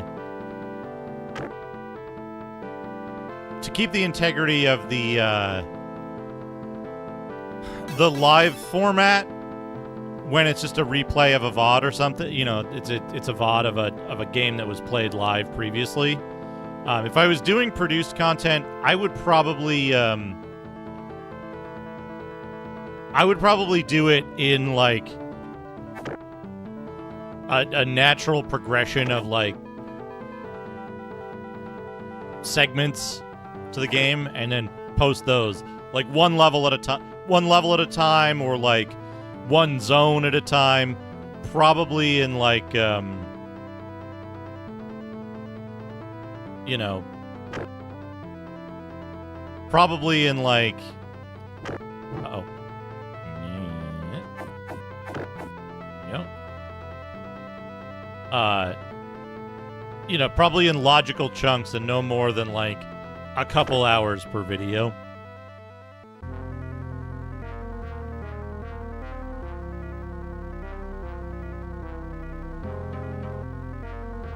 It kind of depends, Green Herring. It's harder to stun lock enemies in the arcade version, but it can be done. It's just harder to get the, like... It's harder to get the movement started.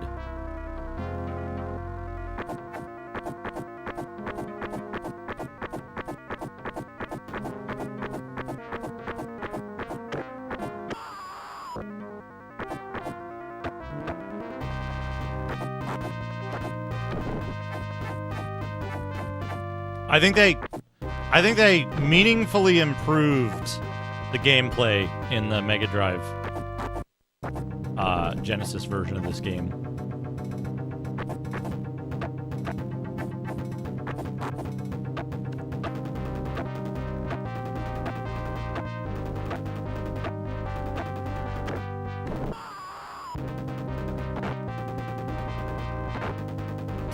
Ah, too late, skeleton.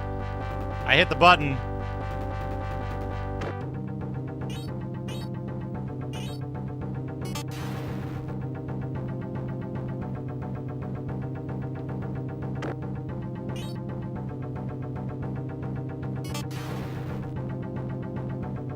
There's a trick you can do in this that is really hard to do.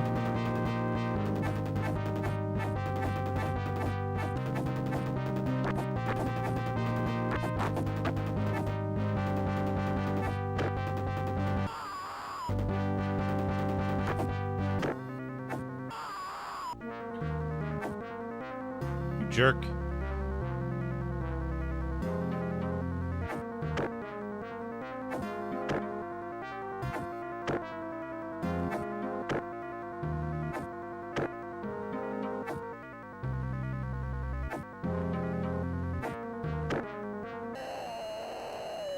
So, if you hit with a certain frame of the rising swing of the down stab, you can hit it full power with it.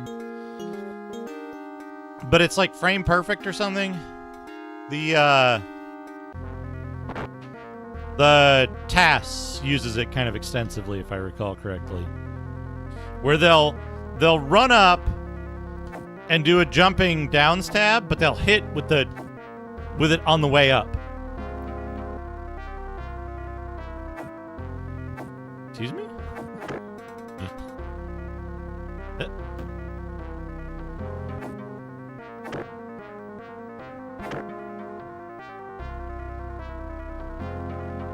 Whee!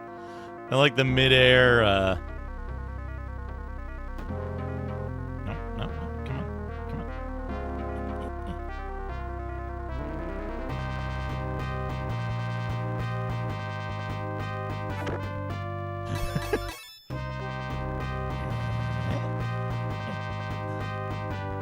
Oh, wrong move.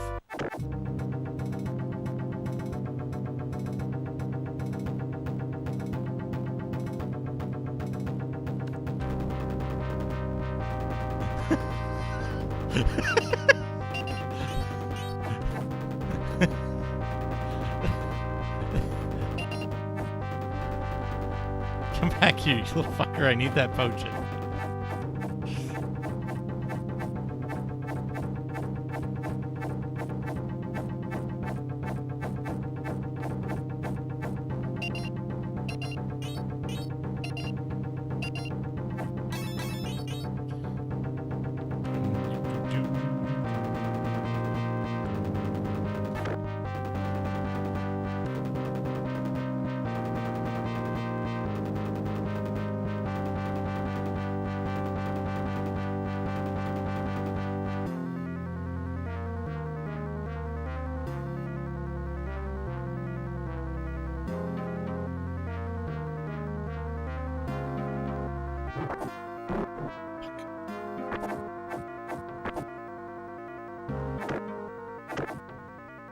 These guys can walk on air. These guys can walk on air.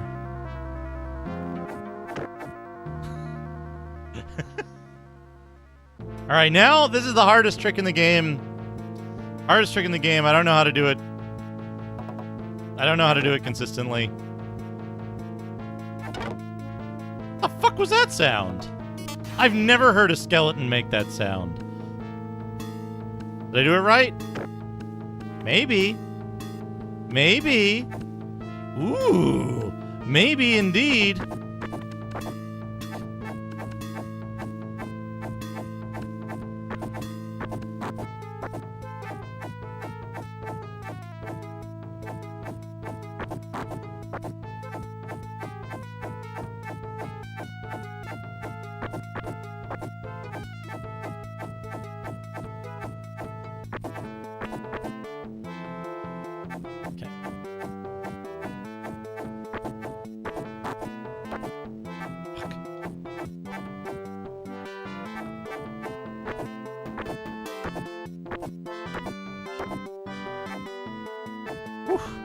Careful.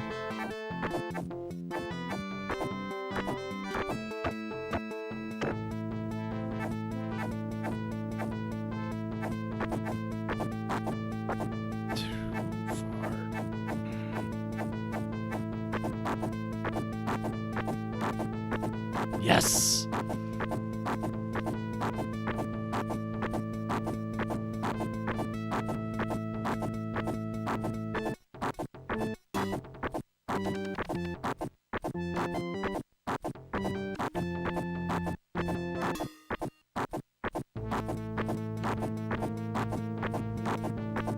Look at that cool throne with King of Ireland on it. All right.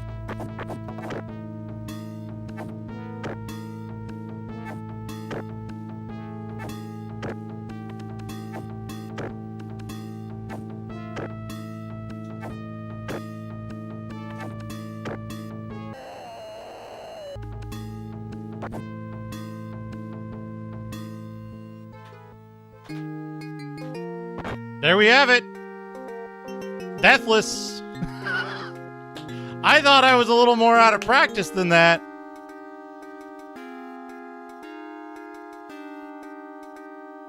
Deathless Golden Axe.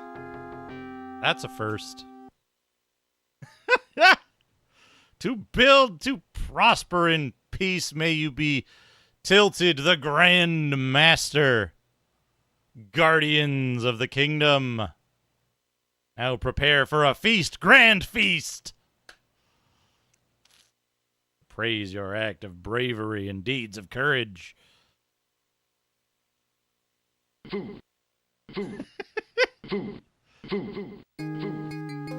Finally, you've defeated all of the evil clan.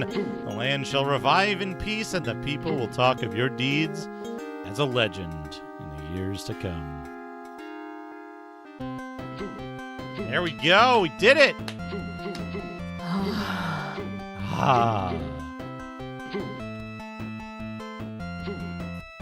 I didn't that was like the most uneven run too, like losing a bunch of health in Turtle Village and having to recover from it.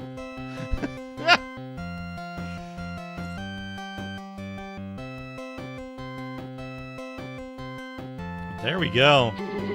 Oh, there's a grand feast. Esports are for losers. Thank you for the 200 foods. So good.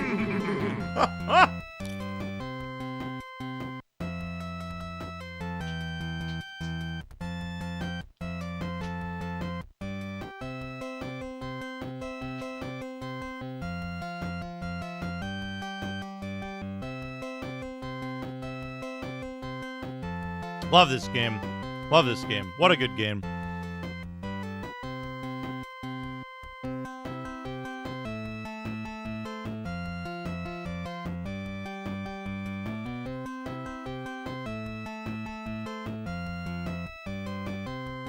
A grand feast.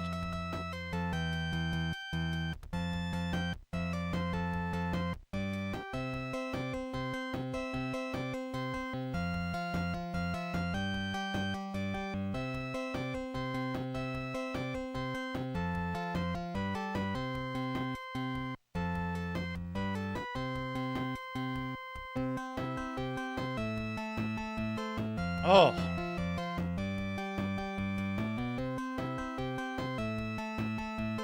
I actually got to use new tech there. That I don't usually get to work. Which is if you hit the skeleton a little bit further out and then walk back before you start swinging, it's easier to get them at the very edge of your hitbox, which lets you do the, like, just continuous swinging.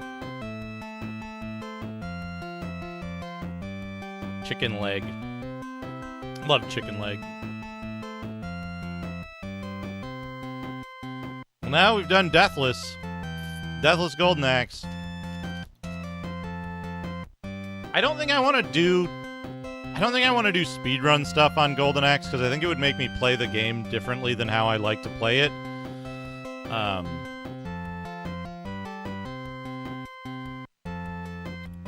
But maybe it's time to start working on arcade Golden Axe or Revenge of Death Adder. 1 CC of Revenge of Death Adder would be pretty cool. I think Revenge is a bit long, though. Revenge is maybe like... It's like close to an hour or something. This game is like mercifully short for all its difficulty and stuff.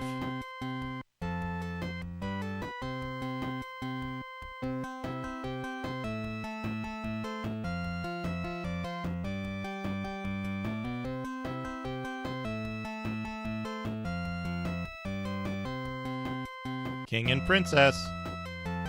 King and Balloon.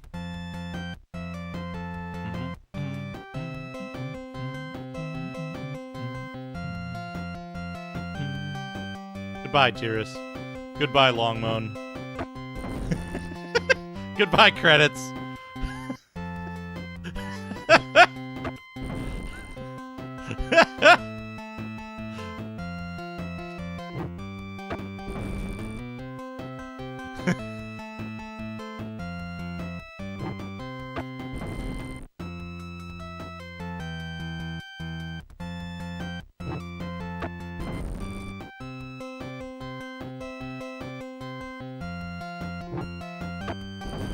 You know, I love the arcade ending. I think this is also a very cool ending. Like,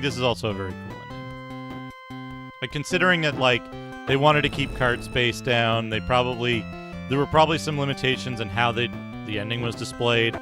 Porting the ending was probably a time concern as well. I think this is a pretty cool way to do credits and stuff. I mean, when Longmoan is there and Tyrus remains.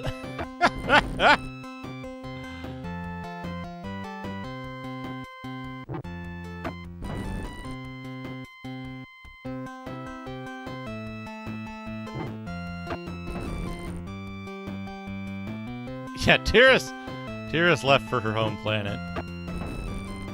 He had enough of this war-torn, strife-stricken world. Rose 400. Opa.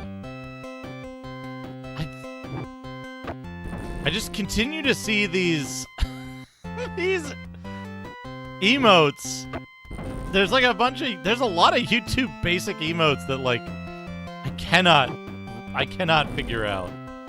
I cannot figure out how to read them. Oh, Shinobi. That's another game. I need to learn.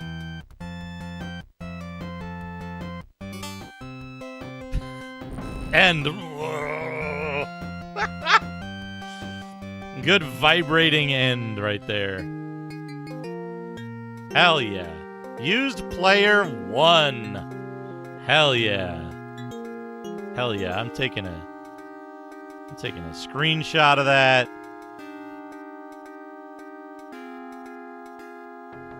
Where'd I put?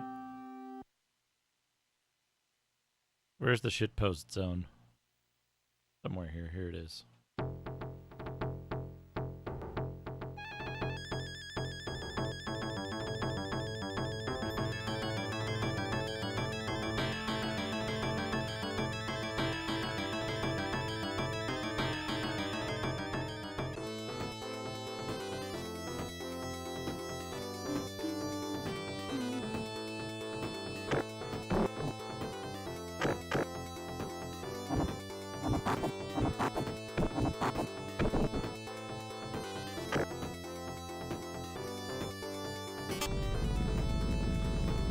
All right. I think that's a pretty good... That is a pretty good high note to end the stream on, honestly. Gosh. Let me get the good music.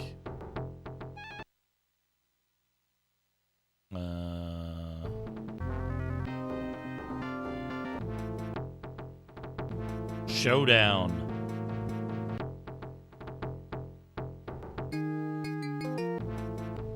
What are we on?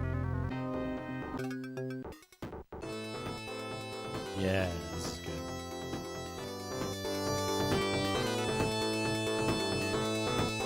I also prefer this music to the arcade music. I think the arcade music is a little thin in comparison. Now, let's see here.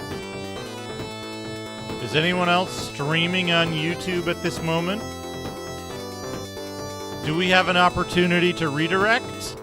No. We don't. But hey, here's me being live.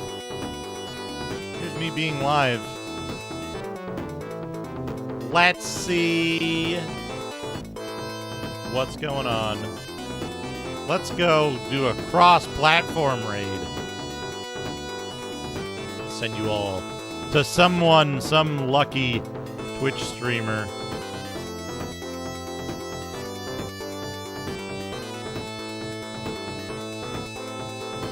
Who plays the games tonight?